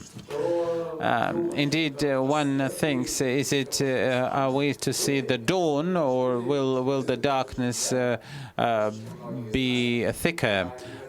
You've lived a long time in this country, but my question is, what gives you hope? What could you tell us and what could be the source of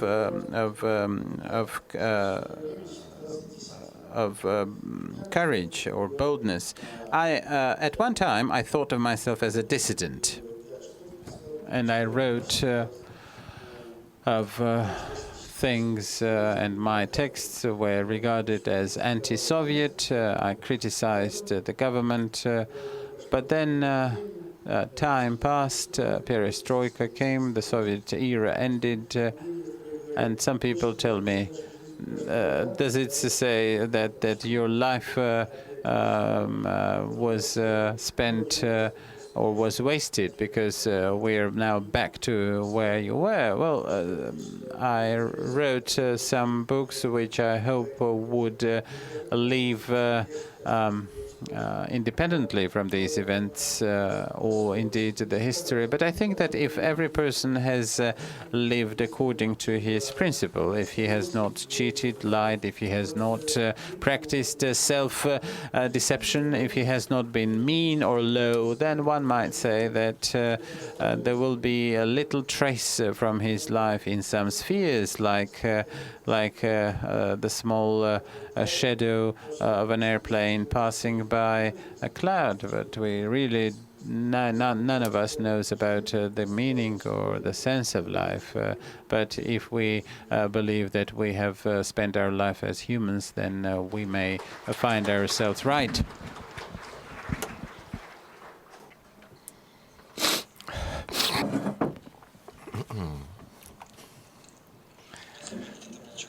Nikita Molchakov, Moscow.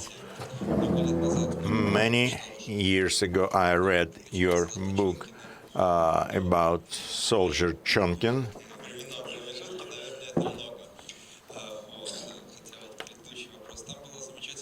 And there was a wonderful phrase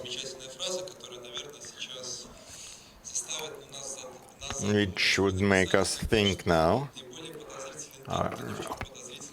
You wrote that the most suspicious person is someone who brings no suspicions at all. Today, this phrase seems to be extremely vital. And the second thesis I would like to mention, your colleague from Simferopol thanked you. We mentioned we talked a lot about literature. So the Russian literature does exist because of you, Boris Akunin, as distinct from falsities in the Russian literature. So thank you very much. I would like to thank you for this. Do I have to answer that?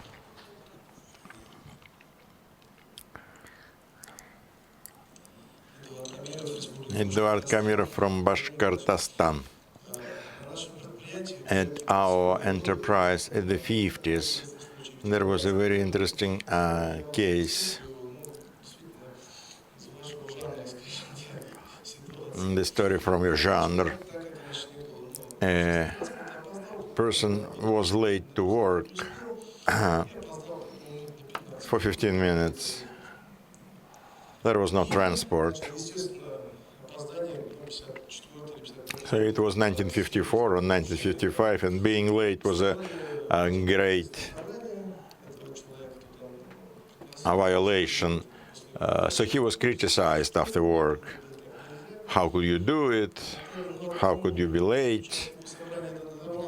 And one of the participants of this gathering was tired and said, "Let us shoot him." And there was a big hall. It was totally quiet.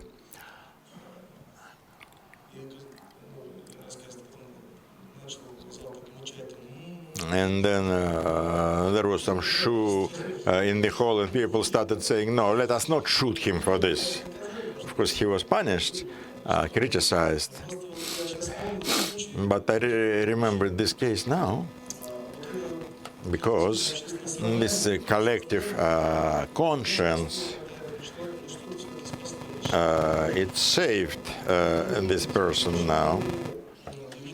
Do you think that we can trust to this collective public conscience of our country, of Ukraine,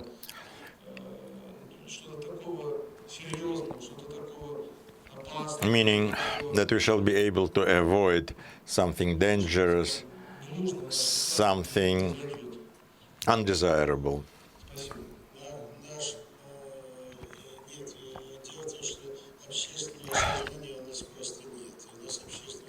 We have no public conscience.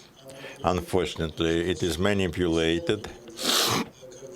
In time of Stalin, when they said that someone was to be shot, the crowd shouted, yes, he has to be shot, and people applauded. He should be applauded like mad dogs. When Bukharin or Rykov were convicted or sentenced. And I remember in Galileo, a fairy tale,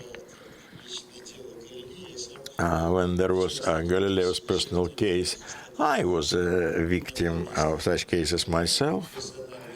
I've had several individual cases, and I remember others when a group gathers, and you seem to know them very well. I once was criticized. That was my personal case. And before that, I met one of my colleagues, a writer and a neighbor. He ran to me together with his wife in the underground. It was in Brezhnev time. And he said, I want to shake your hands. He said, Masha, come. This is this and that. And then it was my personal case. And they say about me that I'm an American spy or something like that. And this man was sitting here and he stands up. I thought that now he was going to protect me because he just a day ago said that he was happy to see me. And he started saying things about me. I was totally fascinated, I mean surprised. That's how it worked.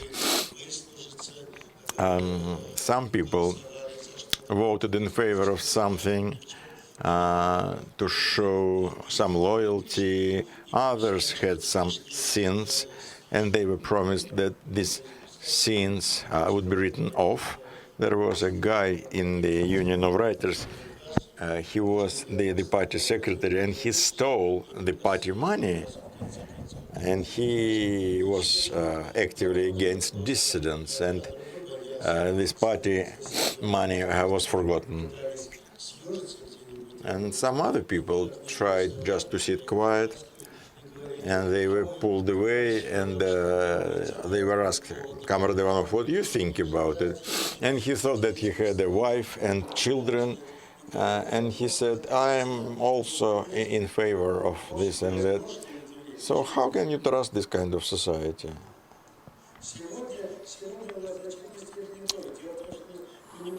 Today, Russia actually participates in war. 85% of the population are in favor. How can you trust this kind of population? There was a joke in the Soviet time, comrade, collective farmers, do you agree? Agree, and probably you don't agree. We don't agree, that's what they said. I have a question to you. In my time, there was a dialogue with another classic of ours, Alexander Solzhenitsyn. Could you briefly explain to the audience what was the gist of this dialogue?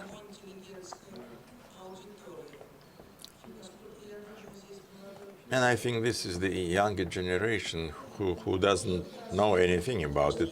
Just tell us this story. I think that it's not so interesting for the younger generation, and in my time it was very passionate. Solzhenitsyn appeared in 1962 with his first book, One Day of Ivan Denisovich, and shook everybody, including myself, because it was the first book about Stalin's concentration camps, and it was ottepel time, which is thawing, and it was liberal situation at that time. But concentration camp and the topic of repression, it was prohibited. Khrushchev said something in the 20th century and denounced Stalin, but the writers were not allowed to write about this. And suddenly there came a writer who wrote about it, and it was published. And everybody admired him.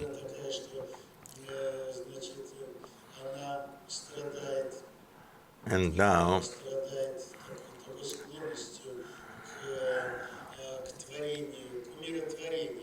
we tend to bring idols, to make idols. So Solzhenitsyn was one of such idols. He was turned into an idol. Then he spoke a lot critically about the Soviet power. It was pretty dramatic, and people saw that he was the most truthful and courageous writer who was not afraid of anything.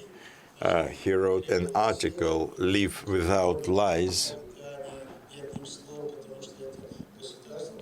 and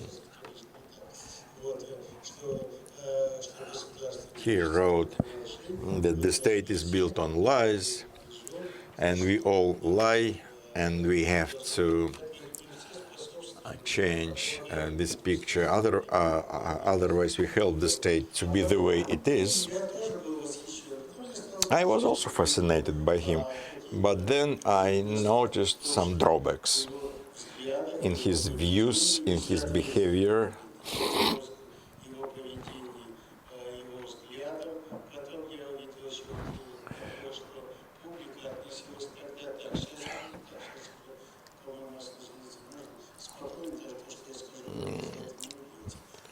At that time, you might be criticized severely if you criticized Solzhenitsyn.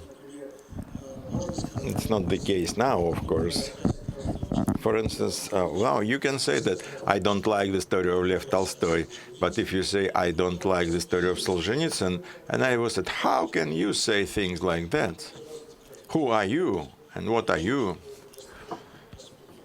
And I decided that this is something to be made fun of, and I made a parody in my novel 2042. There is a guy, Sim Karnavalov, who reminds you of Solzhenitsyn, and his environment reminds you of the crowd. So his article, Live Without Lie, but then I saw that he himself lied, and he was pretty smart about it. So I disillusioned in this person, and I wrote a book, Portrait Against the Myth Background. So Solzhenitsyn played a very important role in my life, without any doubt.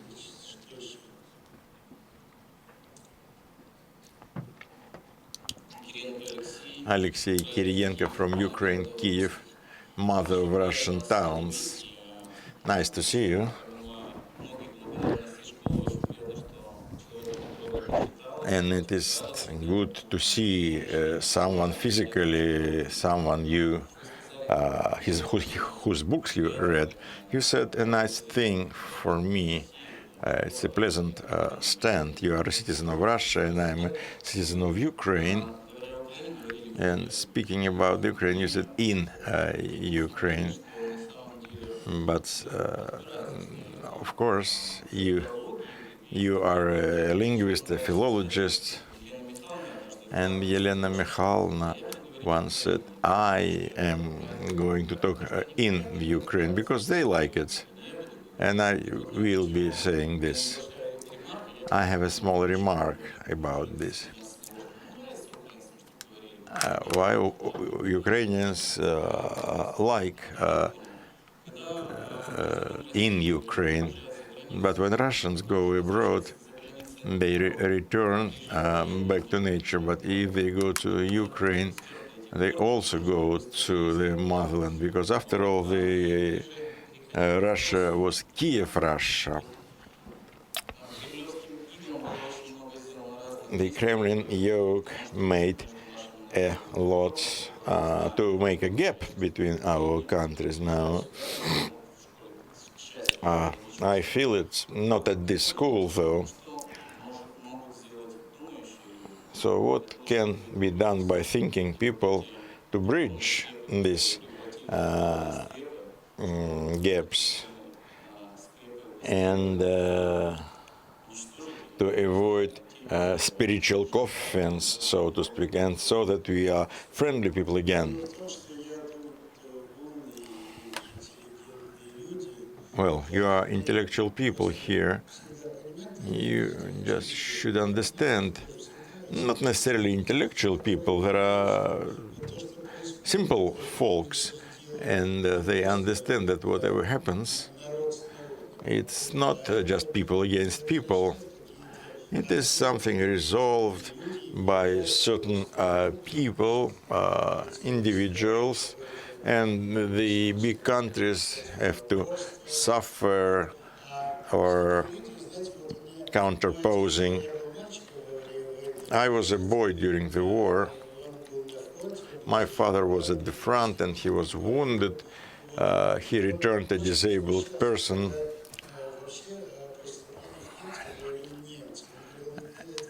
And he didn't like Germans to be called Germans. He preferred to call them fascists. They are not Germans, he said. And there were books by Ehrenburg, To Kill a German. And says, how many times you see him, kill him as many times. All the Germans, it doesn't matter who is good and who is bad. Any German is fit to be killed. But people who have the conscience, they should understand it and they should promote it in the Ukraine.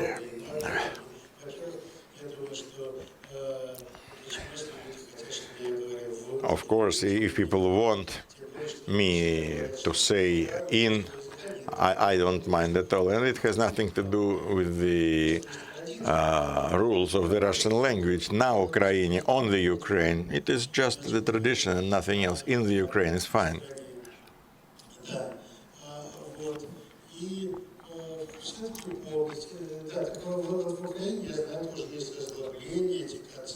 So in the Ukraine there is also feeling of animosity like Moskals, Katsabs, Vatniks or Colorades and so on.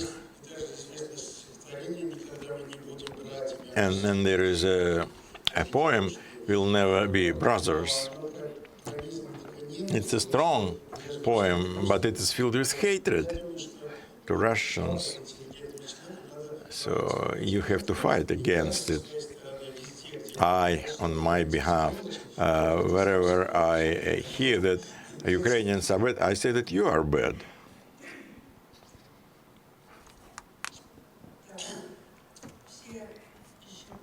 Are we through? This is the meeting with the classic. All right. Vladimir, I have to thank you once again on behalf of my own generation, which was influenced by you. And we followed your writing and human biography, writers and human biography. You can't imagine what time it was when we all heard that he had to emigrate.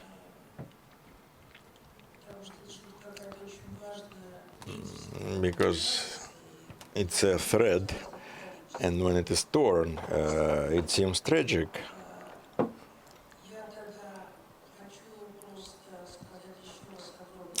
I thank Vladimir again, because now he is part of our expert community. And then, if you do not mind, I would like to sum it up. Marina Stepa will deliver you diplomas And if any of you has something to say, let us do it near the pond. Near the pond.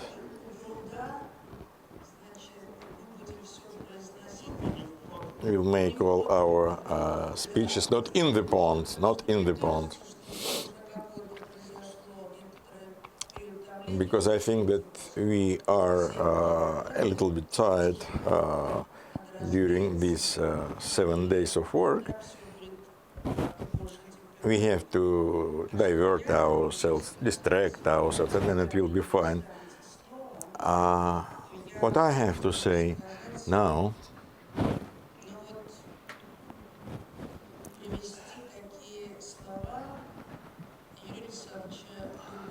I would like to quote Yuri Levada, who is our friend. In the 70s, not like Vladimir, but many people left for their children. Many people left and saved themselves and their children, and that's the way it looked. It was in the 70s. And we said goodbye in our family. So the point was that it was for good. And that's how it was.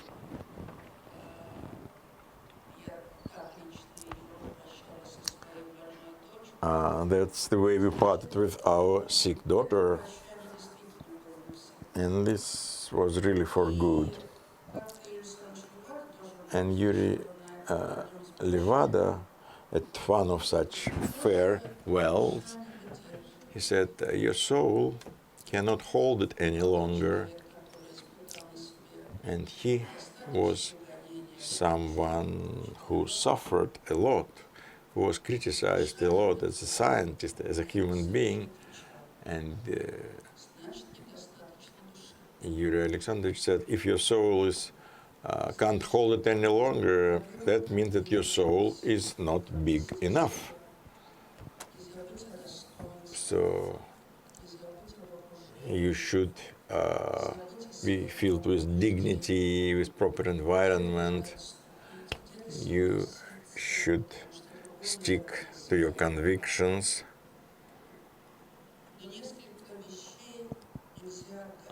But there is something you cannot give up. A Russian language, for instance, because this is our world, and that is very important. You should develop a Russian language.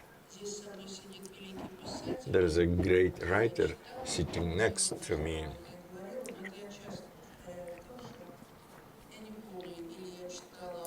And I have told you several times, I read it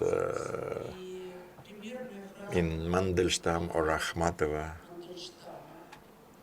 So there was a phrase of Mandelstam anyway. At the head of this nation there is a great Russian language.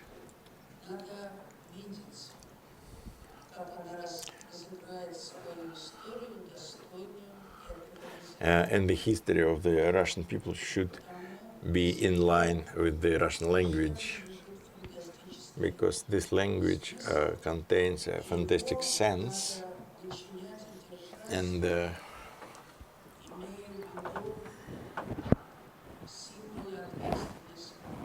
you should have in mind the symbols of responsible freedom. Freedom also seems very important. We live among others, but if you do not press the freedom of somebody else, we are free.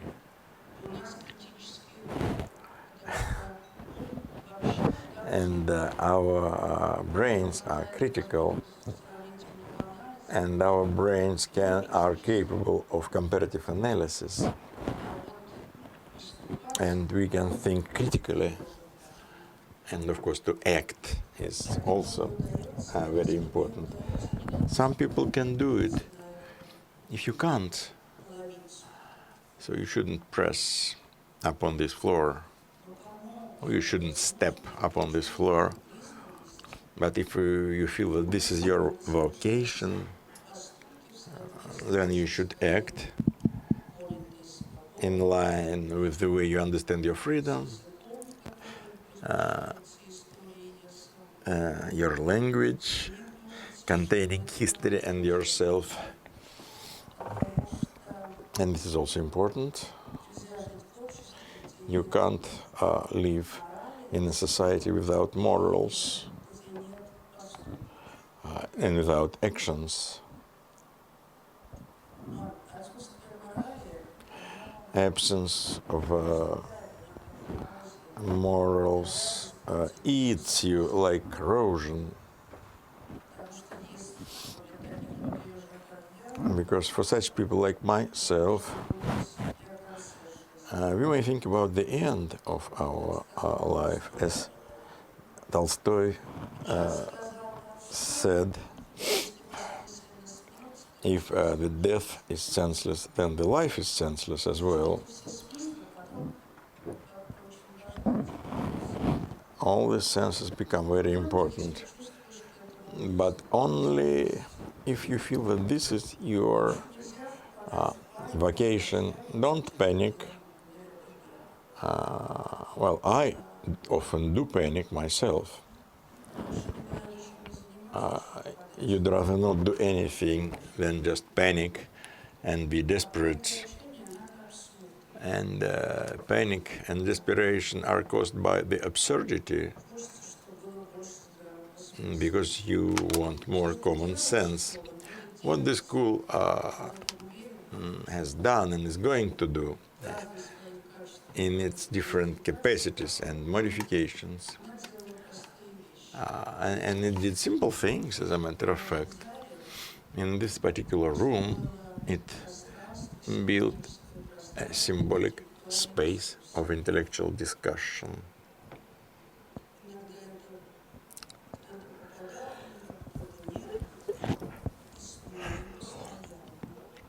And it happened on and on.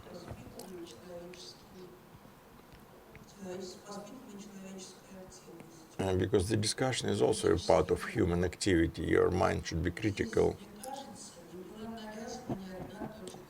Not a single point of view was imposed here, because this is senseless. We are all free people, intellectually and spiritually.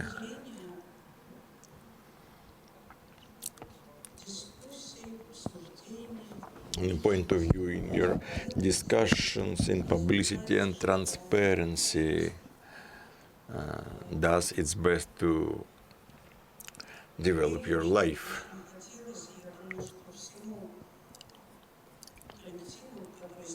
All the collective which is behind this work, we want you to stay with us.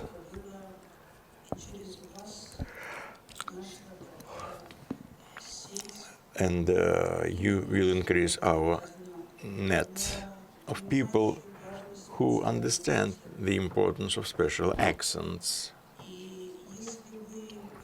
Although you all think differently, and if you stay with us and do it as your own acts, because it's interesting to you, then come back to our discussions wherever they are held, here or abroad, in internet or in magazines.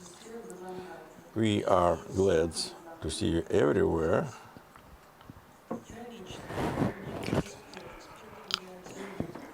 And I thank our experts who come here for one day in this kind of heat, or even longer than one day.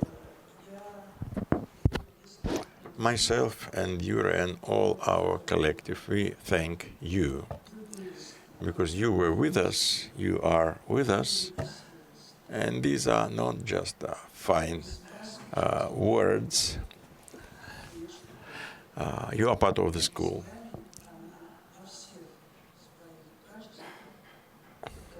And the school continues with you, and I thank you.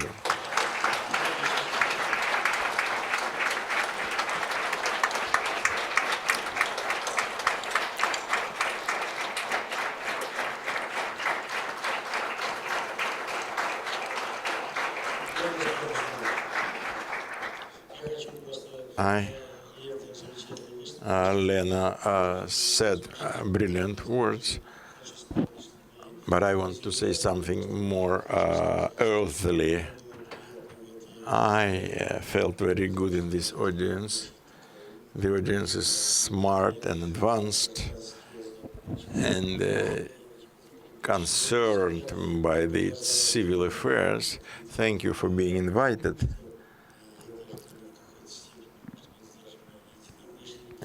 In a way, we think along the same lines. Truly, I am really thankful, and in front of this audience, I felt quite at home. Thank you very much.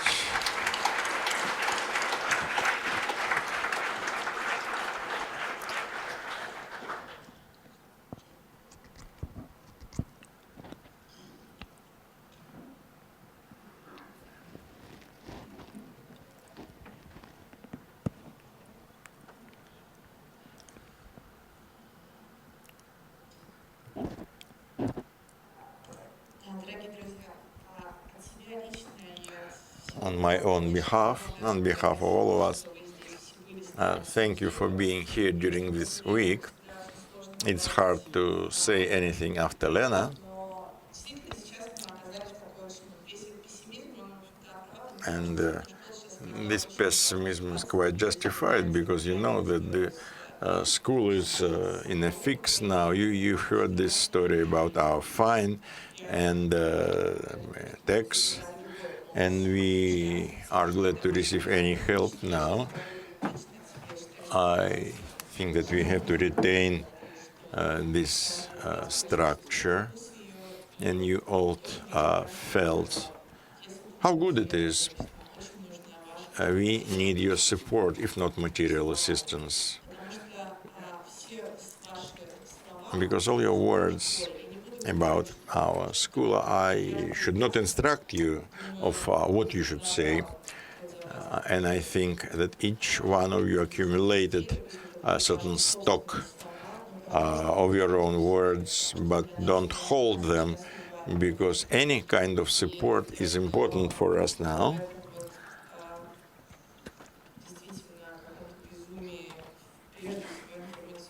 And in this information madness, any sensible voice is of great importance to us. So send to me your responses, share your impressions, and this will be the most expensive gift to us. So we are about to begin the ceremony of awarding certificates to the participants. Vladimir Novoжилов. Так. Оля Фадеева. Ольга Фадеева. Слава Федотов. Слава Федотов. Артем Филатов. Наталья Хахалкина. Антон Хвостов. Антон Хвостов. Руслан Царев. Our dear guest from Georgia, Богдан Сацанава. Саша Чукаев. Саша Шитова. Юлия Шульга.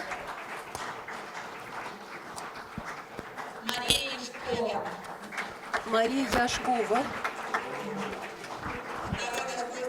Our distinguished guest number 2, Irakli Kenja from Georgia. Misha Roskin, who has written about the school and who has helped us greatly. Timur Romashkin.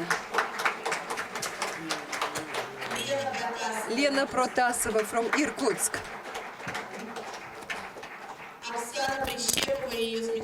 Oksana Prishepova and her World of Women and Gingerbread Boy.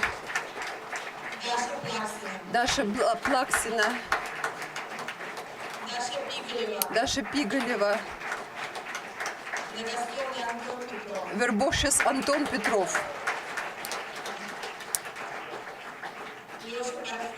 Леша Парфенов.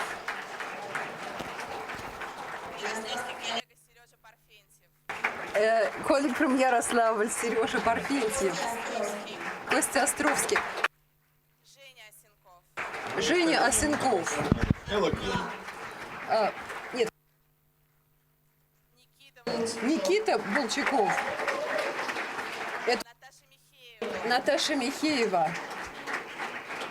Спортивный сибиряк Денис Маховский. Денис Маховский from Siberia, our athlete. Аня Мартынова. Арвик. Алмаз Монаков. Азамат Мукманов. Лена Луковицкая. Юра Лобунов. Самвел from Nagorny Karabakh. Катя Куприянова and her articles from every seminar. Костя Крылов. Вася Кропоткин from Khabarovsk. From afar. Миша Красулин. Вадик Коровин. Филипп Корбут.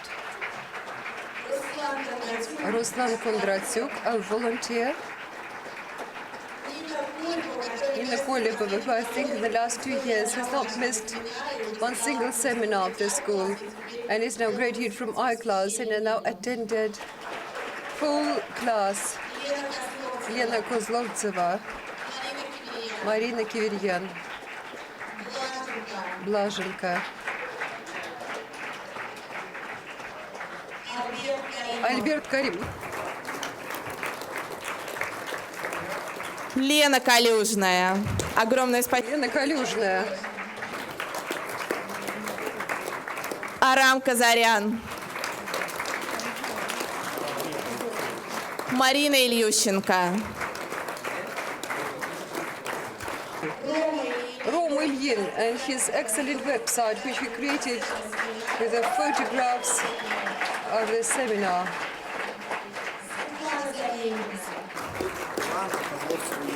Оля Зазулина. Оля Зазулина. Аня Закарян. Аня Закарян.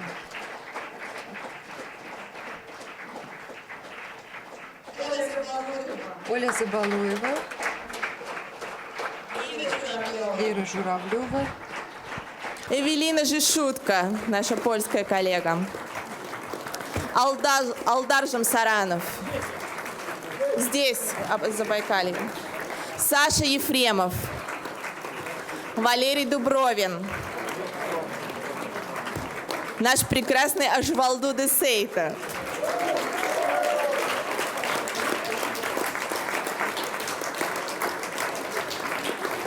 Маша Гулева. Тимофей Григорюк. Надя Гришнова. Наш философский друг Денис Греков. Гуарм Каян. Поздравляю. Леша Гиренко. Тимур Гераськин. Оля Гатальская. Никита Воронков. Вот.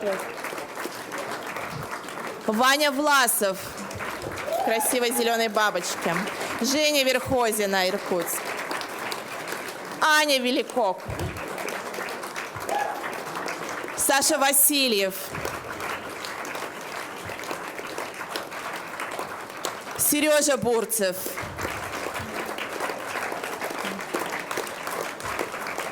Яна Большина.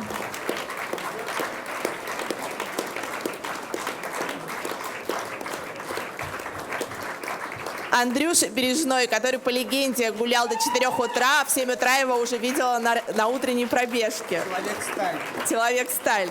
Маша Березина.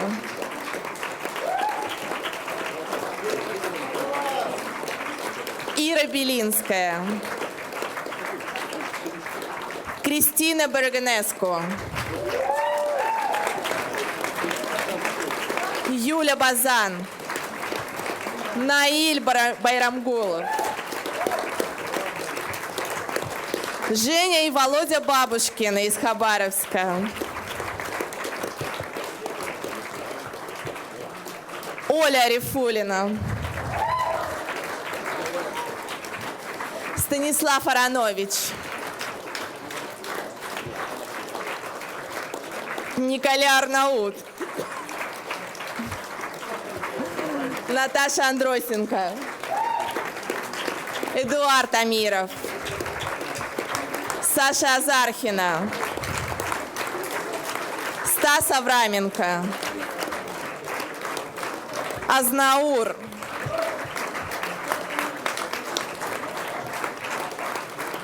Артур Рудаков.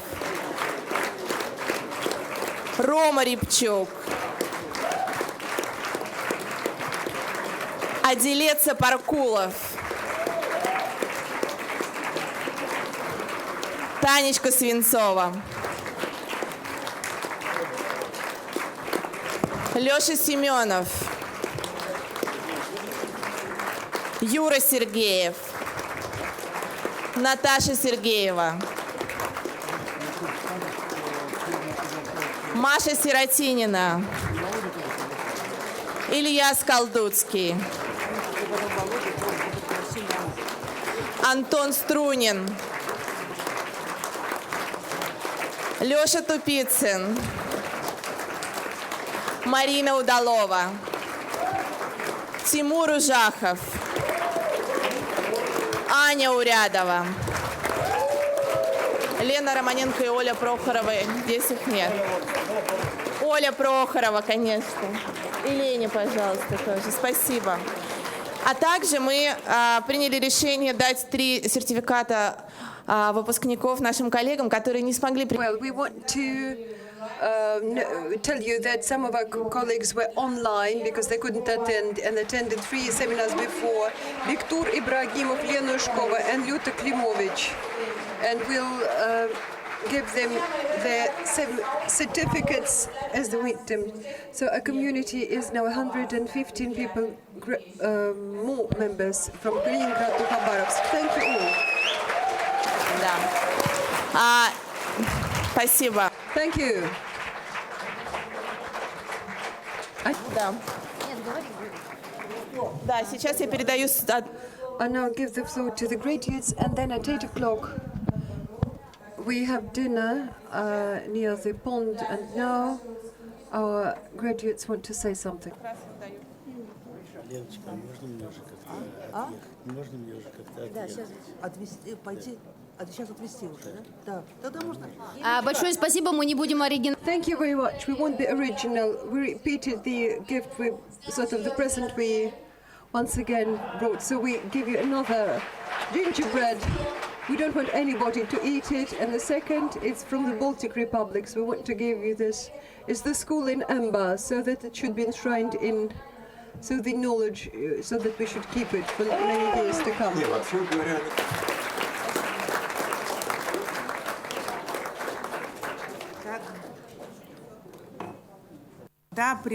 Well, okay, yes, we will have inspections on Monday, Tuesday, and Wednesday.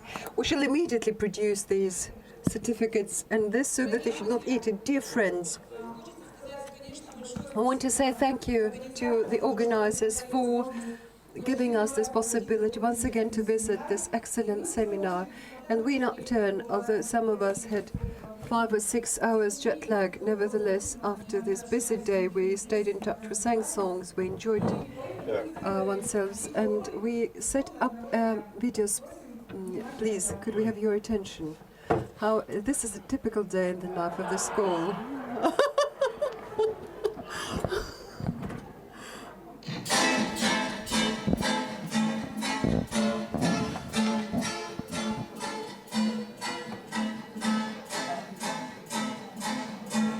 Anton Prinis. One day from the life of in a life of the intellectual.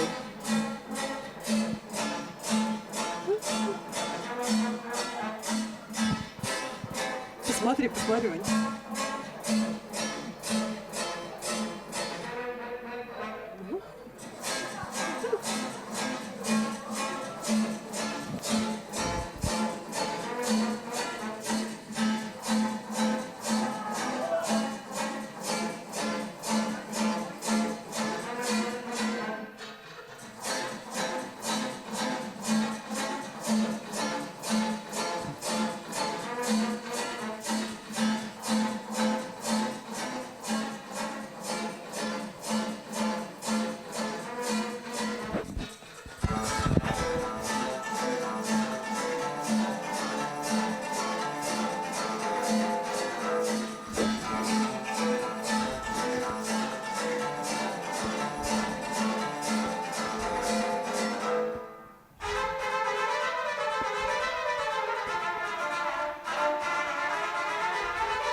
Это сербская музыка. Я бы в Сербию-то хотела поехать.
We invite you all to attend a charity concert that will be held before we open ceremonial dinner at 7:30.